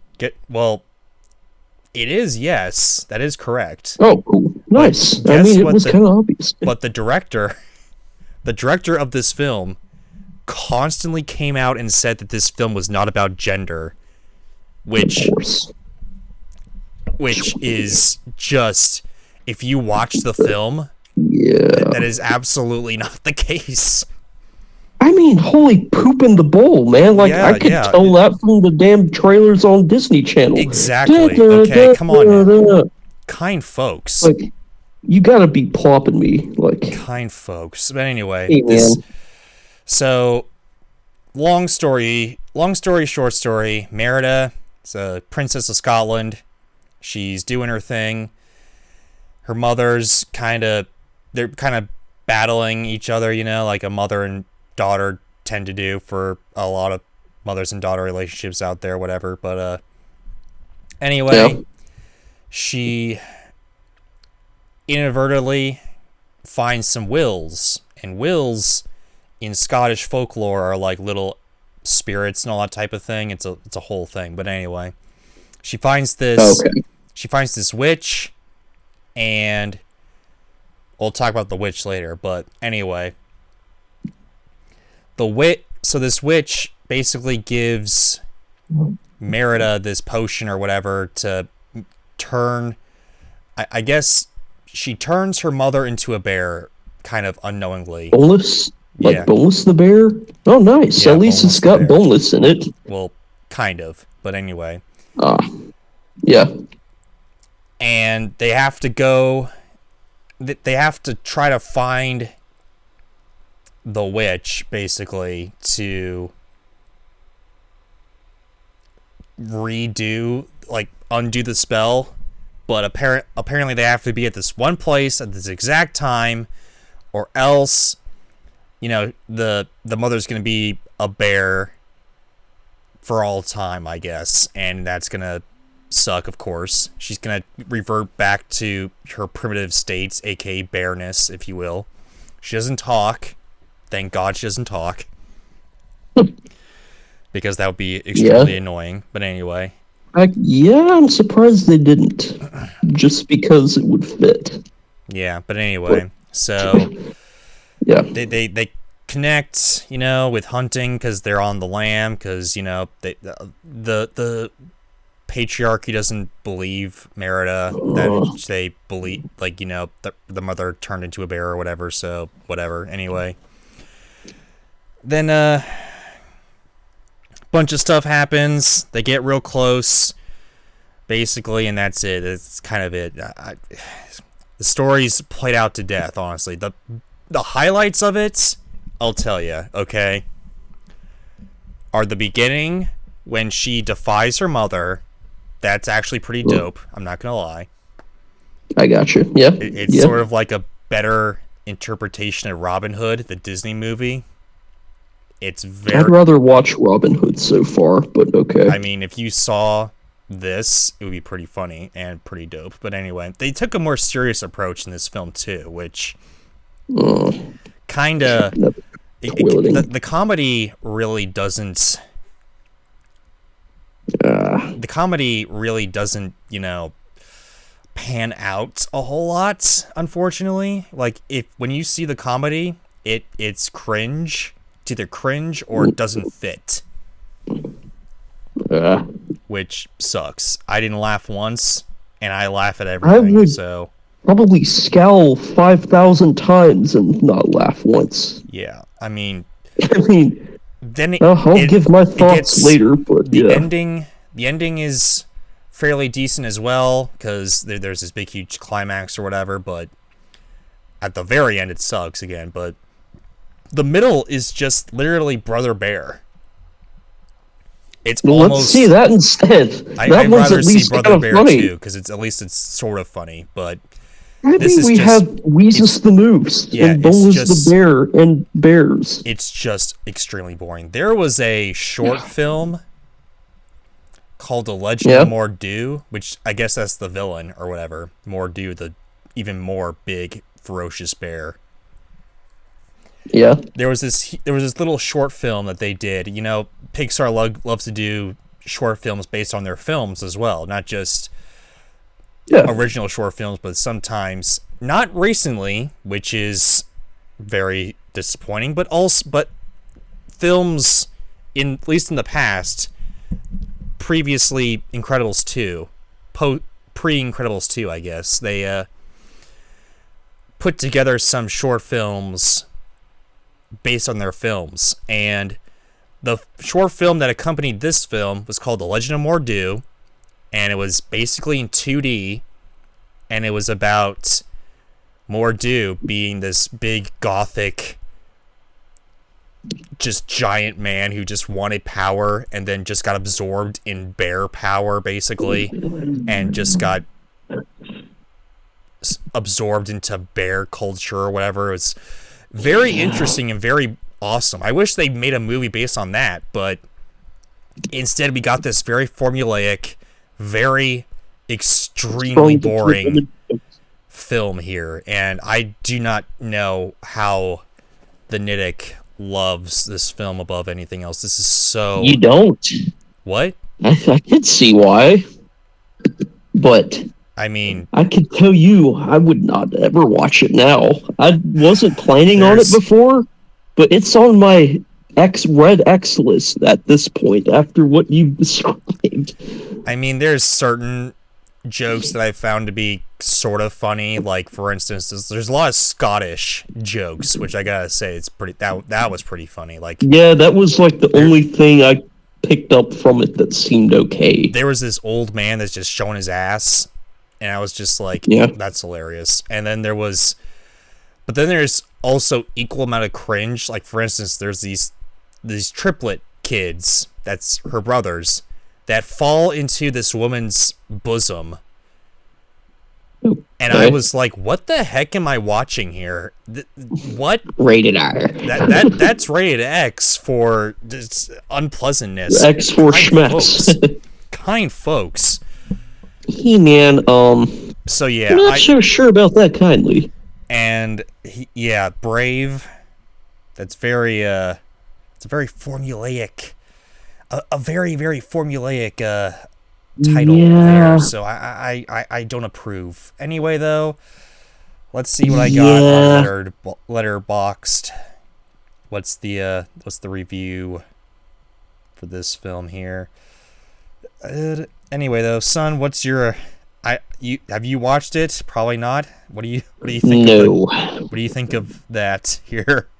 Terrible. Brave. I'm gonna definitely say it's worse than Cars 2 without question for me. No Well, questions asked. I found some enjoyment within this film. Like it's not like it I wasn't have not just so far. obliteration like Cars 2. So I gave it a 4 out of 10, 2 out of 5 star. I mean, it's yeah. It gets I'll give it a 3, but that's mainly a personalized opinion. You can't necessarily rate it because True. you haven't watched it. Anyway, though, that's my my hypnosis based rating, I guess you could put it that way. Anyway, though, not a fan regardless. Hopefully something better than either of the last two. I know you've watched it because I remember you sitting down to watch it. It's Monsters University. Oh yeah, I forgot about that. AKA Animal House with a monster skin on it. I mean, at least you know John Goodman, but at least John Goodman came back. At least yeah. Oh, Mike Wazowski. Who's Mike Wazowski? How? We talked about him. We did a while back. What? Let me. Okay, hang on. He's in this thing. Billy Crystal. Oh my gosh. There it is. Yep. Steve Buscemi. He's back. Okay. Stevie B. Great. I mean, yeah. It's a stack. The cast is back, ladies and gentlemen. Anyway, though. Yeah. Monsters U, which is a prequel to the Monsters. Okay. Something that they were trying to get this movie off the ground for a while, actually. And for a while, from the rumors speculated, they were supposed to make a sequel to it.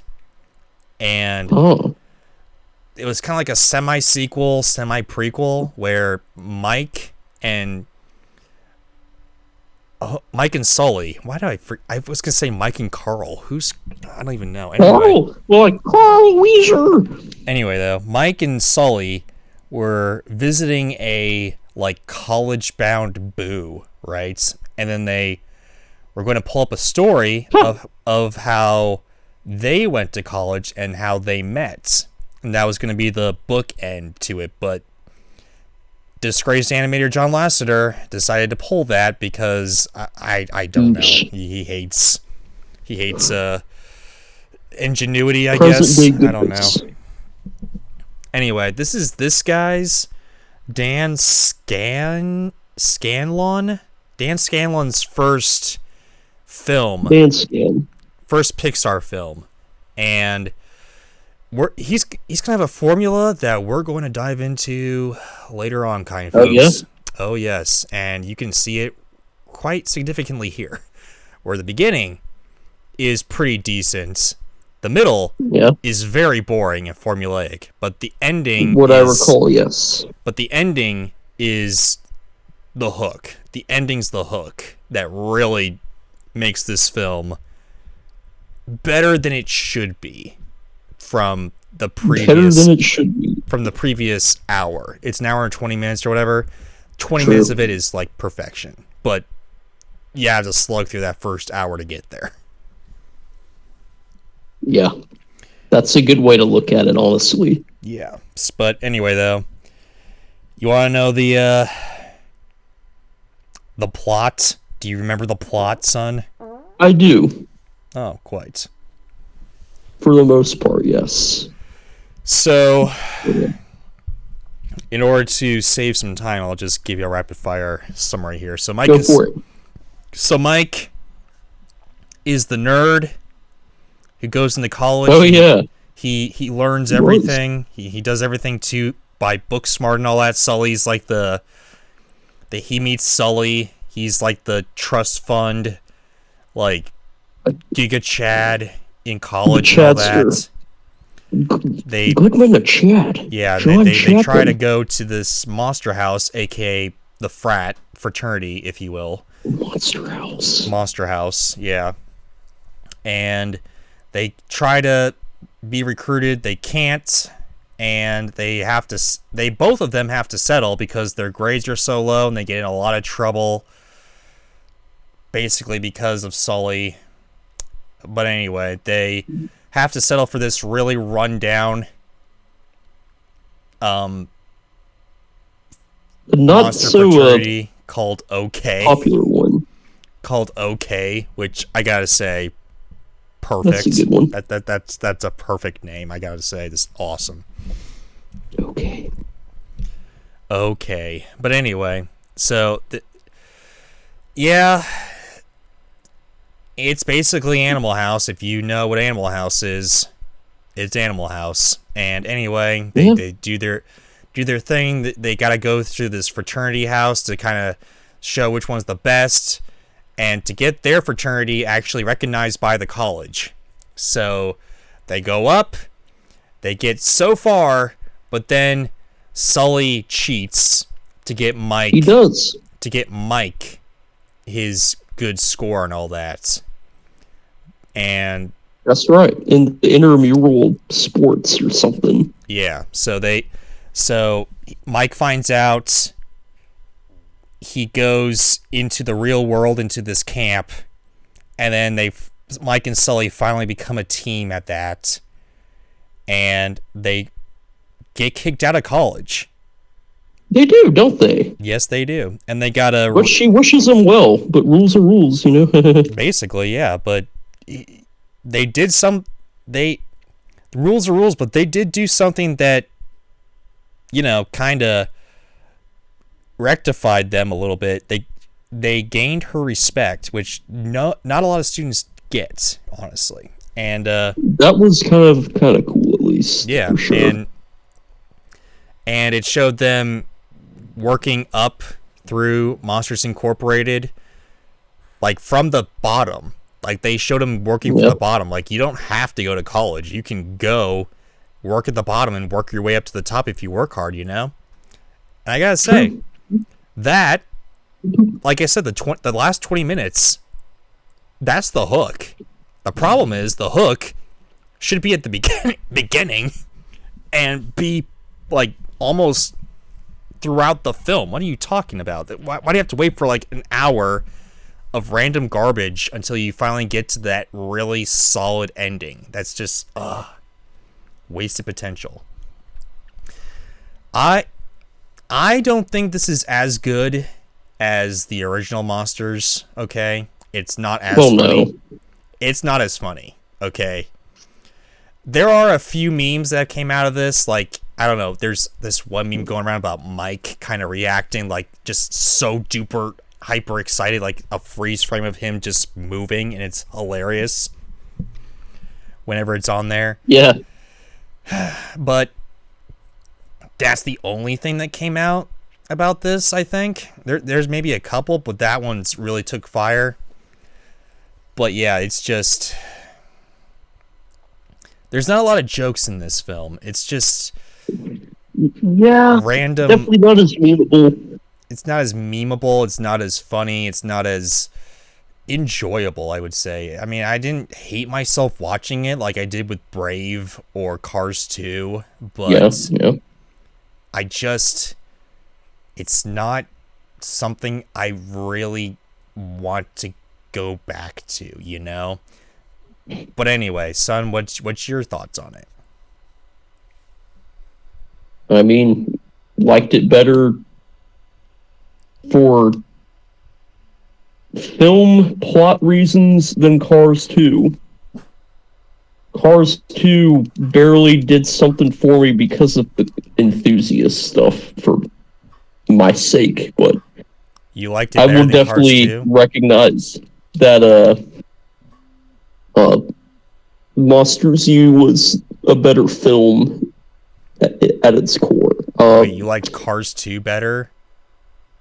No, not necessarily that. I'm just saying Cars 2 appealed to me for non-film purposes.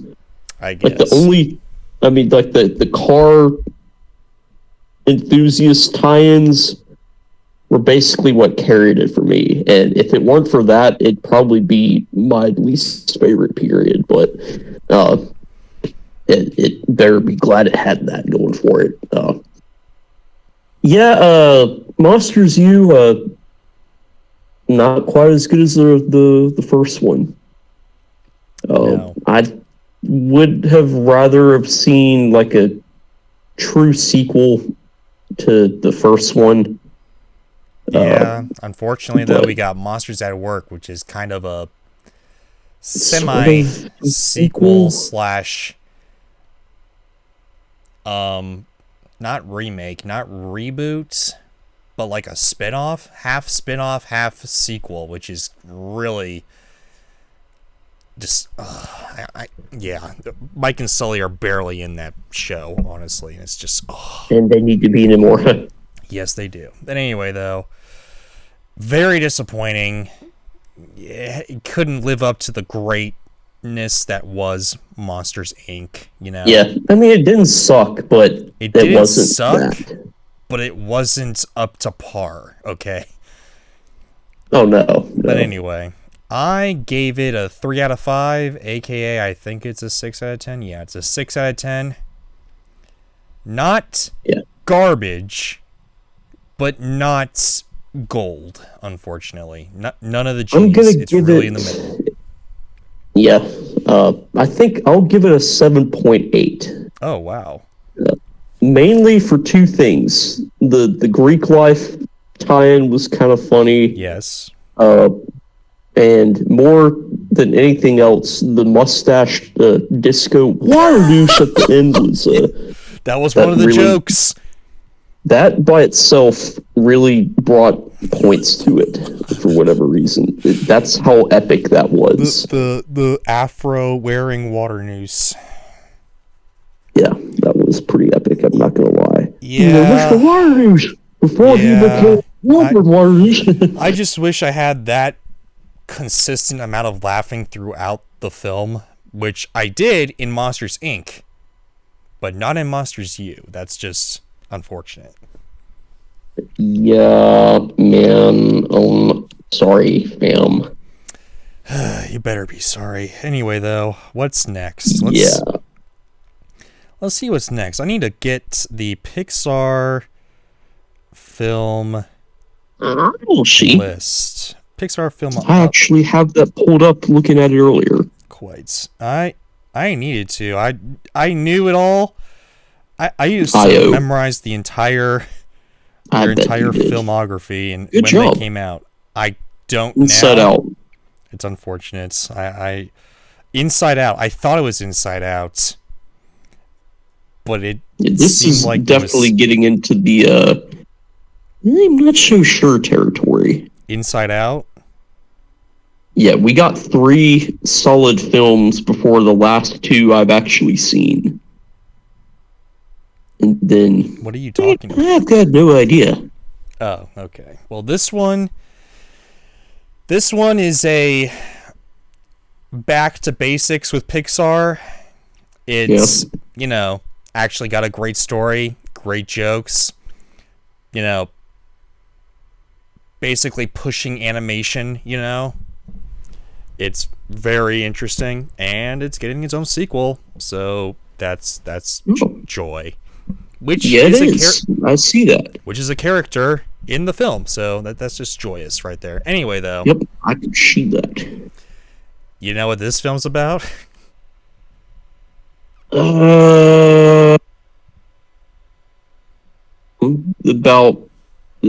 the one where it's like the emotions inside the little girl's head as characters. Yes. Or something. Yes, yeah. I never saw this one. So yeah, it's about emotions. It's about basically,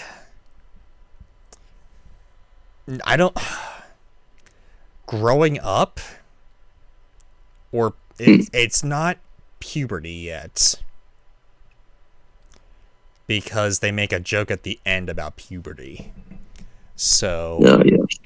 But anyway, it's about these emotions and Riley, who goes and moves to San Francisco, because of course it's got to be San Francisco. Kind folks. For the reasons of an arrow on a sign pointing to a certain direction. I don't listen. Okay, if her father is moving to San Francisco in 2015, which is when this film's supposed to be, taking place in, hey, good going, my guy. Listen, this is the most expensive city. It's notoriously one of the most expensive cities in America, and he's living in San Francisco. Okay, hats off to you, man. Listen. Honestly, good going. I don't even know what you do or how you do it, but keep on doing it, okay? Listen. Anyway. So Riley's a little kid, There's 5 main emotions: anger, sadness, fear, envy, and joy. And they all live inside Riley's head. Everything in Riley's head is it's like a whole thing. Like, dreams are like a movie production and all that. There's little blobs that kind of organize the memories. There's the core memories and all that, but yada yada yada, the works. Anyway, so sadness, since they moved, sadness is really taking, kind of messing around with core memories or whatever, and memories in general, making them all sad. And then joy and sadness get sucked up along with Riley's core memories, and now anger, envy, and fear, I guess, all have to take over the main controls, which, again, if they are taking the realm, it's going to really be putting a toll on Riley and all that, so there's that. And it's basically just it's basically Joy just figuring out, oh yeah, it doesn't necessarily have to be 100% joy, it doesn't have to be 100% happy. It can be a whole mixture of emotions. It's healthy to be sad. It's healthy to be angry. It's healthy to be fear. It's how you use it that it becomes unhealthy, Expressing your emotions is real, and it's very, very interesting and very, very well done, I gotta say. And plus, they use some new animation styles where it's like they look fluffy, which is very interesting to say the least. It took a lot more money for that animation style to kind of exist, where they look like they're fluffy and all that. But I think it works. You know nothing about this film, do you, son? Not anything outside of advertisements. Yeah. Anyway, that's the main synopsis of it, and I gotta say, Pete Docter, back at the helm of direction, okay? Directing Monsters, Inc., the first one. I don't know why he didn't do the Monsters University. That would have been awesome. I mean, come on, God. Anyway, though, he directed this film, and it works, I gotta say. And the jokes. There's jokes throughout. And I was laughing throughout this film. And on top, listen, okay, I was begging. At this time, I was begging Pixar to give me anything. Anything that was close to the golden years, okay? This was as close as we're going to get. It was funny throughout. That's unfortunate. It was funny throughout. It was heartfelt. Maybe not. It tugged at your heart. It made me laugh. It made me cry. It was... Pixar was back, ladies and gentlemen. Pixar was back. Nice. Also, Bing Bong, I think that's his name. The weird elephant guy disappearing, getting lost in memories, getting deleted from her memories and all that. Still sad. The moment where she kind of broke down, Riley broke down in front of her parents. So well done. Made me cry a little bit, and I was like, what? I don't even know what I was, like 17, 18 years old, and it made me cry, okay? Listen, kind folks, come on now. Exactly. I wish I could have done that, you know? Plus, the parents have their own emotions in there, too, and it was, looking at their emotions was absolutely hilarious. The dad was clueless. The mom was just listening. The mom was just remembering this, like, I don't know, Venezuelan guy or something in her mind when she was zoning out or whatever. It was absolutely hilarious. Anyway, solid film. If they were to make a sequel to any film necessarily, this would be the film I would see them making a sequel to, and they are, because of course they are. True. So, yeah, but if they had to make one, I'm not super disappointed that they're making this one. So, yeah. Son, do you have anything to say about this film, or are you good? Not really. I mean, it sounds like a very intriguing concept. Maybe one day I'll sit down and watch it. But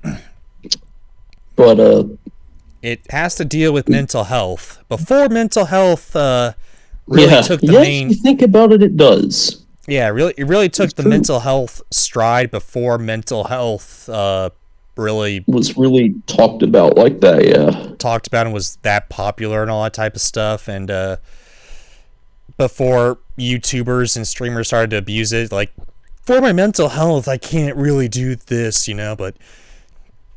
Well, I don't know. Anyway. Abuse it. What? Before they started to abuse it. Yeah, anyway, though, I'm not going to talk about that. Mad Pat for life. He didn't use anything like that. Anyway, I'm going to rate this film a solid 8 out of 10 because it's just that good. It's so good. All right. That sounds about like what I would expect from it. But you know what also released in the same year? What's that? The second worst Pixar film ever made. I thought that was Brave, but okay. It's a tie, kind of. Oh, I would put Brave. Now thinking about it, I put Brave probably third worst. But this is worse. Oh, this is worse than Brave. Not as bad as Cars 2. Oh, is it the dinosaur one? Yes, the good dinosaur. Yeah, I've never heard anybody speak about this. Because there's like I forgot that it even was a concept in existence until I read it. Then I remembered, oh yeah, I read that was a thing once, and that's all I could tell you about it. There's a reason.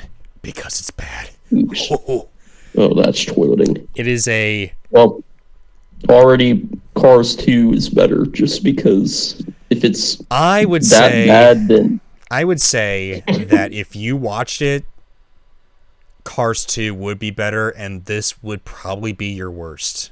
I'm just telling you right now. This is probably your... I can already tell. If you haven't seen it, but I dare say this is your worst. This is your worst right here. Anyway, you know what it's about? Yeah. You know what it's about? It should be about the dinosaurs, but I guess it sucks and isn't or something, and so it's a little too kid friendly, maybe. So you know the asteroid that killed the dinosaurs, right? Or the meteor, whatever. Yeah. I know what you're talking about. So the hook is, what if the asteroid missed Earth? And that's it. I mean, that could be good, but... So dinosaurs have evolved. Dinosaurs have evolved now to become farmers. And humans have not evolved yet. They act like animals like dogs, basically. And this film is about, I guess, Arlo. I had to look up his name, but Arlo the dinosaur, the I don't Apatosaurus, the long-necked thing. He's a scaredy cat. He's annoying as hell, but he loses his dad in like a huge river destruction thing. And yeah, his dad dies. He's got to find his way home because he got lost in the river and all that. And along the way, he finds this kid, Spot, who's a human and acts like a dog. And that's it. That's literally it. That's the plot. He's got to go back. I'm not even exaggerating. That's it. Along the way, they find these weird creatures like Sam Elliott T-Rex. That's basically cowboys. They're herding. I mean, that's at least it's got that. I mean, that's so far the best part about the whole thing. Yeah, but he just. He tells this really bizarre and dark story about how he almost died and lost all of his blood in something, and then, yeah, it's played off as a joke or something, but it wasn't that funny. It was really weird. Yeah. But anyway, and then there's a part, I can't even tell you what happens after, because they just, it's just little things. It just bops here and there. There's a point where they get high off of shrooms. Well, at least it's got that. Maybe that's two things out of like a bunch. I tell you, it comes out of nowhere. Okay, when you know that it's happening, you're like, "What the hell is happening here?" Kind folks. Hello, hilarious. Man. That was pretty hilarious. But other than that, that's literally it. Those are the only highlights of this film. And that, of course, Spot, he finds his human family, who apparently can stand on their hind legs. This kid has not stood on his hind legs at all throughout the film until the very end, when he finally stops barking and, I guess doing from his mouth and all that. He finally stops doing that when his family comes. Okay. And he walks on his hind legs, which has not been... it's not been established that he can do that throughout this entire movie, but apparently it happens here. I don't know. Anyway, he returns home. He puts his stupid track, his stupid paw print on the stone, which is like their rite of passage or whatever, and that's it. That's the entire movie, and it sucks. I hate it. It's so boring. Okay. It's 93 minutes, but it feels like 4 hours. That's bad.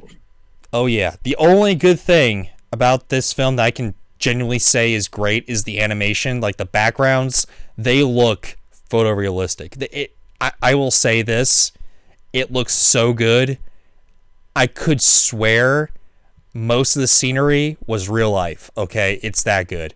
That's why many people call this a tech demo film, because the plot was so atrocious, the characters were so bad, that it looks like they were just trying to make the best backgrounds and then just flip it and tell a stupid, terrible story, and that's literally it. That's all they did. But yeah, that's all I gotta say about it. It is a 3 out of 10. I would think so.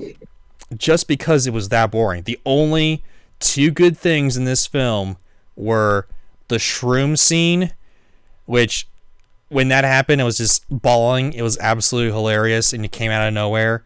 Also, there's this really heartfelt scene where they don't use dialogue at all, and they just show like they were from a family and all that, and they're Like a S1E2 of Bodley Eponge, where they didn't have any dialogue. Yeah, except this one was meaningful. It was more like a Bambi, I guess, when Bambi wasn't I using got you. dialogue, you know? I see what you're saying. It's But not so much an artistic choice. no, it was an artistic choice. That's why they Well, chose I without don't the know how dialogue. to word it. It was done for a different purpose, I guess. Yes. Okay, there we go. Those are the only two scenes. Everything else is atrocious. Yeah, definitely worse than Cars 2.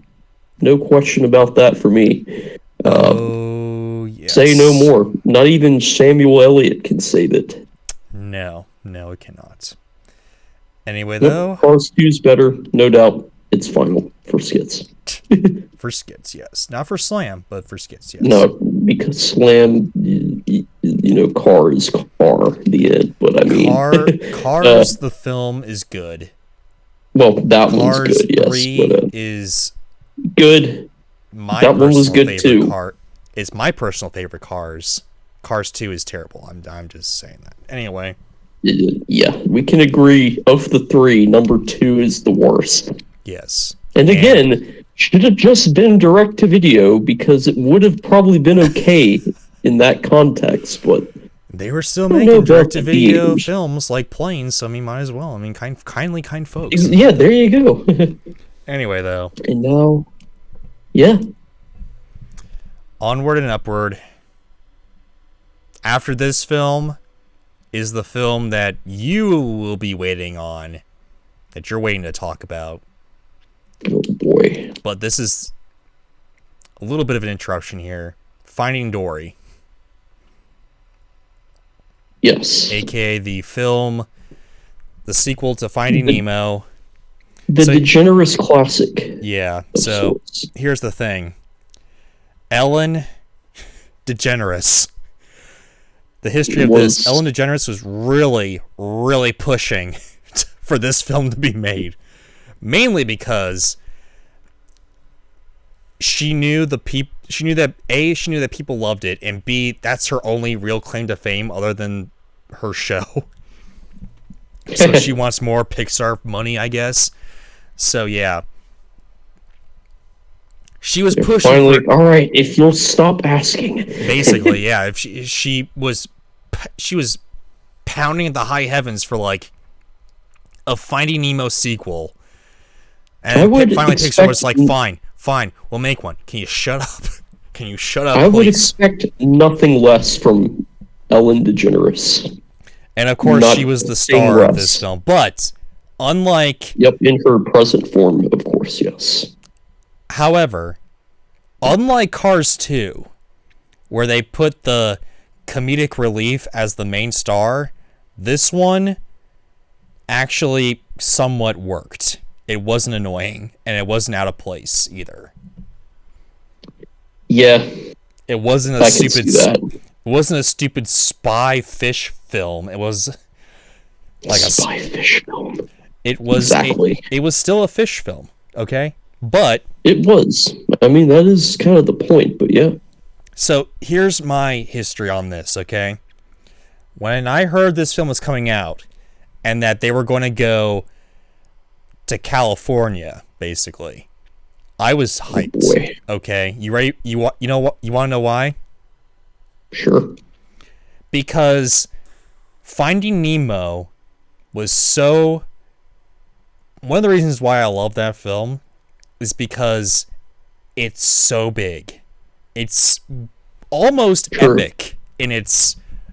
It's almost epic, honestly. They go from the Great Barrier Reef to Australia, okay, which is just a centimeter.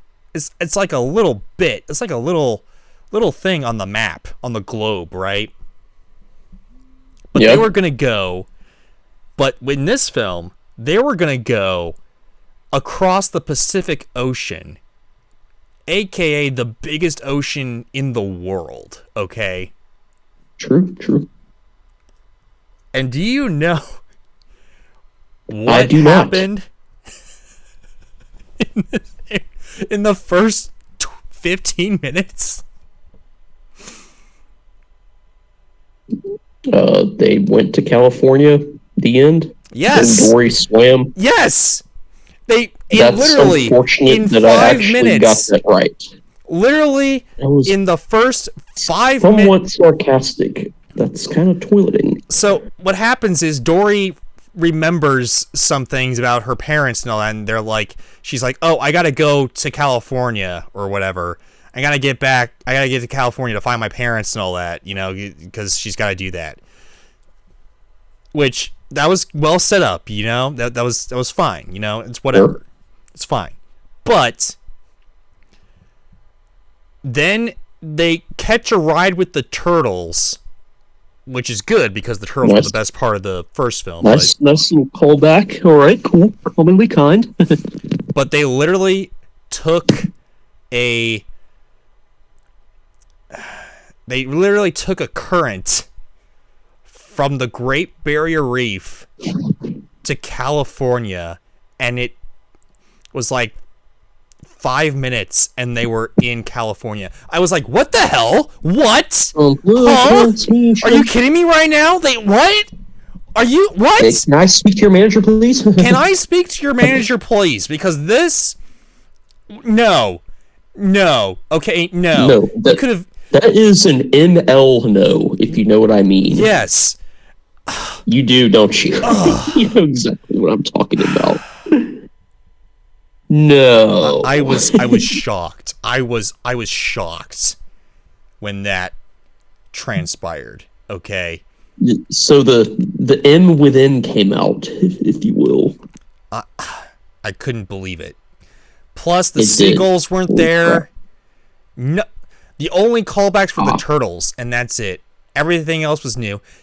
That's fine. Yeah, 20. That's fine. But it was like a fill-in, I guess, if you know what I mean. Like, for instance, Dory and Nemo and Merlin get separated. Nemo and Merlin stay together, but Dory gets separated from them, right? So they gotta find Dory, aka Finding Dory, the film, if you will. And along the way, they meet these seals, and they're basically the fill-in for the pelicans and the seagulls in the first film, where sometimes they're just physically talking to them, but then other than that, when another seal, I keep on forgetting their names. I keep on thinking of them as otters, but no, they're seals. Another seal comes on the rock. They're just like, off. Anyway, yeah, they're going to do like that. They do it like that. And I was like, this is clearly supposed to be the seagulls and the pelicans mixed into one character. That's it. That's literally all that this film has to offer, is just inserts for other great characters from the first film, basically. But then again, there are some great characters, like, for instance, there's this whale that doesn't have echolocation. There's this whale who can't see that well. They're all these fish that have problems, like Dory, who has short-term memory loss, that type of thing. And then there's Octopus that's trying to find his way out of the... I think I forgot to even mention this, but they're in a sea observatory, basically. They're like in a sea sanctuary, like an aquarium, right? Sigourney Weaver has her voice playing throughout, if you will. And so Dory is trying to find her parents and all that. Goes through this huge adventure, that type of thing. There's a lot of interesting jokes. There's a lot of heartfelt things, like, for instance, when she actually does find her parents, it's truly just cry-inducing, if you will. Yeah, I could see that. It really, truly is. And then there's a lot of great jokes in there, too, especially at the ending with the truck and all that.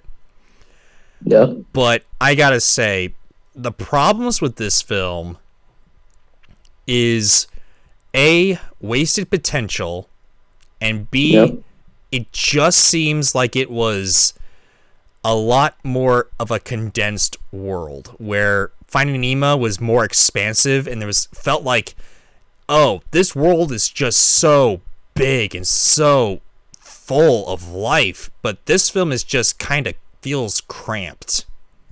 Yeah. Yeah. And probably because it only takes place in this one aquarium, whereas, Finding Nemo, they took place in the ocean and an aquarium, so there's that. But, I'm kind of just an aquarium is kind of, you know what I mean? Yeah, it's a little no. But anyway, though, son, what do you guys say about Finding Dory? Not really anything. It's worse than I was thinking it would have been, but what can you do? Yeah, it's not not Cars 2 level by any stretch of the imagination, because I felt something. No. I actually felt the tears flowing up. I actually felt laughter in my brain, serotonin, if you will, but it's just not, just wasted potential. So I gave it a 7 out of 10 or 3.5 out of 5 stars. It's not bad, but not up to snuff either, unfortunately. Yeah. Hey, it is what it is, though. Indubitably. Son, here we go. You're one of the ones that you know about, I suppose. Yes. One of the 3 that it's in this era that you know about. Yes, probably my favorite of this era. The ever classic Cars 3, ladies and gentlemen. Now, before you begin, let me just refresh everybody's memory here for a second. So, yes, kind folks, Cars 3, no one was excited for this. After the last one. Especially after the last one. The last one was just that abysmal. Everyone was just like... It was a bit of an oops. Yeah. It's like Shrek 3, okay? When Shrek the Third came out, it kind of made Shrek into a joke. Basically. And then... Sadly, yes. But anyway, when... So, they were making this new film, Cars 3, and everyone's just like, oh, again, another Cars film? Another Cars movie? What the heck? Why do we get more of this Cars crap? But then anyway, then we saw the first teaser trailer, which was Lightning McQueen flipping and dying, and we were all like, what the heck is this? This could be something... It's already trash. No, they were... Except it wasn't. People were hyped for it, actually. They were. There were a lot more theories on this movie than any of the Cars movies combined. Okay, after that one trailer dropped, everyone's just like, wait a second. Was everything just like... It seemed so real. Like the Cars, the animation seemed photorealistic to the point where people kind of speculated that Cars 3, it would be revealed that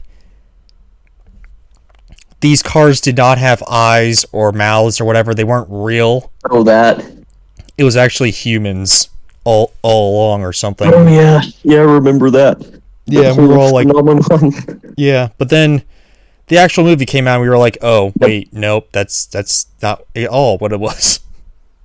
Yeah, that was probably not ever what they intended, but it's still funny. That's the marketing team, that's what they wanted you to think. especially after Cars 2. Yeah, they had to pop up something good for this next toilet. Yeah, they got to get the internet to thinking. Got to get the internet to a thinking over here, kind folks. Yeah, and then they did, and then the trailer came out, and they were like, oh, wait, this is just a regular trailer? Okay. But it did seem better, and out of all the reviews and all that, I saw a bunch of reviews, like Jeremy Johns and all that type of people like that. Guy. He even said, yeah, I mean, we were expecting Cars 3 to be like this, like, existential masterpiece or whatever. And, you know, Cars 1 was okay. Cars 2 was abysmal trash. And Cars 3 was just okay. And for me, I would say that this is the best Cars film. There's one... It would be the best, hands down, in my eyes. But, except for this one thing that just kind of... It's where the film took a dump, honestly, in my eyes. But anyway. Oh, yeah. But anyway, though. Without further ado, son, what was your thoughts going into the film and your thoughts going out of the film? I mean, I didn't really know what to expect. But all I knew was there was this Jackson Storm character that very ironically reminded me of one of our buddies in real life. IRL, for more reasons than one. But that alone made it something I wanted to see. I mean, it's Cars, so I mean, I can't say no. Duh, Cars. But yeah, we went and saw it in the theater, I believe, and it was. Did you and me go and see it in the theaters, or? We did. Oh, okay. Yeah, we did. I remember. I thought we did. Yeah, we definitely saw that one in theaters. And it, I think I prefer the original Cars just a hair more. This one was pretty close second, though. Yeah, so what happens in this film? Well, give you the short summary, if you will. So, Lightning McQueen... Oh, yeah. Lightning McQueen's an old car now. He's not the rookie anymore. He's outdated, and he tries to go even farther and flips, and has to kind of bounce back and retrain and get better. You know, he's got to go back to basics. This is basically the Rocky 3 of the franchise, where if you know Rocky, Fit and the Sackbuster is He's barking up a storm over here. Fig. Out he goes, eh? Fig. No barking. Anyway, onward and upward, if you will. So Rocky 1, the best of the franchise, he fails. Rocky 2, he fails, but win. Rocky 2, he fails in life, but then he regains his life and all that and wins this time. And then Rocky 3, he's kind of an older boxer now. It's been a while. He's kind of... Someone else is taking up the mantle of having the heavyweight champion, if you will. So he's got to train. Yep. He's got to train again and win everything. And that's basically what Lightning McQueen is doing. There are similarities for sure. Oh, yes. But unlike Doc Holliday, where it was basically a 3x3 ripoff, this one isn't necessarily a point-by-point ripoff here. It has similar plot points here. And I'll tell you something. Yeah. And tell us what. He trains and all that with Doc's coaches and all that stuff, which makes me think of a question, but we'll dive into that later. But anyway, but then, he's driving, he's doing his best and all that, but halfway through the race, he gives it up for this new car who was one of his trainers and all that, and lets her race, kind of turning a new leaf and all that, kind of becoming the Doc, if you will. And yeah, that's basically it. He turns blue. He becomes blue at the end of the film, and yeah, that's Cars 3 basically. Yeah. The only things that I think you may have left out were the hilarity of the trailer park customs. Yeah, I was gonna talk about that. Like, give the overall summary, but give like basic plot points, like what we loved about the film and all that. So let's just go into the good here. First part is one of the things Lightning McQueen does in order to like train and all that is going to this trailer park customs yes. I don't even know what you call it. It's called a demolition derby. Demolition derby, yes. I knew it was some kind of derby, but demolition derby, yes. And it's so man. It's just absolutely hilarious. I gotta say, it's absolutely hilarious. And I wasn't laughing at it. I was laughing with it. It was basically.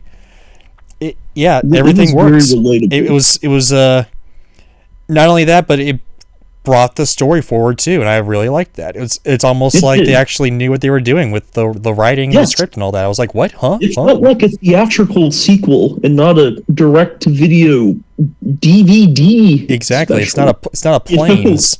It's not a planes and it's not a Mater's Tall Tale the movie. It's a or Spy Cars, whatever you want to call it. It's an actual sequel, Which, by the way, our problems with Cars 2, throw that out the window for this movie, because they basically, they literally just ignore everything that happened in Cars 2.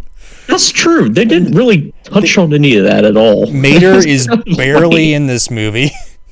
I think he has like 2 appearances in this film, and that's it. Which I gotta say, I was shocked. Because even Despicable Me, Despicable Me with the Minions movie, everyone hated the Minions movie. Even they kept the Minions around for Despicable Me 3, but in this one, they fully just almost took Mater completely out. There is no mention of Finn McMissile, no mention of his girlfriend. Mater, why Mater? He was like a leading role in the first one. He was like a supporting role, but the backlash of Cars 2 was so bad. I think they just kept him in there for 2 scenes, and that's it. Yeah, I don't know. I don't know. I have no idea. I couldn't tell you. But anyway. Yeah. I think that the scenery in this film is really well done as well. It was. I gotta say, I was watching it in the theaters, and except for just the slightest hint of a cartoony element there, maybe because the cars were there, I don't know, but if I didn't see their faces, I could have sworn that it was like an actual real life place I can actually go and be in, It was that well done. I gotta say, Pixar did it again, ladies and gentlemen. They did. I remember they had that whole Lightning McQueen training center, like that was named after him. Now that he was like this famous long-term racer that had this training facility named after him. I remember the imagery in that whole scenery, whatever you want to call it. I remember it was very well done. That was one of my favorite parts, and something I remembered the most. So, Indeed. They did a good job. Indeed. Yeah, and surprisingly enough, there were a lot of jokes in this film that I felt were actually funny, and not so bad it's hilarious, but just so good it's funny, that type of thing. Yeah, like the school bus at the Derby. Oh yes, and on top of everything else, I mean, there were still some cringe jokes, but most of it worked for me, and it didn't really focus on the jokes that much. This film either. It was mostly dramatic from my standpoints. It was kind of like in the middle somewhere. Yeah, I mean, kind of like the first film, but it was first film. You can argue was more jokey-ish, but this one was lean more toward the dramatic side, which I gotta say, just a hair, yeah. Yeah, I was fully into it. You know, I was getting the groove. You know. I mean, if it got too dramatic, then I probably would give it a low rating. But yeah, it wasn't too. I think it helped with the story. Yeah, it wasn't like. It was hard to explain. It's not like Monsters Inc. levels of hilarity, but it was more like a Finding Nemo level of hilarity, where it's like a very nice blend, of drama and hilarity or comedy there. Not it wasn't like a huge like thing like Finding Nemo where the mother died and all the eggs died. There's nothing like that in there except for maybe the crash, but the crash is kind of dealt with and kind of moved on from that pretty fast. But other than that, it was actually pretty dramatic and was actually kind of interesting. There were a few, like, the jokes at the yellow car, I forget her name, but the yellow car, that was just, I wasn't about that, but there were some jokes like the A-man bus, that was just like, A-man, you don't see me? What did they call her, like the lunch lady or something? It was something epic that was like, it was perfect. The lunch lady? The lunch bus? I don't know. It was something weird like that. That was like, "Hey, bless your heart, honey, you're gonna die," or something. Like, yeah, boy, hey, man. Okay. Overall, pretty good. However, there are some issues I have with this movie that some minor dump outs. There was a couple things I found to be thing here. Number one, and this is kind of a nitpick if you really think about it, it's like, so why did Doc died, right? But he did. But his coaches who are older than him are still alive? What the heck? You know, what's up with that? That is a little odd. Yeah, it was a little odd, but you know, narrative-wise, you know, it's fine. He could have had the car version of cancer or something. I don't know, but I wish we knew how he died. Although this is a kid's film. I always wondered about that. Other than the voice actor died in real life, I think. Yeah, the real voice actor died in real life, but I still would like to know how he died, because I don't know. It's kind of weird, but you know, there was something else that I was thinking about. The judge. What? The judge of the film. The judge? Who's the judge? Yeah. The jawlined one himself. Yeah, who's the jawlined one himself? Jay Storm. Oh, okay. I mean, he was kind of bland. He's not like Chick Thunder Hicks, who's memorable, but he was kind of... I liked this guy better for some reason. He just had more of like this Chadster vibe that I don't know. I liked him better than Hicks. I don't know. He was for me, he was a very formulaic villain in my opinion. But that's also true, mate. That is a good point. But you know, I don't remember his name, the Chadster. You know, Jackson Storm. Yeah, I mean, you recognize his name, but I don't remember his name. I remember Chick Thunder Hicks because he's just absolutely hilarious with his stash, his car stash. Gotcha. Anyway, but the thing, okay, I can't remember what I was thinking about, but the thing that really detracts this film from being like, honestly, without this issue, if this issue did not happen in this film, It would be pretty high. It would be like Inside Out level. And Inside Out is really high in my eyes. But if it didn't have this one issue, it would be high up there. But it has this one issue. And this one issue is this. Lightning McQueen lets the yellow car, I forget her name, but the yellow car, he lets her drive way too early.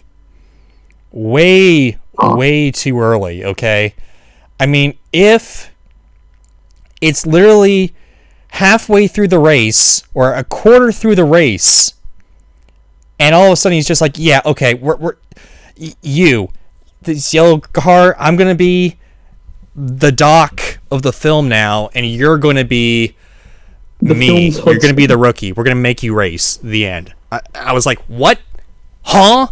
What? Hello, Karen. What about? Oh, yeah, that was what I was thinking about. So we would. Karen? That's not what I was thinking about. I remembered. Real quick, real side tangent here, but it's this Cars film is the first Cars film that's rated PG and not G.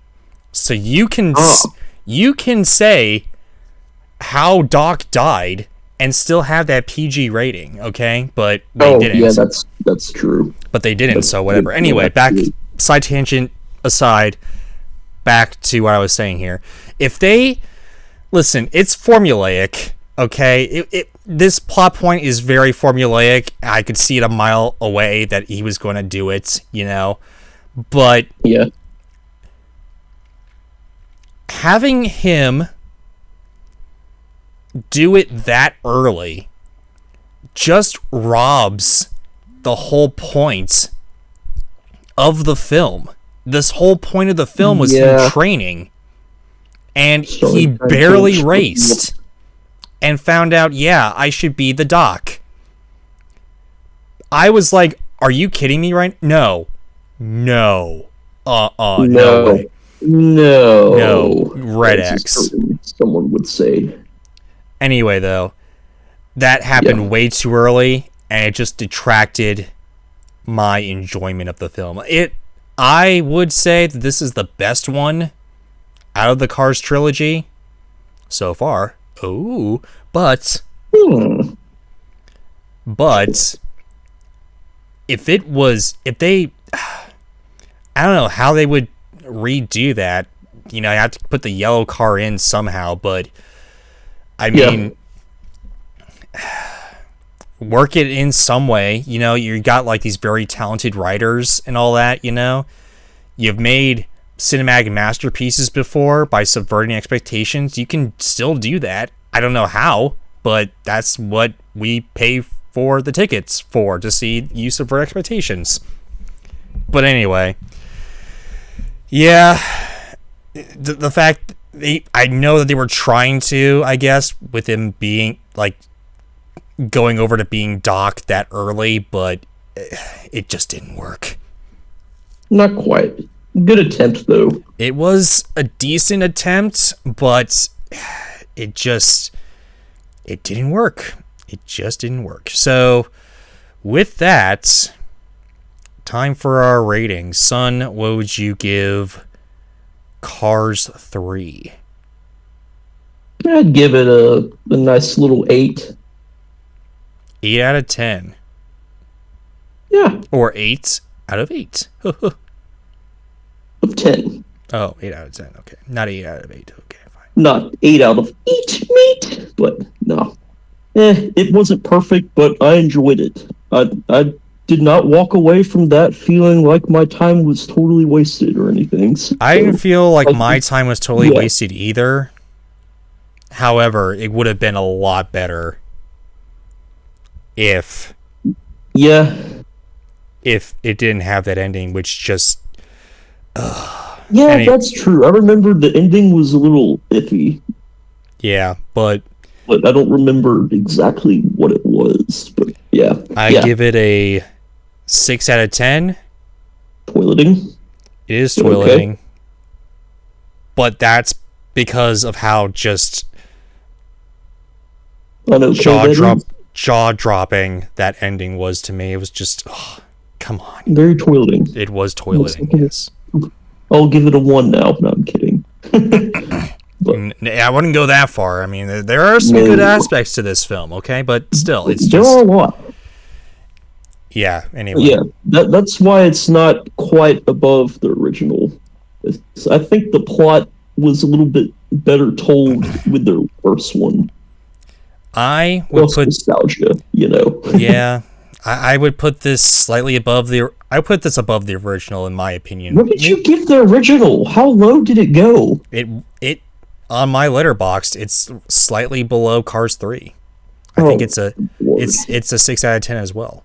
But I would put it. Oh, okay, fair enough. Yeah, but I would put Cars 3 slightly higher though, because A, it's an original story, and B, the animation was sick. I gotta like what I like, I mean, whatever. Fair enough. I would not have known that there was even a thing called Doc Holliday unless you told me. So. Yeah, I mean, neither would I. I wouldn't know that until I did my research or whatever. But still. Oh, I see. Anyway, though, onward and upward to Mama Cuckoo. The last one seen by Skits. You'll be hearing a lot more slam after this. Did you see Toy Story 4? No. Did you see Incredibles 2? Nope. Oh, well, I guess you will. Yeah. I even looked on ian.wikipedia.org/wiki or whatever. Quite. Anyway, though, Mama Cuckoo! Coco. AKA... This, I gotta say, okay, this is one of the best. I liked it. I was pleasantly surprised. It was a lot better than I thought it would be. Yeah. I actually sat there and watched it willingly and didn't get up. The only and bad it just part... happened to be on, The only real bad part about this movie, in hindsight, is the fact that Disney tried to copyright Day of the Dead. They try to copyright a holiday, kind folks. Are you asking me right now? Yeah, I guess they did, didn't they? They tried. They failed. Thank God. Finally, the government did something right. There. What? Did they have some of that CMA going on, as a certain someone likes to say? CMA. Cultural. Fill in the blank. Cultural misappropriation. Oh. I wouldn't say that's cultural appropriation. I would put that as like just Disney being greedy, honestly. Yes. Also some cultural misappropriation as well, but still not. I would put that as just. I would classify that as Disney being greedy and just flying a little too close to the sun there, and I do not approve of that happening. But anyway, though, onward to Coco. Yeah. Tell us. So about Signutius. Coco is a film about Day of the Dead, which, when this film came out, a lot of people compared it to the Book of Life. Other than... I've watched both films, of course. And I have not. Other than the Day of the Dead... other than the Day of the Dead being the main factor in both films, and then going into the like afterlife type of deal and all that, they're both pretty different. They're both really different films. Other than that aspect, they're very different, let me tell you. Okay, so I just take that out of here, okay? Anyway. Out of here. So anyway, Miguel, if you will, not Coco, Miguel. He wants to be a musician, but his family does not want him to be a musician. So he tries to go and find his grandfather, who he thinks is the what? Played la guitarra. It's a fact. He does play the guitar, yes, but he tries to find his like Elvis, this like, oh yeah, that's right, like the Elvis of Mexico, basically. But of like I forgot what that music style is called, but yeah. Anyway, though, he was in a bunch of movies and all that. He made a bunch of songs, and he thinks, oh, hey, no one talks about my grandfather, or my great-grandfather, or, my great-grandmother's father, if you will. So someone. Who, by the way, his great-grandmother is Coco. So that's where the movie gets its name from. Yes, that is correct. Anyway, though, they won't talk about him, so he thinks that this person, like his grandfather, is this Elvis guy. So he goes to his tomb to try to play the guitar, I guess, try to like, I don't know, see his grandfather, because on the Day of the Dead, apparently, you can see your past relatives, I guess, if you relate to them or whatever, that type of thing. The Day of the Dead, the family walks along, among the living or whatever. So he rings the guitar, but turns out, oh, he's actually in the afterlife now, and now he's got to find his grandfather to give him a blessing to get back home, basically. And he finds his other dead relatives who that's right are remembered. They do not give him a blessing, so he goes and finds this other skeleton who it keeps on getting forgotten, and whenever you're forgotten, you dissolve into the unknown, if you will. I'm gonna guess it's heaven, but it's Disney. You gotta be PC, so you can't be heaven. It's gotta be some obscure thing. But anyway, the land of the lost soul. I don't know. Anyway, so a bunch of misadventures happen where Miguel and this other skeleton guy like sings around and does all his stuff and all that, and gets the attention of the Elvis impersonator, who turns out he's not the grandfather. In fact, he didn't make the songs at all. It was actually the other skeleton guy that became Miguel's friend this whole time. And in fact, he was his grandfather all along. Dun dun dun. Oh. And it turns into a whole thing, and turns out that he's what?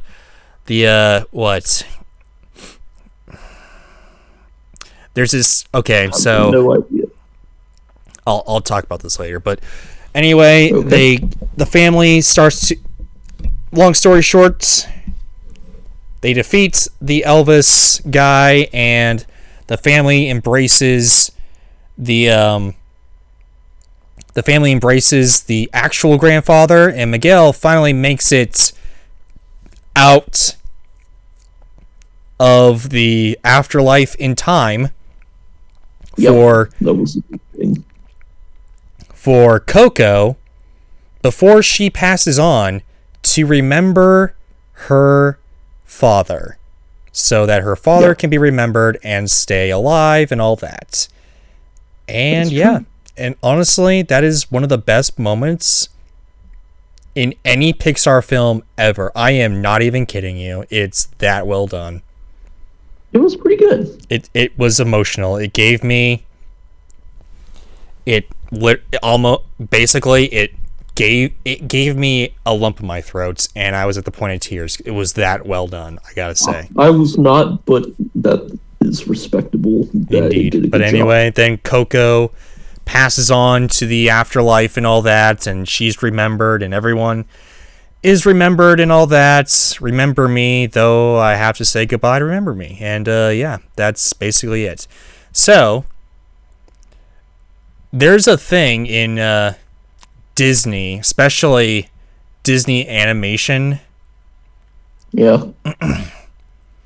Not Pixar necessarily, although this is one example, where the villain becomes the villain's like a hidden villain, you know? He's like, oh, I'm a nice guy, but then he turns evil at like the quarter mark, and we're all like, oh, wow. You know, that's happened in Frozen. Did not happen in Tangled. It happened in Big Hero 6. It happened a lot in many happened a lot in many different films. This is one of those films. And yeah, I really don't like that, but I think it's done decently in this one because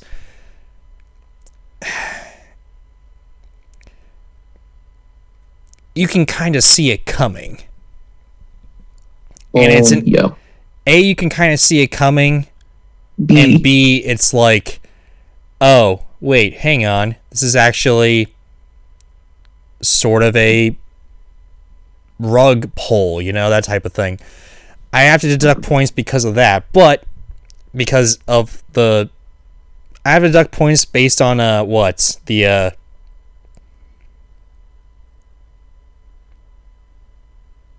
principle of the thing, but dare I say it, it's still a fabulous film. Son, what's your thoughts on Coco? I mean, the biggest thing for me was, you know, the guitarist tie-in, of course. I mean, yeah. Something I liked. Also, that's apparently, I don't know. Yeah. I don't know for sure, but apparently those are actual chords that Miguel and everyone playing the guitar. Correctly? Yeah, they animated it correctly. Yeah, apparently. That's what I've heard from guitarist YouTubers and all that. That it was actually animated correctly. Look at that. I'll have to look and see about that. It's not just animated. Yeah. It's animated like actual notes and all that, which I gotta say, if that's real, nice touch. Yep. If that is true, which I will confirm in the near future, I suppose, then yeah, that's good. Very good, even. Might even get a point on the rating for me, just for that. Tell you what. Indeed. Sorry, I was drinking some water, but anyway. That's okay. Meowers came up to say hi, too, because he likes Coco as well. Anyway. I gotta say, the animation, once again, ladies and gentlemen, simply breathtaking. They did humans the way you should do humans in this cartoony way, you know? They're not supposed to be, like, realistic. They're a little bit more exaggerated. They look like they could translate well to a 2D platform, which is what The Incredibles did. It's what Ratatouille did. Brad Bird tended to do. And I'd say that this tends to work with Coco as well. Like most of the human characters and skeletons and all that, they would work in a 2D like coloring book or something like that, you know? And they probably were in a 2D coloring book. Oh, I bet you $1 billion that they were. Also, the imagination within this story. Creme de la creme, other film critic generic phrases, chef's kiss. Yeah, yeah, all that. I didn't know a single thing about Day of the Dead until I saw this film, and supposedly it's all based on actual folklore, so that's pretty decent. I think it was. And at least from what I remember learning in Spanish classes over the years. Indeed. With Iglesias, yes, my beloved Spanish teacher that you did not get, unfortunately. Yeah. That's why I suck at Espanol because all my Spanish teachers sucked. Yeah, I remember a particular Christopher of sorts. We're not talking about that, but anyway. Yeah, Coco. Yeah, no, we're not. Coco is simply brilliant, and It's a good one. I liked it. Although it's made by a... Although it's directed by the same director as Toy Story 3, which some people would take issue with. I don't necessarily care, though, because, hey, if you're going to make a good film that, respects the race that you're interpreting or whatever, and you're not that race, hey, go ahead and do it, okay? I don't really care about that. Yeah. But anyway, though. For sure. Oh, Meowers got scared at when I said that. I apologize, Meowers. Anyway. Anyway, though, enough with that. Fantastic story. This is, I'll tell you, okay? Tell us what? This story, this is like... Chef's makeout session? Yeah, basically. This is like the best story to have come out of Pixar since Toy Story 3. Ironically, same director as Toy Story 3. But anyway, even with Inside Out, Inside Out, very decent story, but I gotta give props to Coco. It's funny and heartfelt, and at the same time, it kept my attention throughout. Simply beautiful. Simply beautiful. And I'm giving it a 9 out of 10. I'm gonna give it an 8, like Cars 3. Quite. It was pretty good. Not like the most amazing thing I've ever seen, though, but yeah, it was pretty good. Oh yes. But I think... Oh, maybe not. What? What were you saying? What were you saying there, Chief? But you know what is the worst thing you've ever seen? One of the best things I've ever seen, actually. Oh, that's floating. Okay. That is what I was going to say. Now for the part where Slam tells us pretty much everything, because I haven't seen anything else in this whole episode. So, take it away, Chief. The Incredibles 2. Directed by not Brad Bird? What? Wait, hang on. Wait a toilet. Brad B. Brad did not return for... Wait, hang on. Oh, okay, never mind. I was looking at Toy Story 4 on Wikipedia. Yes, Brad Bird did return for Incredibles 2. Thank God. Anyway. The Incredibles 2. Now, many people tend to think that The Incredibles 2 is actually trash. Okay. Like, it doesn't live up to par with The Incredibles. But dare I say it, I enjoyed this a lot more than I do the first movie, honestly. Wow. All right. Good shit. And it's got a twist villain in it, which you deduct points from, of course. But I gotta say, it's called the one thing that I have issues with the Incredibles, the first one, is that it was mostly about Mr. Incredible and not the Incredibles, right? Yeah. This film is about the Incredibles. This film goes into basically, for the most part, each character's life and kind of redefines it, right? So you remember the Incredibles? So basically, it takes place as the Underminer. You remember the Underminer? From the first film? No. Behold the Underminer! I'm always beneath you, but nothing is beneath me! I hereby declare war! I think I briefly remember that guy. He was at the very end of the first film. That's why I don't remember him, okay. So this film starts with that fight. Literally right after. And yeah. Nice. That's pretty good, actually. It is. I would say so. I like that aspect of it. And we realize that supers are not fully, integrated into society yet. Like, they're not legal yet, So there's that. So they have to go into hiding, and they have to kind of be separated from, society again. Like, how they were going to get relocated after like Mr. Incredible threw that little guy through a bunch of walls. Remember that? Yes. So here they have to be relocated because they did stuff with the Underminer and all that.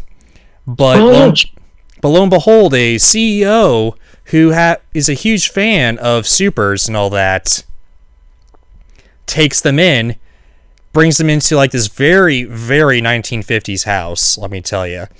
And yeah, they lets Elastigirl with a new suit kind of do her thing, like being a superhero and all that, while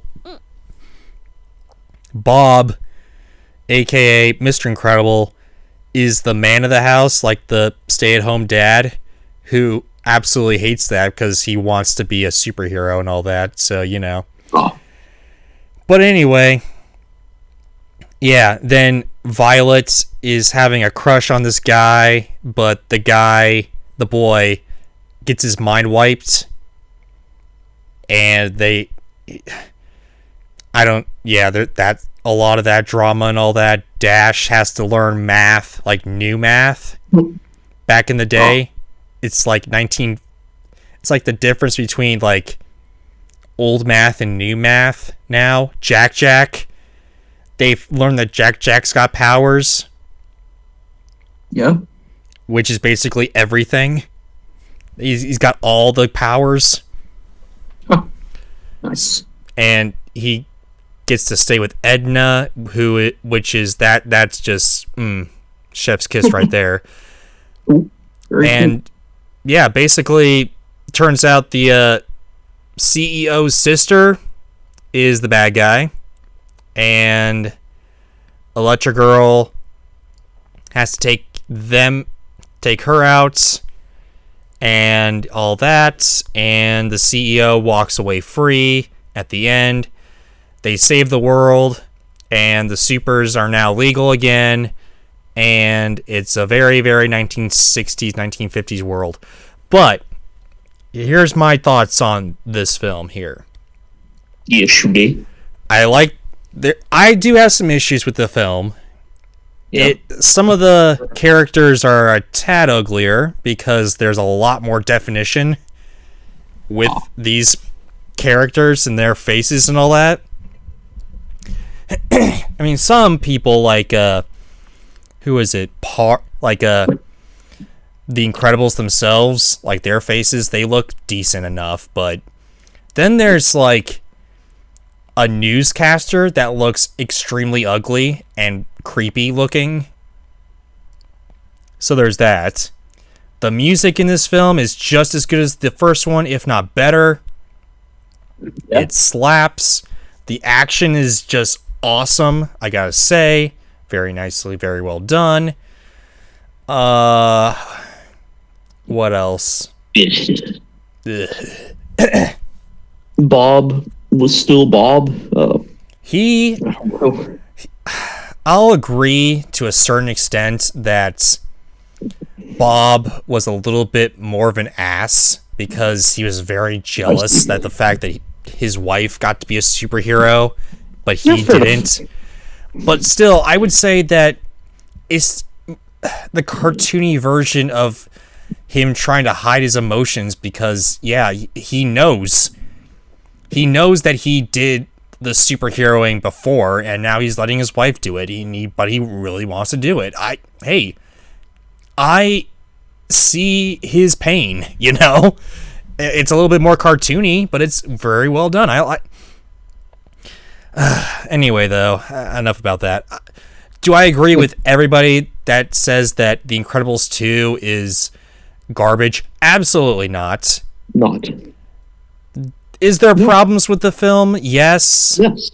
Yes, but... Yes, there are, folks. But... And it's a very, very... Plus, you know, you remember in the first one, right? It was basically a... It was a very modern film, but had a few 1960s, 1950s twists to it, you know? I see, yes. This one's very 1950s, 1960s. It's like ripped out of the modern era aesthetic, and it's placed right into the 1950s and 60s, which is kind of that's kind of distracting. But I would be lying if I said that I didn't watch this film along with the Incredibles 1, because this is what I kind of wanted to see since I saw The Incredibles, was more Incredibles, like less Mr. Incredible and more of The Incredibles. I think I got that. Maybe you did. So maybe you did.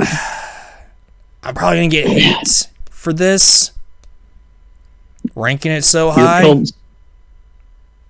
10 out of 10, kind folks. No, absolutely terrible. Just totally irrelevant. I know. I know. Very big fanboy score, and that's just totally no. I'm the best critic of all time because yes, I know.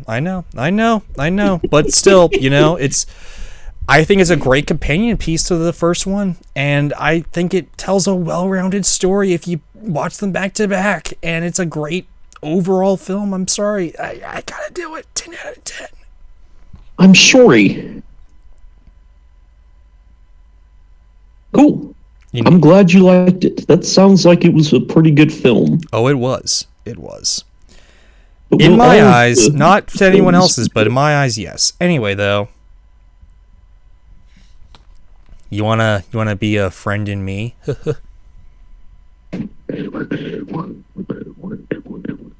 PS4A. What the heck was that? That was my rendition of "You Got a Friend in Me." That's what I heard. It's like... Yeah. Okay. What? That was the point, was the "You Got a Friend in Me" because TS4. Okay. Anyway. There you go. Now we're plopping. Okay, whatever. Anyway, Toy Story 4. The final Toy Story film? No. Until Cinco. Yeah, and until Toy Story 5, because that's coming too, of course. Anyway, though, nice. I remember when this film was being trashed by like everybody, just being like, "Why including are you Jeremy making?" Johns and Stockman. Not before they watched it.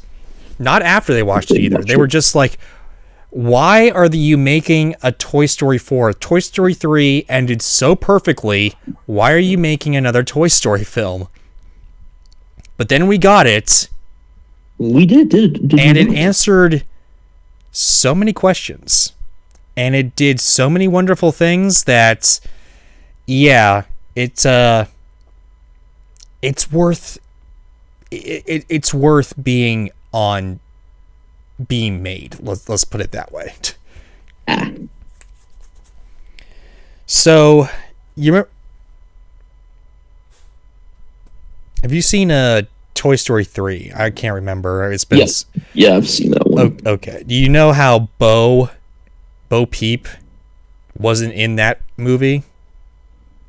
Yeah, I know that was a thing because you told me about it. Yeah, so we find out that Bo Peep left. Oh, the Sackbuster. He's Riff. he's riffing around. Fig, you gonna be barking? No. Probably so. Okay. He said no. He's looking at me like he's no. But it's probably a yes. Yeah, probably later on. But anyway, so so Woody's being kind of Bonnie is the new owner of the toys, and good continuation, like it already 10. Indeed, Woody is being kind of pushed to the side a little bit. That's toileting. It is. I mean, Bonnie's kind of forgetting about him, like kids do. You know, they forget about their toys, like an actual kid, would do. She's not.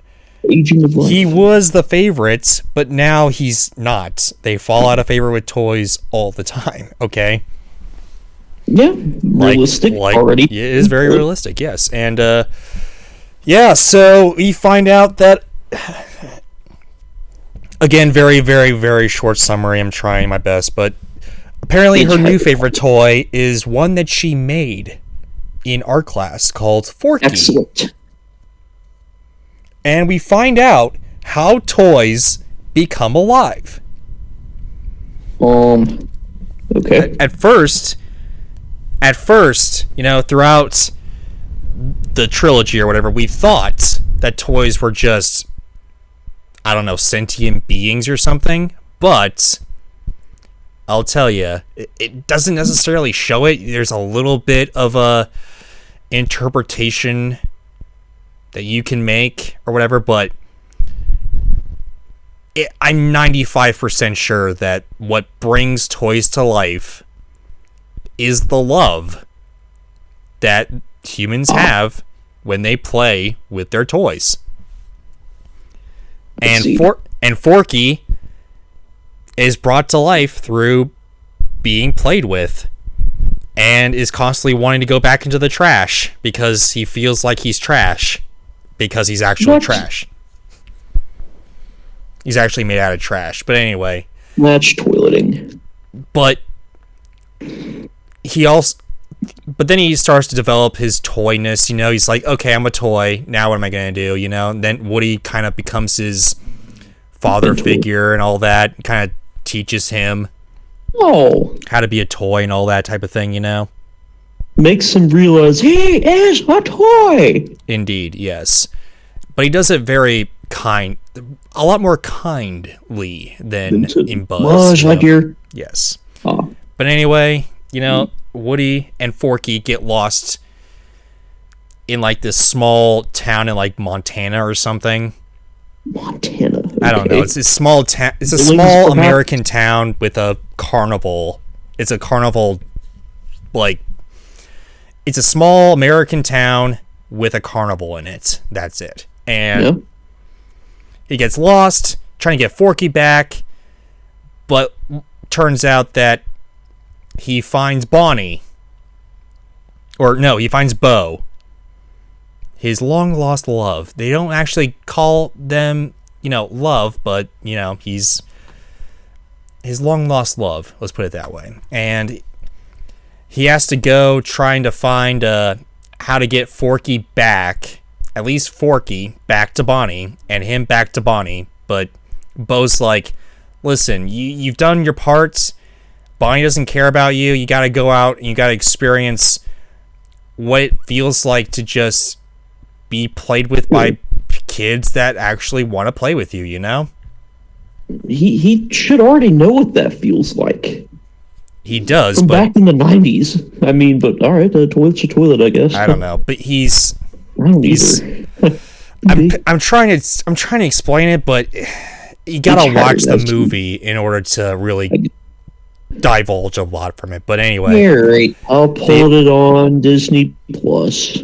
Not now, but later. Anyway. Well, yeah, of course. Just kidding.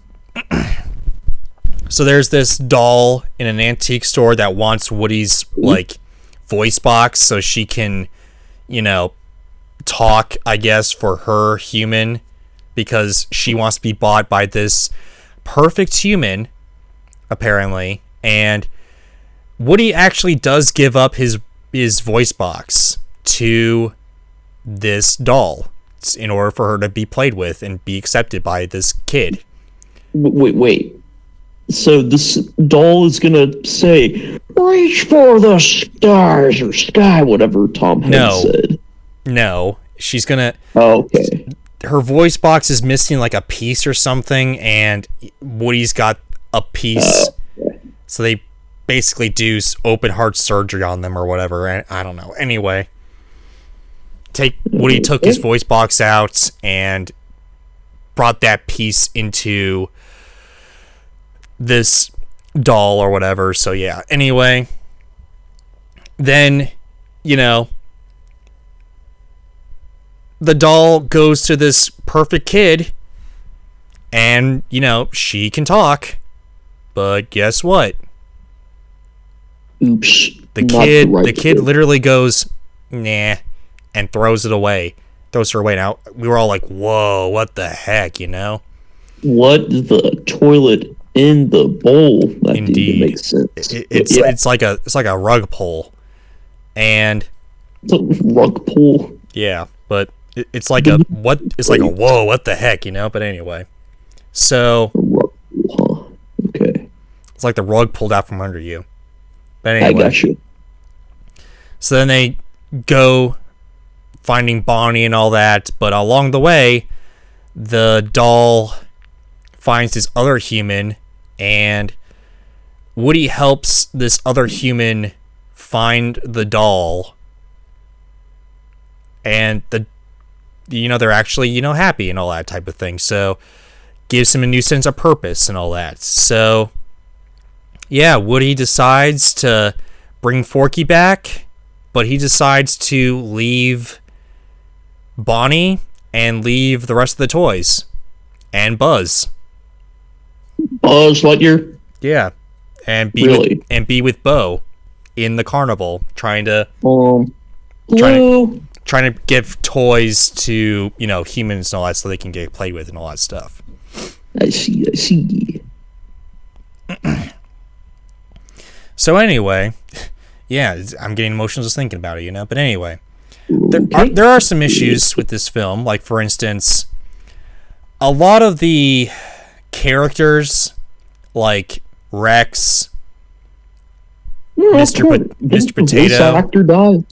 What? Yeah, the actors died, but they used archival like voice work, not AI, because this is before AI. But AI was around. AI was sort of around, but it wasn't. It was fully around, but okay. I guess, but it wasn't. I know. Anyway, so yeah, tell us. They used archival like audio from previous films to flesh out their characters and all that. Be all like, yeah, they're still here, that type of thing. Buzz, but it feels like that. It feels like there's something missing there, Yeah. Buzz is a lot more stupid in this film. Let me guess, because they're pissed off at No, this was before that. This was before that. Again, these films take like 4 years on average to make.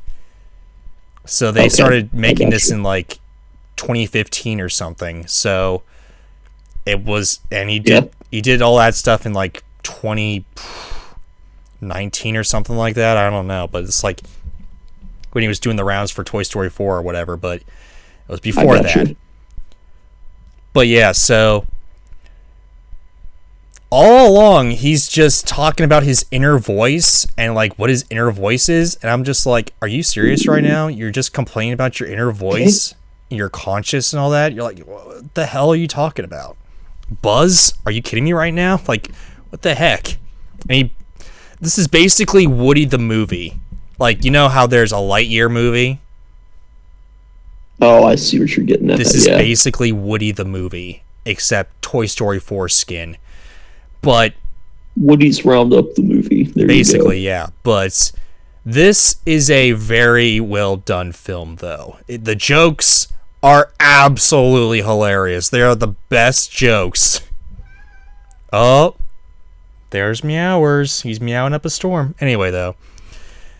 Oh, here he is. He's here. I don't know what he's doing. What you doing? Bless you. That was a Sackbuster. Oh, the Backsuster. Yeah, the animals are making noise, kind folks. I live in a zoo now. Anyway, the jokes are absolutely freaking hilarious. Okay, Key and Peele. You know who Key and Peele are? Yes. They play characters in this film, and it is absolutely hilarious. Everything they do is just comedy gold. Hilarious. It is so well done. For me, yes, because you haven't seen it, but it's so good. It's basically they basically play like a very up version of Beavis and Butthead, I would say. Yeah. Well, that makes me wish it were Beavis and Butthead then. So 1 out of 10. Sorry. Oh, there you go. I guess. Anyway, though. Kidding. The comedy hits because the comedy's so high. The drama's got to be super high as well. This is probably the most dramatic Toy Story out of all of them. Like the saddest one. And that's saying a lot because Toy Story 3 was really sad. What? Yeah, Toy Story 3 was really sad, but Toy Story 4, it's like Buzz and Woody. We've been on this journey with Buzz and Woody forever, and now they probably will never see each other again. Like, this is, like, for a long time, this was the end, and Buzz and Woody are, like, going away from each other. That's like your childhood dying right in front of you, but it's done so well, you know? Yeah. I don't know. This one sounds a little iffy for me so far. But I don't know. For me, I think it works. For many people, it's like an 8 out of 10 or whatever, but I would give it a 9 out of 10 because as long as it's not a 10. No, it's not a 10 necessarily. It's definitely not. I would put this just slightly, ever so slightly above Toy Story 3, and I can't believe I'm saying that, kind folks. I was here in 2019, you know, college slam, ready to tear a new butthole out of this film, but you know, it works. I can't believe I'm saying this, but it works. And I'm happy it's not a waste of time. Dare I say it, it's probably the Cars 3 for skits, honestly. I see what you're getting at. Indeed. Anyway, though, onward and upward. All right. Yeah. Oh, speaking of which, you know, I say onward and upward. Our next film is actually named Onward. Oh, roasted. Okay, it's called Onward. Oh, yes. Okay. From the same director of Monsters U. Could be bad, but not atrocious. But maybe it's not mediocre. Atrocious, but it is mediocre. Oh yeah. Oh yeah.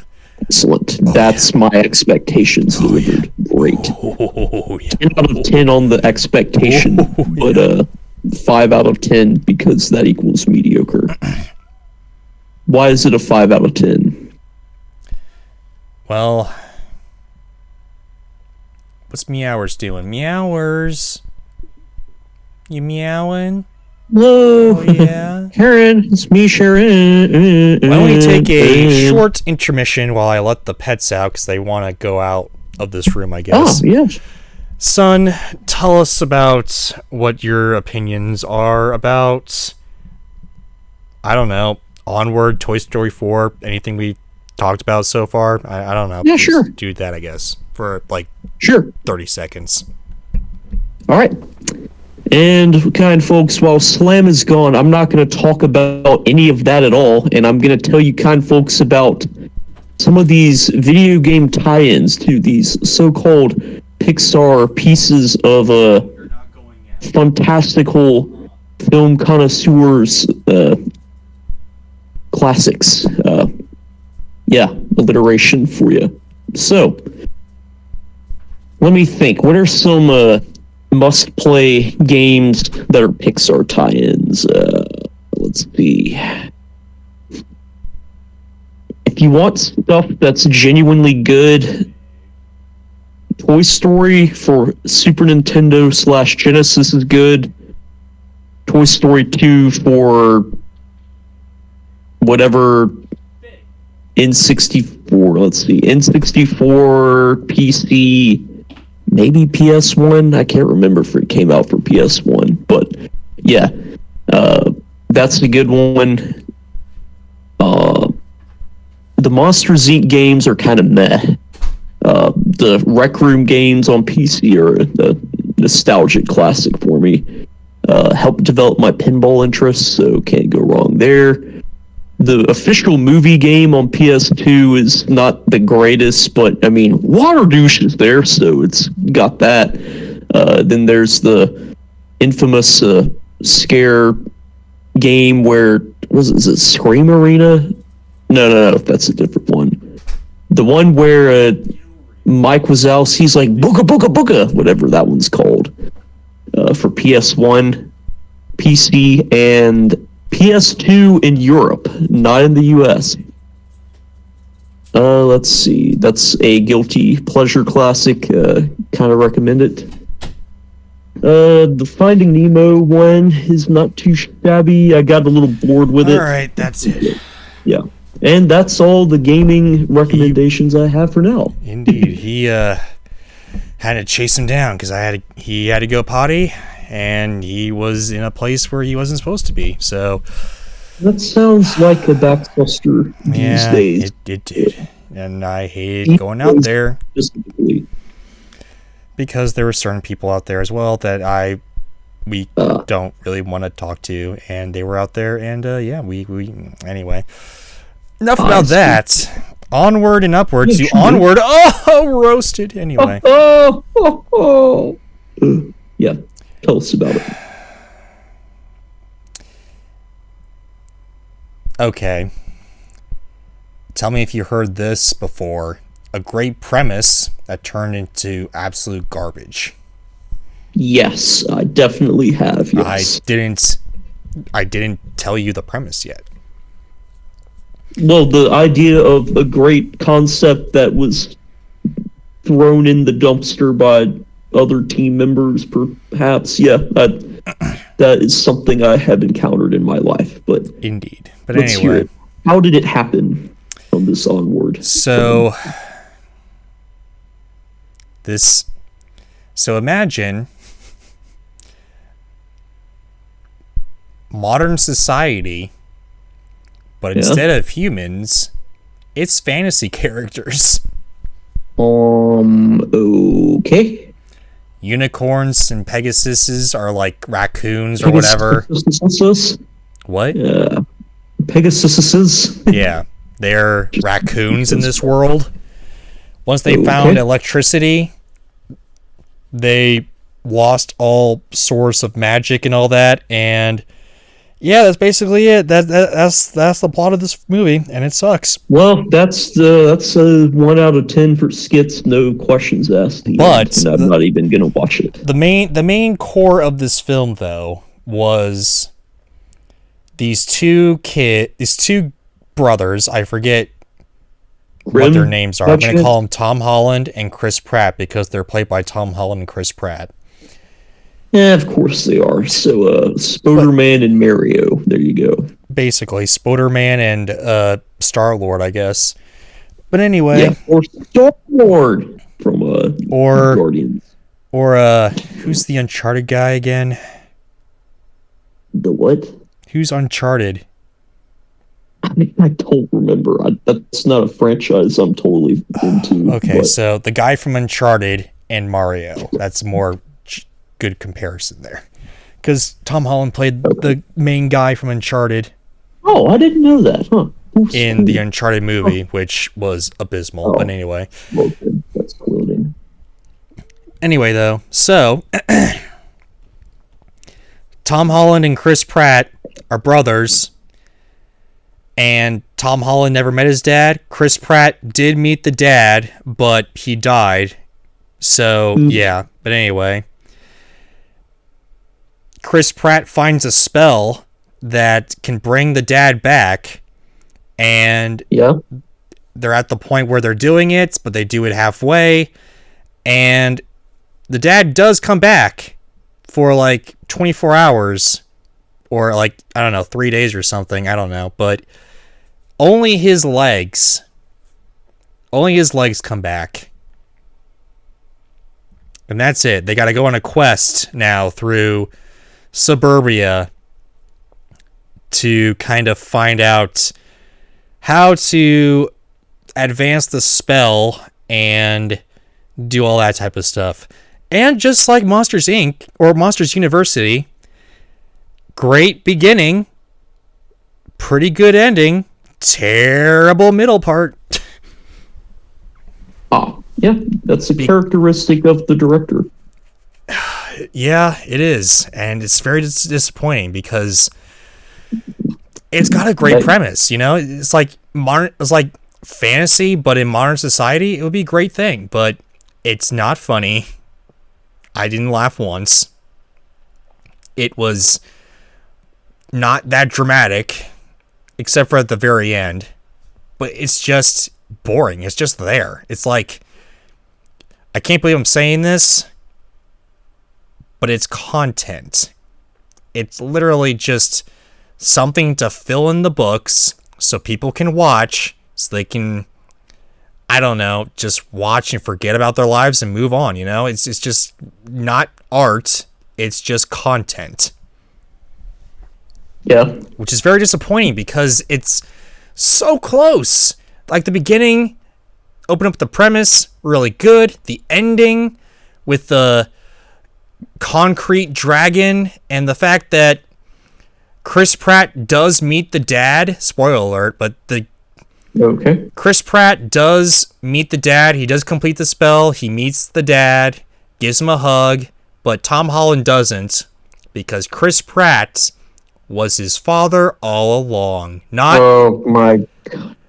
in a real sense, but in a more symbolic sense, which is more in line apparently with his own life, you know, like the director's actual life. So I got to give him props for that, you know, whatever. Fair enough.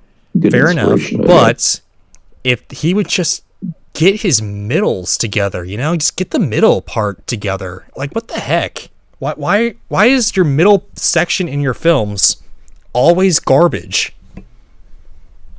Monsters University was less garbage, but this one is just absolute trash. I can't even remember what the heck happened. All I remember is that fairies are bikers, like a gang or something, where they don't know how to fly, but then they learn how to fly just randomly. I don't know how or why. There's a... Now, this isn't necessarily...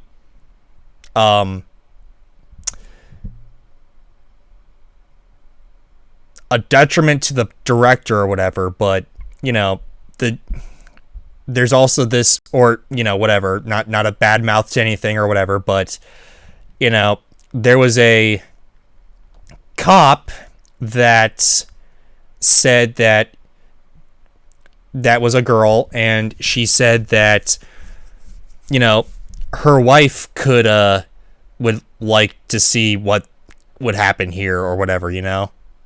But, you know, that was a little... So, here's another thing. Disney loves to insert little LGBTQIA+ things into their films. Make it so little to the point where they can edit it out and play it in, like, Saudi Arabia or whatever, where that stuff is outlawed, which, again... not good. If you're gonna do it, do it. If you're not gonna do it, don't do it. Okay, come on, just pick one side or the other. You can't be squarely in the middle and just give I don't know, a line, a small side character that you can easily edit out for other markets. No, terrible, garbage. Anyway, though, that's more of a Disney problem than this director's issue. But yeah, agreed. Anyway, though, the I mean, it's well animated, but it's just, I don't know. It's worse than Cars, let me tell you. Okay. Well, no crap, it's worse than Cars. Yeah, it's not as worse as Cars 2, but it's I don't know. That sounds so anti-skits. I think I'd rather watch Cars 2 even. It is apparently one person thought it gave it a 9 out of 10. I was like, what the heck is this? You gotta be missing me. Yeah, you gotta be asking me right here. But anyway, I gave it a 5 out of 10. It is the perfect representation of an okay movie, and that's it. That sounds a little worse than okay, but all right. I didn't hate myself. The thing is, I didn't hate myself watching it. I just don't remember it. That at least. It's like I hated myself watching The Good Dinosaur for its mediocrity because there was no plot. I hated myself watching Cars 2 because of the plot. Yep. I didn't hate myself watching this. But the middle was where I started to doze off again. This director's got to pick it up. Yeah, and you do know how to doze off, if anyone did. So. Oh, yes. Speaking of which, this is actually the first film in Pixar history to be fully... What? Fully napped by Slam? No, to be kind of put onto Disney Plus almost on release date. This was back when the pandemic started raging.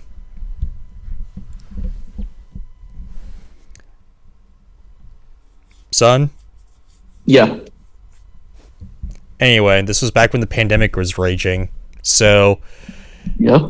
Right after release, basically, I don't know, 2 weeks after release, and they realized, oh yeah, the world's going to lockdown, they released on Disney Plus for free. So, there's that at least. Son? What? What are you doing? I'm just here chilling in the background while you're talking about this. Oh, okay. Anyway. So yeah, and this would be a unfortunate role that many Pixar films would later, kind of acquire as well, even when the pandemic lifted. And yeah, unfortunately, there was some films, like for instance, Raya and the Two Dragons, Raya and the Last Dragon, not Two Dragons, Last Dragon, that you had to buy for $30 on Disney Plus. But Pixar never got that. Pixar was always free, same day on Disney Plus, and it was absolute. That was a kick in the pants for Pixar, honestly. But speaking of which, you know what? This same day, whatever, streaming on Disney Plus also appeared was Pixar's Soul. This is another film by Pete Docter, aka the director of Monsters, Inc. and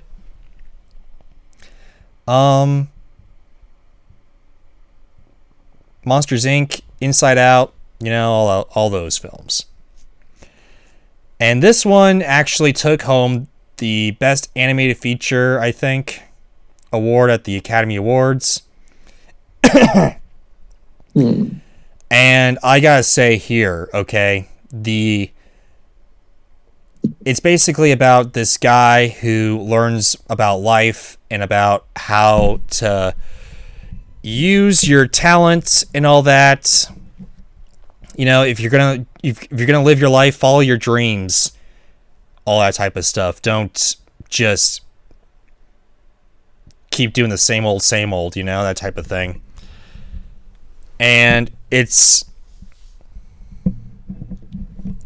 actually a very well done film, actually. And on top of all that, the shading in this film is very well done as well. The lighting is very well done. Honestly, except for the cartoony humans, the film looks like even more realistic than The Good Dinosaur. Like New York City, which the film mostly takes place in, looks very similar, looks very close to real life, honestly. It's so well done. It's so good. Cool. But then they also had the fluffy, like... Yeah, it's twirling. No, they had the fluffy designs for the souls, just like they had the fluffy designs for the emotions and all that. And that's where the film kind of takes place, is like in the existentialness of life and all that, with the souls and all that type of thing. And yeah, honestly, it's very well done. I've only seen it once. I've seen it 0 times. Indeed. It's about this music teacher that's just like has a hard time with life and all that. Again, I'm trying to summarize as much as possible, but right. There's a lot of... It's basically a movie about living. And yeah, the thing is, okay, there has been a lot of religions specifically about the afterlife and all that, and how, what happens after you die or whatever. I can't believe, like, that it took, for all the stuff that they took out of Onward, they put into Soul, okay? Because honestly, I dare say anyone of any religion on paper could see this film and not get offended, because the death part isn't necessarily shown. What's shown is the before you were born, that type of thing, like where your soul happens before you're born, which very well done. Okay. The only thing I kind of have an issue with is particularly the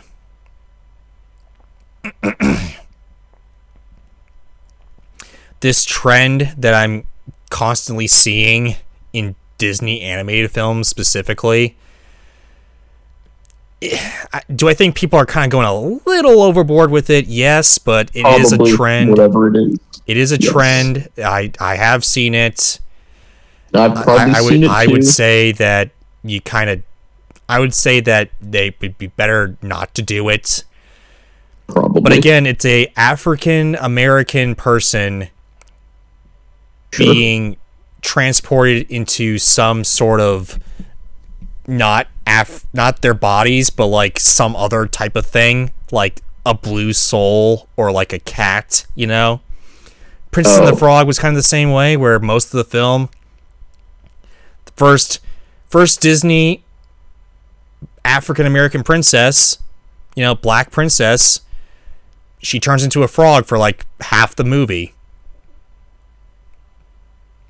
Yeah, and this film, he's mostly either a blue soul or a cat for most of the film, and that's it, I get it, but at the same time, yeah, you can do better, honestly. But anyway, other than that,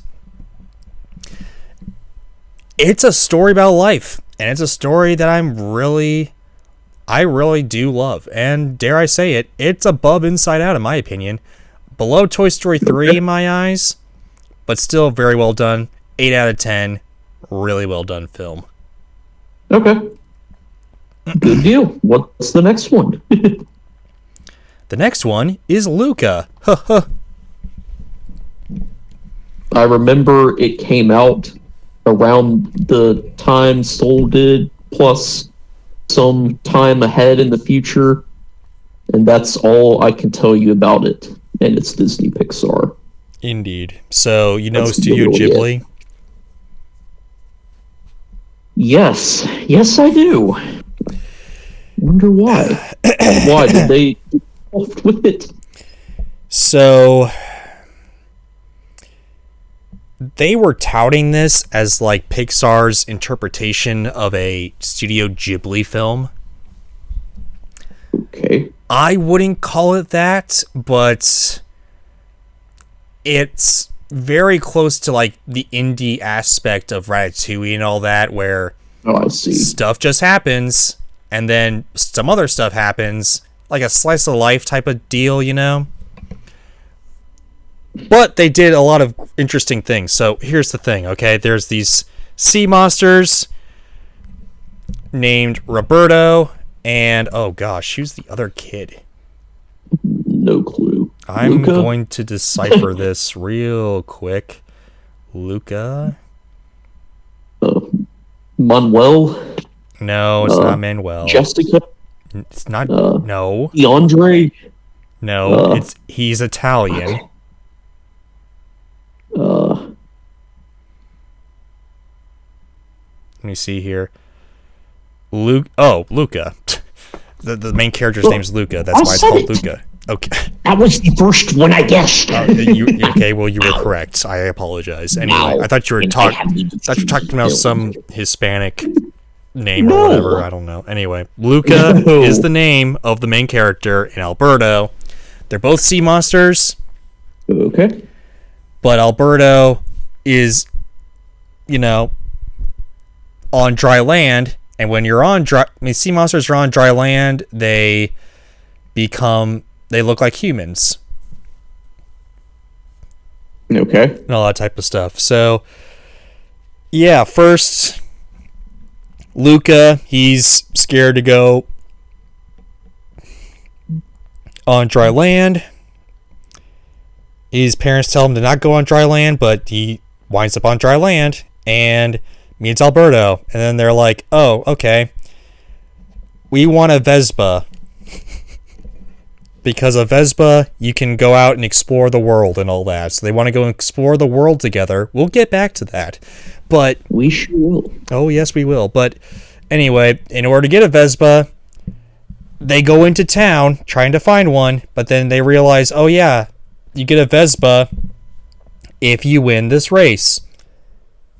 And there's this crotchety, guy or whatever. That's basically the villain. There's this girl that helps them out with a dad that's basically an A-man brother, an A-man, one-armed,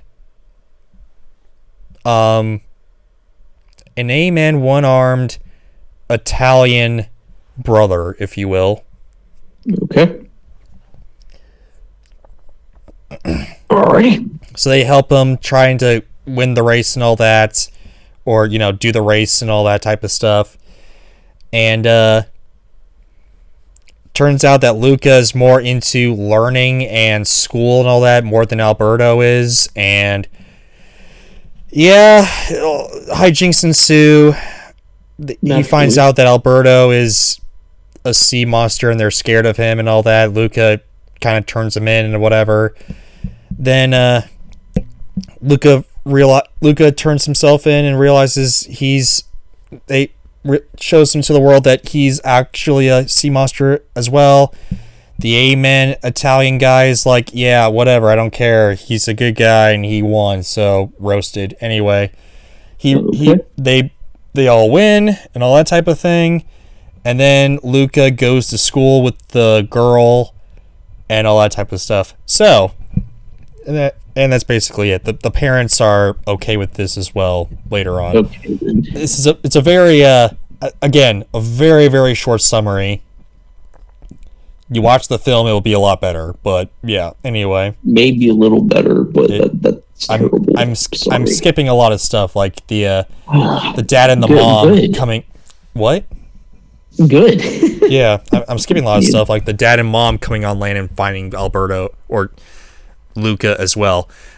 I'm not getting That into didn't that, but really anyway. add anything, but okay. What? That added nothing for me, but okay. Yeah, exactly. That's why I left it out. But anyway. I got you. They want to travel the world together, right? Sure.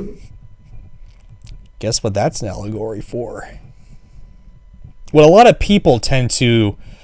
The director hasn't come out and said it outright. Pixar's come out and said it outright. But many people kind of pick up on the... that Luca and Alberto are gay. I knew it. I mean, it's fine. You know, it's fine. You don't come out and say it, but, you know, if it helps, fine. You know, whatever. I personally don't care. I like Call Me By Your Name, which is I'll tell you, a rated R, even gayer movie than this movie. They're very blatantly gay. But, okay. And I like that movie as well, but... Okay. You really gotta, for my opinion, you know, I have good friends, you know, you really gotta squint. It's like, for me at least, it's the same interpretation as like Sam and Frodo in Lord of the Rings, where, yeah, they could be gay, but they're just good friends, you know, like, I would consider them to be good friends. Who knows, maybe I'm completely wrong, but I interpret it as them being good friends. That's all I'm saying. But anyway. Okay. This animation is, again, chef's kiss, okay? They are going into a more cartoony style. Pixar's going to more cartoony style. Like, they've done everything when it comes to realistic animation, right? Sure. I'll take your word for it. So, they're going into this more cartoony style and all that, and I gotta say, the cartoony style, especially for the humans, chef's kiss. Beautiful. The story is well done. It's more like an indie film than Ratatouille is. I would say that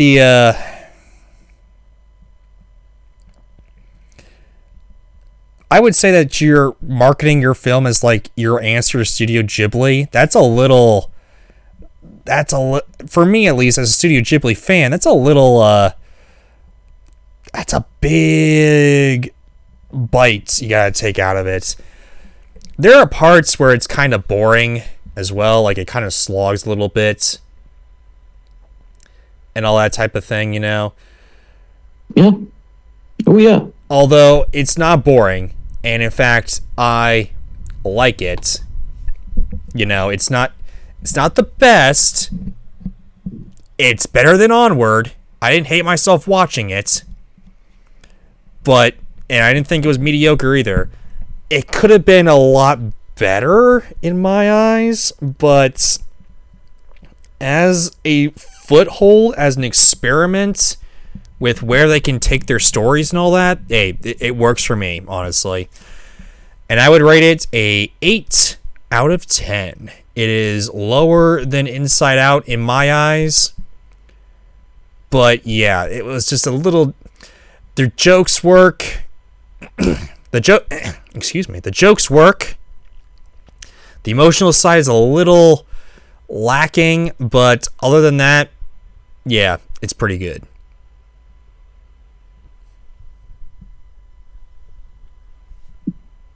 Cool.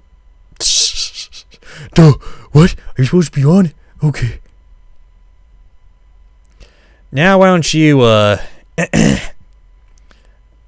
tell us something, because this is equal podcast here. I'm not just the one guy. We got 3 more movies to go, son. Why don't you talk for a little bit while I get some water, if you will, please, because my throat's a little...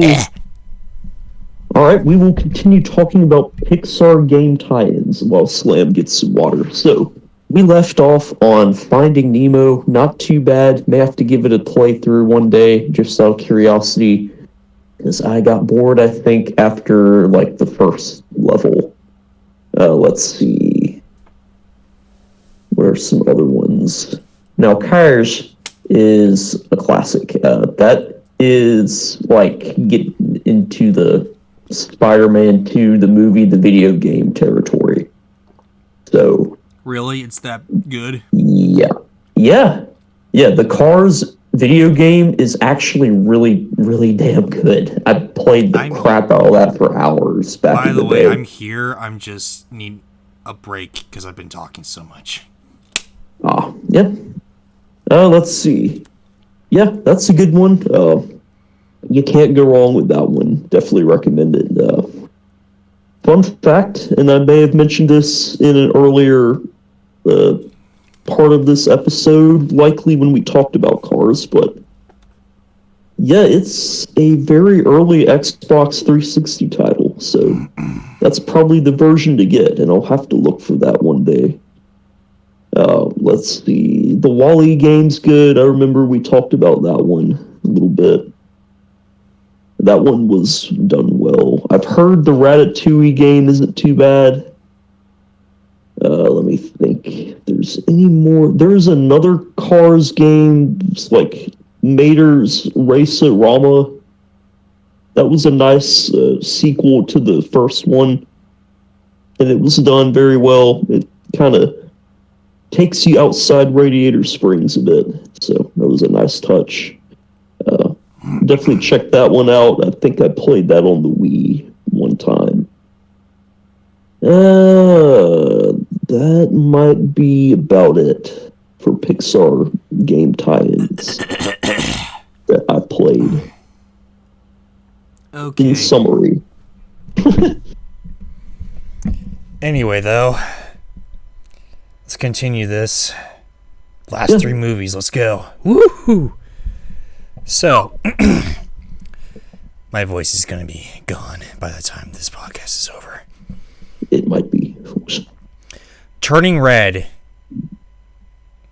a.k.a. probably one of the most underrated movies Pixar's made so far, honestly. This is probably... that one. Yeah, this... So, it's the first film directed by a woman, finally. I wonder why. Well, you're gonna pull from you're gonna pull from your, if you're gonna pull from your own life, I mean, what would you're gonna make a Asian girls, movie about puberty or whatever. What are you going to... Who do you want to direct the movie? A woman or a man? Hello, a woman. Anyway, though, that probably makes sense. Anyway, though, this is also along the line of Pixar experimenting a little bit. Now, a little behind-the-scenes fact about this film. Yes, it's directed by a woman, but there's also a meme going around about this film that is not necessarily that good for this one guy, because, the people that made the film don't care because they made a really excellent film in my eyes. But there's this one reviewer online that got up in a rage because the film takes place in 2002 Canada. That's very specific. But yes, okay. Because this director grew up, was like 13 or something in 2002 Canada. So she's pulling from her own personal life, which is good. That's fine. Guess what this reviewer had an issue with, though? Her lady parts. No. They don't. They don't mention 9/11. I mean, what the dump? They don't mention.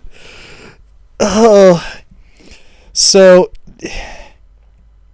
there's a ton of stuff that happens in, the early 2000s that don't mention 9/11. Are you kidding me right now? see that. But he's got there's this meme going around that he has an issue with the 9/11 or whatever not being in this film, and I'm not going to take that into account because he sucks as a reviewer, and he's well known by many people as being a terrible, crappy reviewer. So I'm not going to really give him anything here necessarily. But yeah, just so you know, I don't agree with that. Anyway, so what's this film about? This film is about this Asian girl who is starting to grow up and is like the perfect girl of all time and all that. Basically, she tries her hardest to appease her mom, school, friends, all that stuff. But then come to find out that whenever she has like a very emotional thing or whatever, she turns into a red panda, a giant red panda. At first, her mom, they don't come out and say it, but they go so far as to say that she runs around the high school trying to get, she runs around the school trying to help her daughter out by waving pads, like women's pads. So they go that far. They go that far, kind folks. You know what I'm talking about, son? Yes, I know what you're talking about. I'll give my thoughts at the end. But, I'll hold it for now. But anyway, so then the parents are like, "Oh yeah, you got the panda in you, or whatever." So that's basically a curse that the family has since, like, I don't know, the dawn of the family or whatever, where, they got cursed where if the women get emotional, then they turn into red pandas or giant red pandas. You gotta do a special ceremony or whatever to get rid of it, and yeah. But then she starts abusing her power, basically. Like, she turns into the red panda, but then exploits it. Like, hey, you want to see the red panda in my school? Here, give me $20 and all that. So they can save money to go to these, like, boy band thing. Oh, God. And then the ceremony kicks in, and, she gets close to having to stuck as the red panda forever or whatever. But then she comes to terms in very, very short. She comes to terms with herself. She doesn't give up the red panda. She embraces the red panda, if you will. And yeah, that's basically it. She patches things up with her mom and all that. It's growing up. She's grown up. She knows she doesn't have to be necessarily perfect. Still try your hardest and all that. And all that type of stuff. Son, you got thoughts? Yeah. You want to talk about that? Yes. Let's see. I'll probably have opinions about your opinions, but let's move. Let's go on. It's possible, but go ahead and sip the water, because I know that's what's about to happen. I'm not going to sip the water right now, but I'm going to give my voice a break. Wow. I got you. Okay. Well, if there's one thing for sure, we know, and it's as obvious as they possibly could have made it. This was by somebody who grew up and embraced the stereotypical millennial culture of that generation that's one above us, and it just definitely has that, and it's very obvious, and it's perhaps like it. Woke in a good way, but it could also be a bad way. It's a gray / woke, just to be kind. I would say it's in a good way. I've seen bad. I would say if if it is woke, I don't think it's woke. You don't think so? Huh. I might have been explaining it incorrectly, but I don't think it's woke. I would say that this is a natural thing that girls go through, and it is true. And yeah, they made a movie about it. It's kind of they made movies about boys and kids growing up, like Nemo. Nemo's basically a story about growing up for the most part. They don't the dad get accepting into like the specifics. No, they don't go into the specifics of it. The reproductive system, but no, but that's a big part of growing up for women specifically. Yes, it is. That is true. And yeah, I mean, it's sort of a taboo thing, and I would say they did it pretty well. I would say you can. Yeah, it could be a lot worse. If kids 5 and under, or whatever 6 or under, who don't know anything about how movies are made or whatever, they would be like, "What's a pad?" I mean, they could be literally anything. It's like one scene. It's like one little mention. It's not like a big, huge thing. Like, they wouldn't know what the red panda was supposed to represent. Oh, I see. But people who have gone through their period know what the red panda is supposed to be, okay? Well, I have not, and I never will, and I know what it represents too. Indeed. Yeah, we again, you're above 15 and okay? Anyway. I am, yes. The animation, let me talk about the good here. The animation, still really well done. It's in that experimental style like Luca was, but it's done to even more greater extent in my eyes, where it's more, they have anime eyes at some points, and I'm like, yeah, okay. It's like Avatar Last Airbender in some parts. Yep, you're right. Absolutely, yes. No yeah, it's and I like it. I like that style of it. Also, okay. I'm indifferent. Yeah. On that. It is very, very 2002. Let me tell you, it's very 2002. Okay, if you lived in 2002, which we both did. We did. I don't remember a single thing about 2002, culture-wise, but I had to look it up. I had to look up what the culture was, and it's very 2002. Let me tell you. I got you. Yeah. I'll have to look into that. I remember it very boy band and all that. Of being like 4, but I remember things from that era that kind of lingered, into the next few years. It did, yes, but what I mean by 2002, I mean if you lived in 2002, that was the culture. That's what I mean by being very 2002. Anyway. I got you. Animation's really well done. The editing's very well done as well. Honestly, it's very Canadian. Ooh, shooty. Yeah, it's very, very Canadian.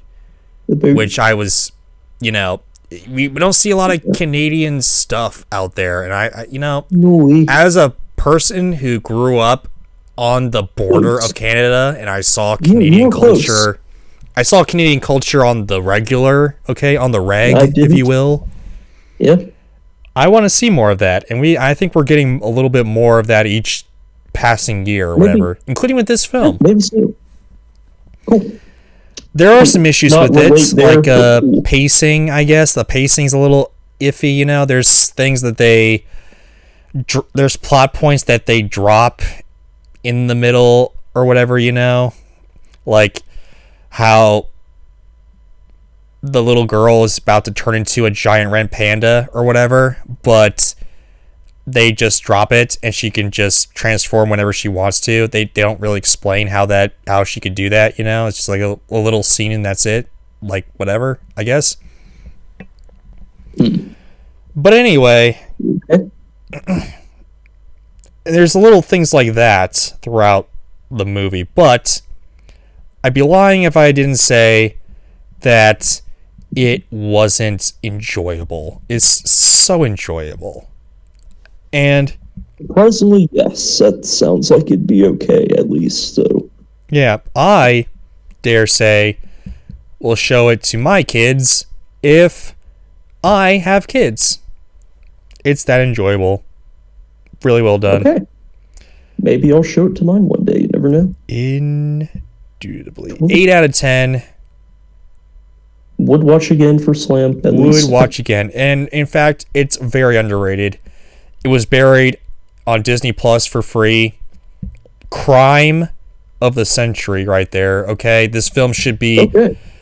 This film should have been in the theaters, like, upon release, not just, a Pixar bundle now that you go into the theaters and you can see all these Pixar movies that could have been in the theater, but they didn't because of the pandemic, even though Turning Red was released outside of the pandemic when the film, like, everyone was starting to get back out, but whatever.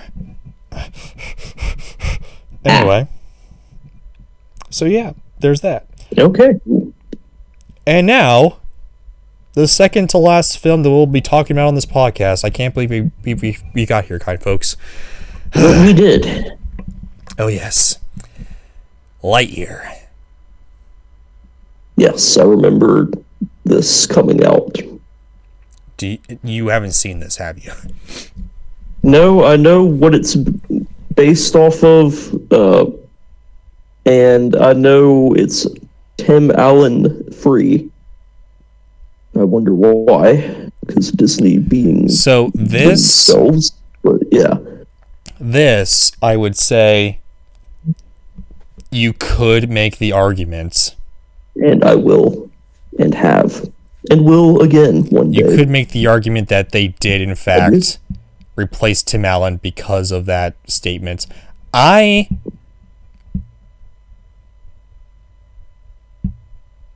agree. I hope, because it's probably true. I would be lying if I said it wasn't 100% true. At least influenced by it. But I would be I would be lying if I didn't say maybe that was in the back of their minds when they were making this decision. I personally think that if they got a bigger, it was more of a business standpoint. Like, for instance, who are you going to go see? A normie, right? Who are you going to see play Buzz Lightyear? You're going to see Tim Allen, someone you hardly remember, like the average kid doesn't even know exists, or Chris Evans, aka Captain America. I think that was the main draw to it, but I could be wrong. I don't know. I think that was more of a business strategy than anything else, but I think that was kind of, I think that line wasn't 100% their reasoning. That's all I'm saying. But anyway, yeah, I do think it had some. I do think it had some points to it. But anyway. Yeah. Yeah. Anyway, though. Just yeah. Lightyear, anyway, aka, yeah, it's Lightyear, the first Pixar film back in theaters upon release. And yeah, it's a film. It's a movie. So apparently in 1995, this film was what Andy saw on his birthday and why he got so hyped for Buzz.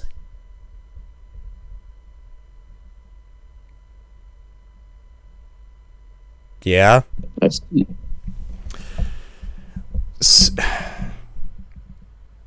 So yeah, there you go. Anyway. Interesting. So what's the story? I'll tell you. Buzz Lightyear and his co-pilot, I forget her name, but they are marooned on a planet, and they can't. Their whatever their thing, their ship. It's kind of destroyed. They can't, they can't build it back or whatever. They're stuck there. So Buzz has to go up into space, basically with halo rings, to try and see if he can break the sound barrier so they can get back into space, I guess, to get back home or whatever. I don't know. It was a while since I've seen this film, but anyway. So he keeps on going out into space, but every time he goes out into space to try to test out the new warp core or whatever, he returns and it's like 10 years in the future. So every time he goes up, he's like seeing time fly by and all that. Oh. So his co-pilot is getting older to the point where she dies, basically. And the new space rangers, they decide, you know what, we're going to stop because people are advancing out here. People have built cities and all that. We like it here. We don't want to go anywhere, So we're going to stop sending you up into space. But Buzz won't take this for an answer. So he does it anyway. But this time, it works. And it's a little bit further in the future again. But this time, there's Zurg. Zurg comes in and starts wreaking havoc on everything. And then he has to team up with a bunch of rapscallions who... they're the misfits of the Space 8 Rangers or whatever. Like, they barely do anything, but anyway, they show Buzz the ropes and all that, and they get Buzz to where he needs to go. That's fine, whatever. But the big thing here, the big turning point, is that, how in Toy Story 2 where Zurg says that Buzz, he's Buzz's father, aka the Star Wars reference? Yes, aka, yeah. Yes. So they put that in this film. They're like, okay. Are you... He's like, oh. So Zurg opens up, right? And Buzz is like, oh, father? But no, it's not his father. You want to know who it is? The guy with the gray Dennis Farina stash from the 90s cartoon? No. Okay, it was a good guess. I liked him. Who is it, though? It's Buzz. Buzz Lightyear. Is Buzz's father? Buzz Lightyear is Zurg. Except he's an older Buzz. He took his ship, right? And he went into hyperspace and then was marooned again in space. But then there were these robots that took him in. Yeah. But apparently, these robots call him Zurg. So he built a suit and all that to kind of whatever, I guess, do his thing or whatever. Then he went back in time to try to get Buzz to keep on with the mission and all that and don't delay or whatever. Bring people back, stop delaying the mission and all that. But yeah, so that was really stupid and very convoluted, especially for a kids movie. Okay, yeah. I was confused, and I was 23 years old when this movie came out. I don't know, it was a couple years ago. I was 23. So yeah, I had no idea what the heck was going on. And anyway, so Zurg turns evil or whatever. Buzz, says no or whatever. And later on, they fly through space. Zurg almost succeeds, but Buzz finds a way and all that. By the way, Buzz doesn't have a jetpack throughout this entire movie until the very end, which is toileting. Huh. Yeah. Interesting. Which, we'll get into that. But anyway, then later on, they succeed. They decide, you know what, we're going to stay on this planet, and then we're going to just tour the solar system and the galaxy or whatever, and kind of report back here and all that. Because now it's just their new home and all that stuff. The end. So, again, this film had a lot of potential. It just fell flat on its face, honestly, with the whole Zurg thing. Plus, if you really think about it, Buzz Lightyear the toy is kind of a spoiler in this movie, because Buzz doesn't get a lot of his stuff. Like, he has like just a standard suit for the majority of this film. It's not until like 2/3 of the way through that he gets his laser, and it's not until like 10 minutes before the movie ends that he gets his jetpack, like the stuff that makes Buzz Lightyear, So if you really think about it, it's kind of a spoiler. Buzz Lightyear the toy in the Toy Story franchise is a spoiler. If that really happened, Also, there's a lot of other, people within this film. You mean to tell me that Andy only got Buzz Lightyear and didn't get this animatronic, like, cat or whatever, Like, I would suggest there be merchandise up the wazoo with that cat in this world, but it's just Buzz Lightyear, Like, what the heck? This is garbage. If you really think about it, the main premise falls apart. If you don't, and you just look at it as its own thing, it's very formulaic and generic. Son, what do you have to say about that?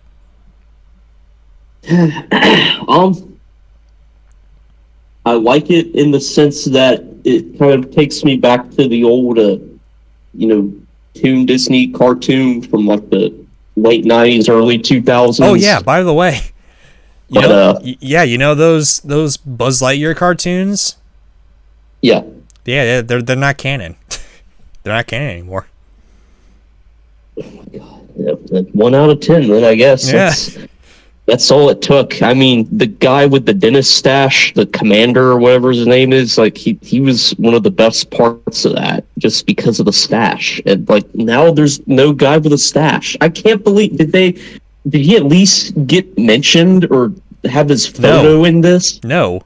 No. That's a crime. The cat was not even a thing until this film. How about the Buzz Lightyear robot assistant thing? You know what I'm talking about? Like the none of that's in this movie. That robot wasn't there. Oh my gosh! All right, dump me out in the toilet. I mean, at least Zurg was there. I mean, sounds like it's just he's kind like of someone thought he or she knew what he or she was talking about and then did not at all and put it out, somehow made it woke enough for modern day Disney and how it went. Sort of. Of course, it's got to be in there somewhere, and it's true. Sort of, but kind of, but not. Yeah. That's a minor. again, they did the what they did with Onward, where they just inserted like a little LGBTQIA representation. Exactly. But they could edit it out for countries like Saudi Arabia and all that. And it's just, come on now. Yeah. Which, by the way, okay, there is no way, if this is again, this may be a whole different universe, I don't know, but there is no way in 1995 that an animated or live action, whatever, movie for kids would have anything with LGBTQIA representation in it, okay? And a lot of people have problems with that too. A lot of people have problems with that too. You know, if it was made in 1995, there's no way, just because of the culture. You know, the culture though back in those days, there was no way that anything like that would be in. Yeah, that's what I'm talking about. Honestly, it's like they do it just because they do it because they can. Like, yeah, exactly.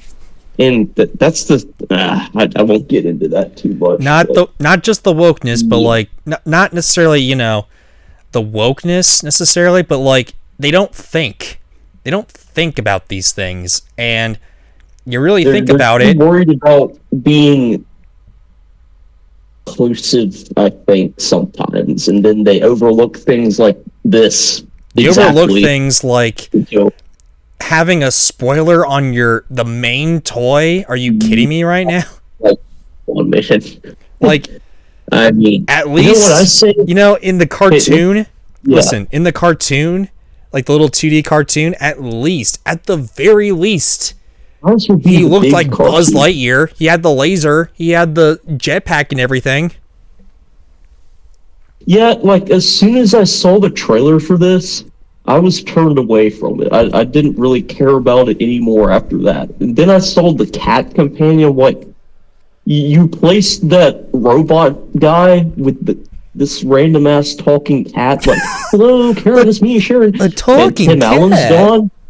Like, Tim Allen is Buzz. If I hear Buzz and it's not Tim Allen, it's not gonna. I'm gonna be cringing every time he speaks. The whole film, basically, like. We need Tim Allen, you know, whether he's a tool man or an outdoor man, whatever. We need to hear that to infinity. The 2 in 2 Infinity needs to have that gruffness of 2, you know, like, come on. Give me 2 of infinity. Yeah. Like, here's my take on it, right? I thought for the longest time, I mean, the first 20 minutes are really well done, okay? It's just... Well, it's not bad, at least. It's like a sci-fi epic, honestly, but once you get into the weeds a little bit, you're kind of like, I don't know about that. I don't know about that. I don't know about that. I'm not sure about this. Okay, now it's just not even like... What even is canon? Like, so honestly, now it's below... Yeah. Now it's below the first Toy Story for me, at least, because it's just... Well, yeah, of course. I mean, you don't even need to say more. I mean, at first it was above, because I thought it was really... At first it was above, because I thought it was actually not that bad, but now in hindsight, I'm just like, yeah, it's not that good. It's not... Ew. You know? It's just corporateness. It's just like... Shrek the Third or Puss in Boots for the Shrek franchise, you know? But what's ironic is this corporateness you're talking about goes against what certain folks like to make claims about with the corporate businesses, if you know what I mean. That makes it even more like WTF. Just in general for me, but okay, I don't necessarily know what you're talking about, but okay. It's hard to word it and stay PC for YouTube. I don't. Whatever. Sorry, anyway. I tried. Whatever. Anyway, I gave it a 6 out of 10. It's it's decent enough. The animation, really pretty good, but still, it's you really think about it. It starts to unravel. A lot of people gave it less. A lot of people, I did too, and I didn't even see it. So yeah, a lot of people that are more like not in your political realm. Let's put it that way. Okay. Well, exactly, and that's what I was getting at with my statement that you didn't understand. But but what do you get? They gave it less than I did. That's very shocking, but that really must be bad if they gave it less. I'm kind of astonished. Yeah, and plus, wow, no one really saw this movie in theaters either. It's kind of weird. It's like the lowest grossing Toy Story film. I wonder why. I didn't, because I saw the trailer. Most of it, and it's like, I'll pass. Most of it was because was the first Pixar film in theaters since the pandemic. You know, when they had a lot of Pixar films come out on Disney Plus for free, you know? But and second, it was because it's Toy Story, but it's not Toy Story, you know? It's a spin-off, by definition. It's a spin-off-ish, and people didn't really understand it. Well, I understood that part of it, but what's and 3, they knew that this movie was going to be on Disney Plus, so why go into the theater, you know? I get that. But plus, the people that did see it don't like it. Yeah. And then there's people like me who saw the trailer, or maybe even just part of the trailer for that matter. I don't even remember how I came across it. I just was like, this is a disappointment. It totally just changes everything. It's not what it's supposed to be. And I just had such a problem with that. Yeah. And so honestly, I think the 2D like cartoon from Toon Disney back in the day, that's canon. Yeah, this shit is not canon at all. I don't think it's canon. I will never. I don't think it's canon anymore, especially after the box office. Here's the thing, too, right? Yeah, you're not gonna. I heard some news way back in the day. Oh no! That they actually fired the director because this film. Excellent. I wouldn't say it's fireable.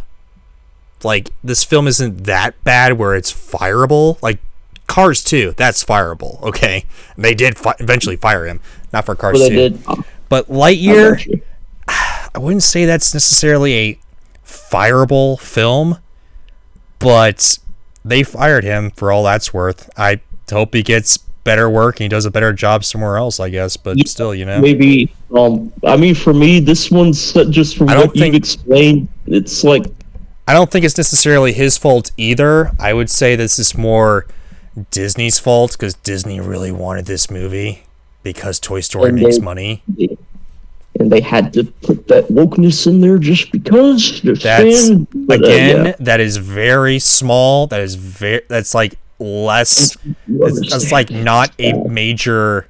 That's not a major thing in the movie. That's easily cut it out. But still, you know, pick a side. You can't have it both ways, Disney. You can't have it both ways. Yeah. Let's put it this way. If you take the time to look into the company as a whole, especially within the internals of their theme parks, you'll get what I'm criticizing about here. But, yeah. I would say this one, just from your summary here, is going to be... Oh boy, I gave it 6 out of 10, honestly, but I think this one's right around Cars 2. It's close. It's hard you to have say to which see one's it better before you actually rate it. I mean, fair enough. But I might be describing it differently. You know, I'm leaving a lot out, but I it's mean, more. from what I've There's saw a lot of science in this film as well. There's a lot of science. Is there? It's all right. Well, it might convince some back it's over less. Cars 2.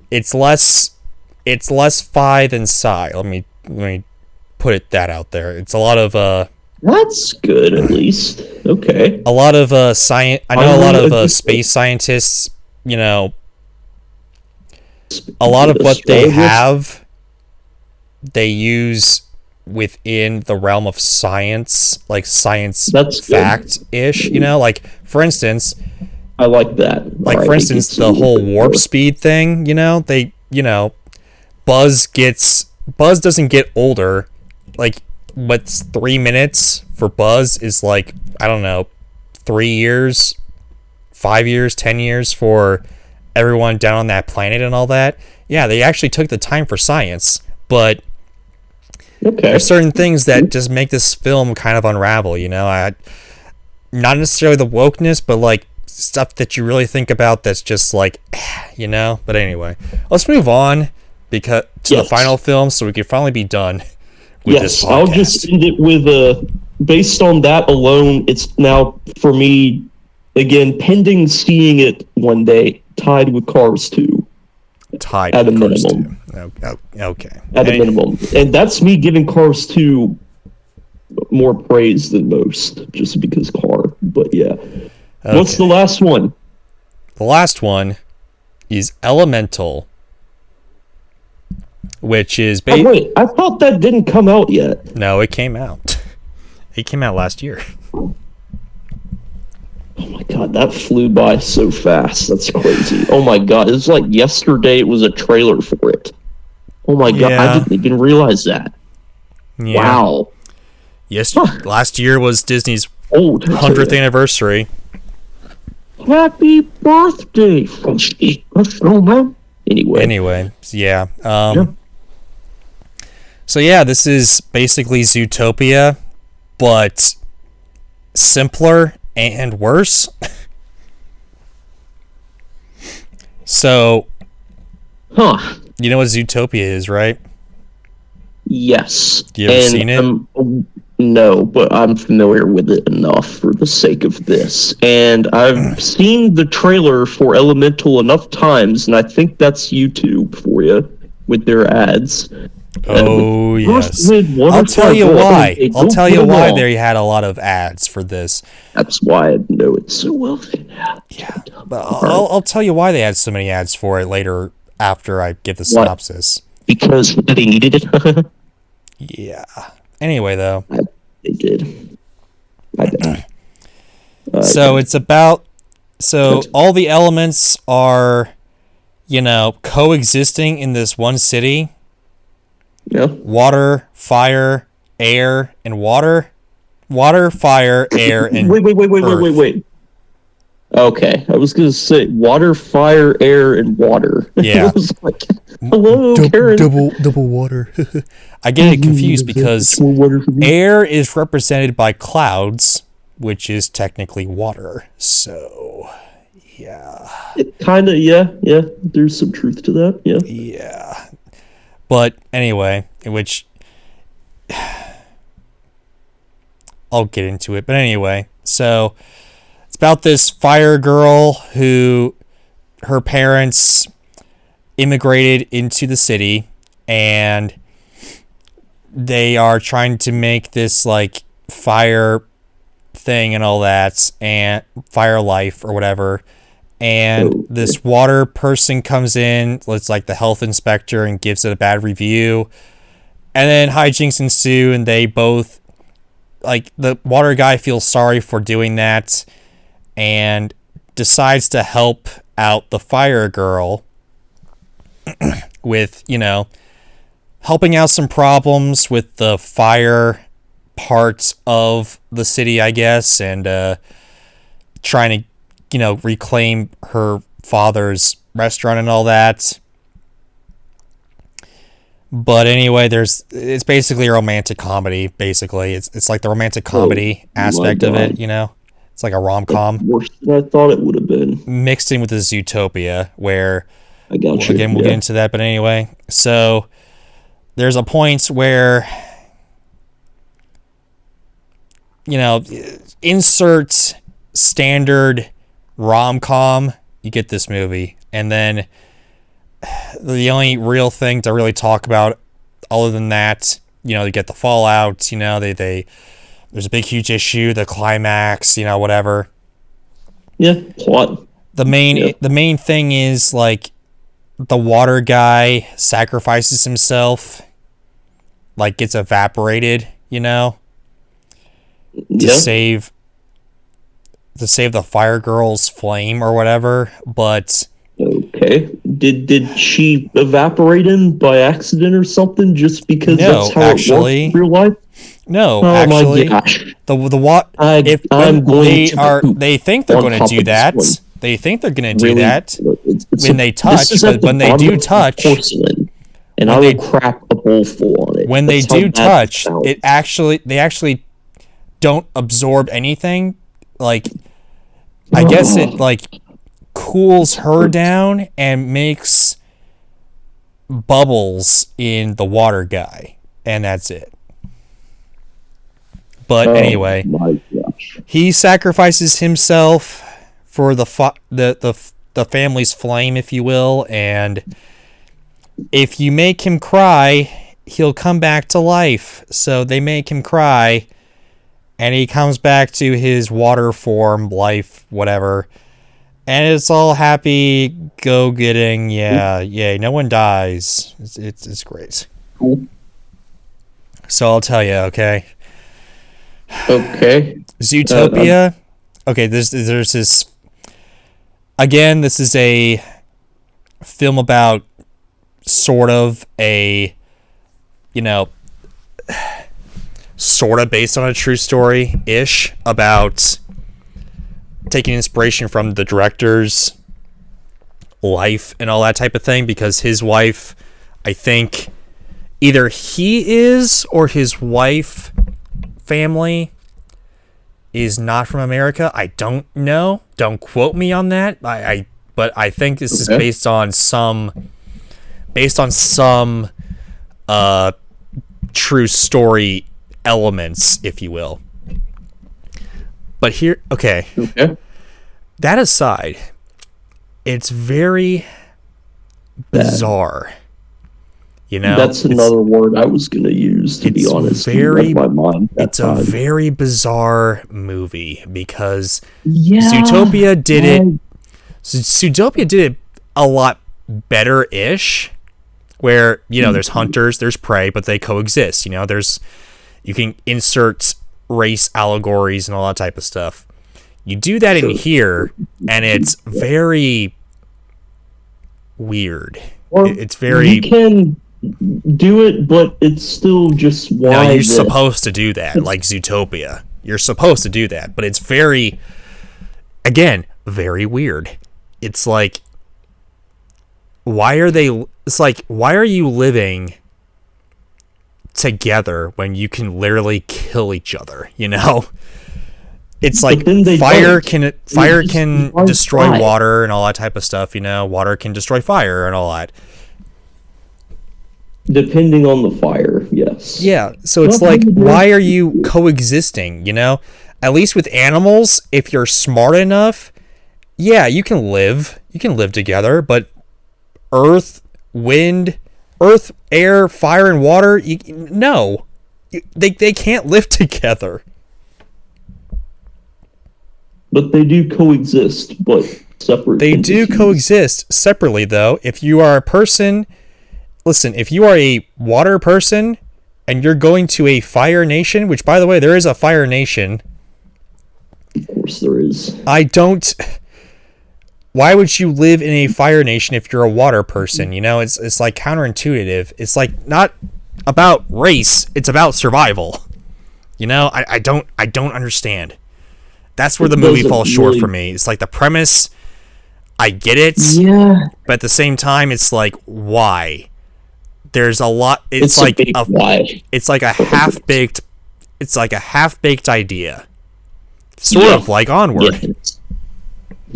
I was gonna say, it sounds like it's more close to Onward than Incredibles on the spectrum. Oh, here. Yes it is. Unfortunately, though, this movie did make its money back. I guess it did that then. That's cool, but... Yeah, back when 2023, the 100-year anniversary of Disney, most movies released underneath the Disney umbrella bombed at the box office. Marvel was bombing. Star Wars was bombing. Their Disney animated movies were bombing. Everything was bombing. They were bombs? Yes. They tried to do with this film, Disney tried to do a marketing strategy.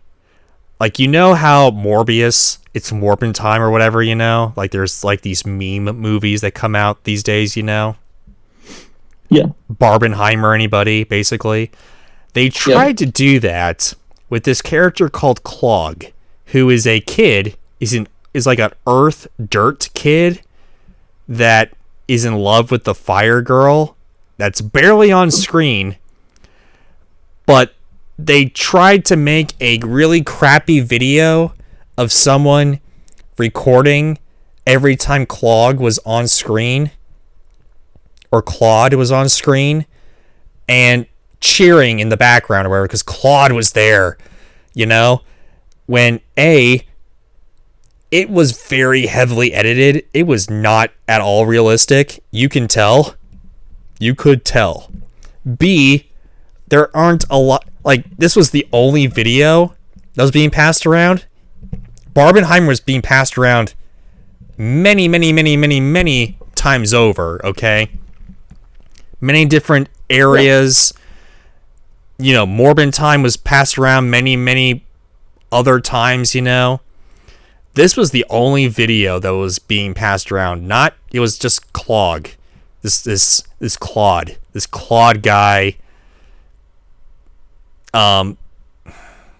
AI clapping and cheering, whatever, you know. It's just a crappy video.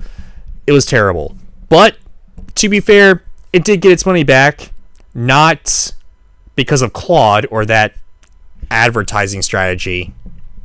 But yeah, it was one of the lowest Pixar openings of all time, but it rose up.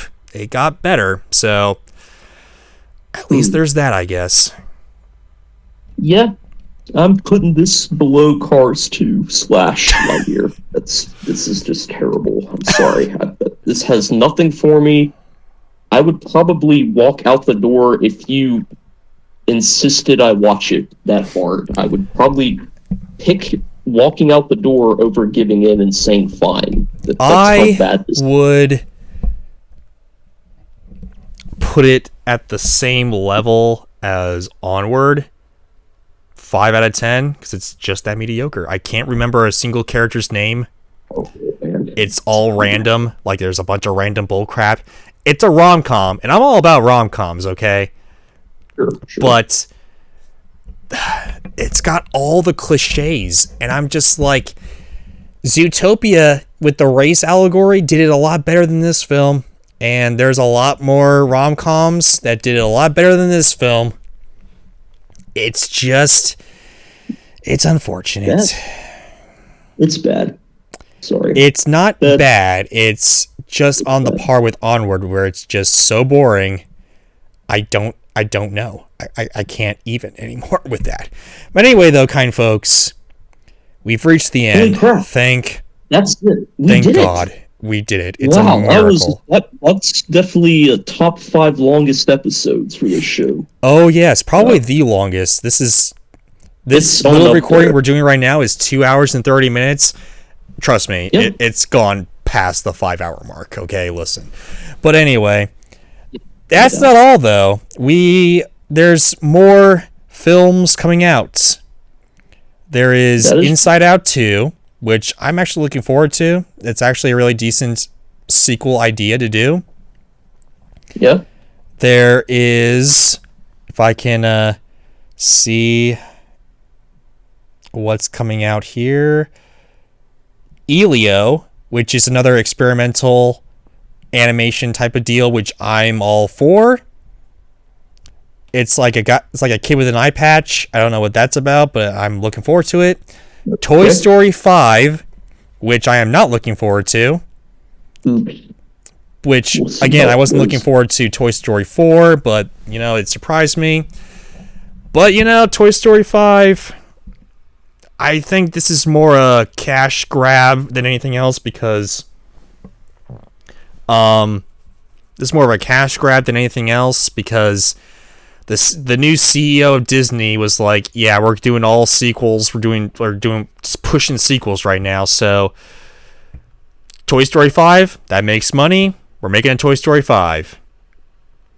And they're making a Cars 4. Oh, really? Okay. Yep. I wonder how that's going to be. They are working on a Cars 4. They haven't put out a specific release date for it yet. But they are saying that this one guy who you will like,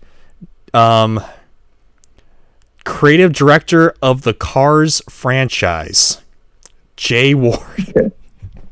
You should look up Jay Ward because he's doing your Lord's work right there, I guess. But he's saying he's developing a Cars 4. There's been series that have been developed, Cars on the Road, Monsters at Work, and all that. Yeah, we know how that's been, but yeah, I don't know. Anyway, though, do I think Pixar's looking up? I don't know. Toy Story 5 and Cars 4 could basically tank it. It's basically a 50-50 shot, honestly. Yeah, man. Like, cheer, fam. Yeah, I'm,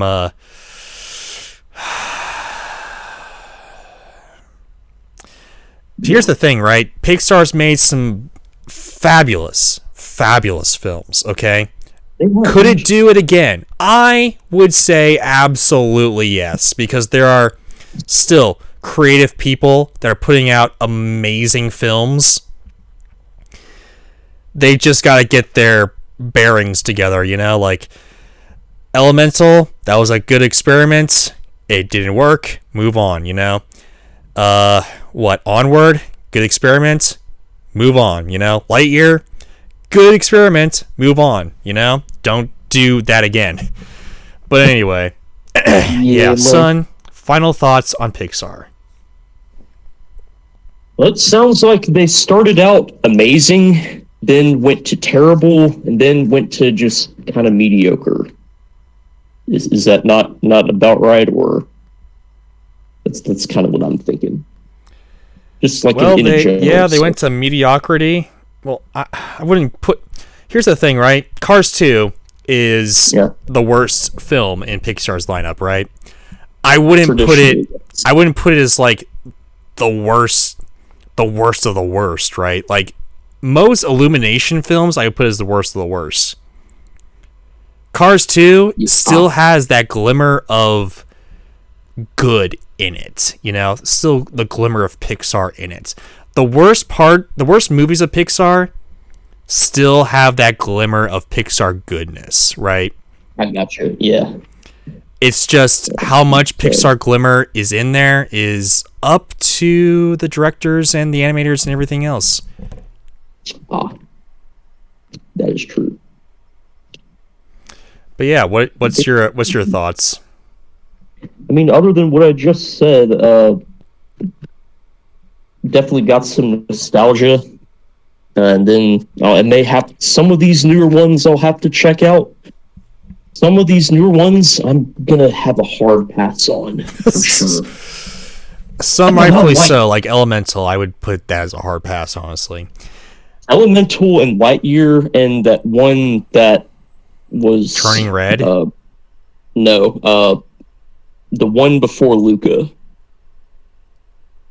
The one before Luca. Onward? Like good Onward, yeah. I was thinking good. Yeah, you can skip that one too.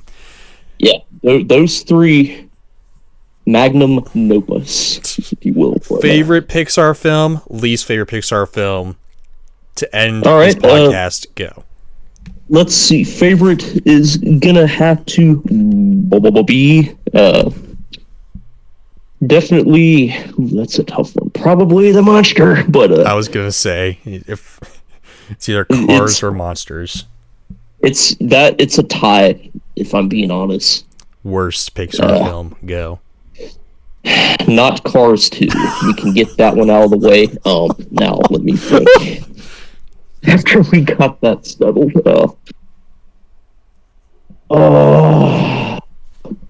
probably one of those 3 hard pass ones that we just well, you haven't seen them yet. You gotta see them in order to dislike them. Are you talking about, okay, out of what I've seen then, none of them really were terrible, per se. Let me think. You think about it, I'll give my best and yours? Least. Then we'll come back to my worst. Your my worst favorites of all time. Your best Incredibles. There we go. My favorite of all time, The Incredibles 2, tie for first place. Absolutely. Worst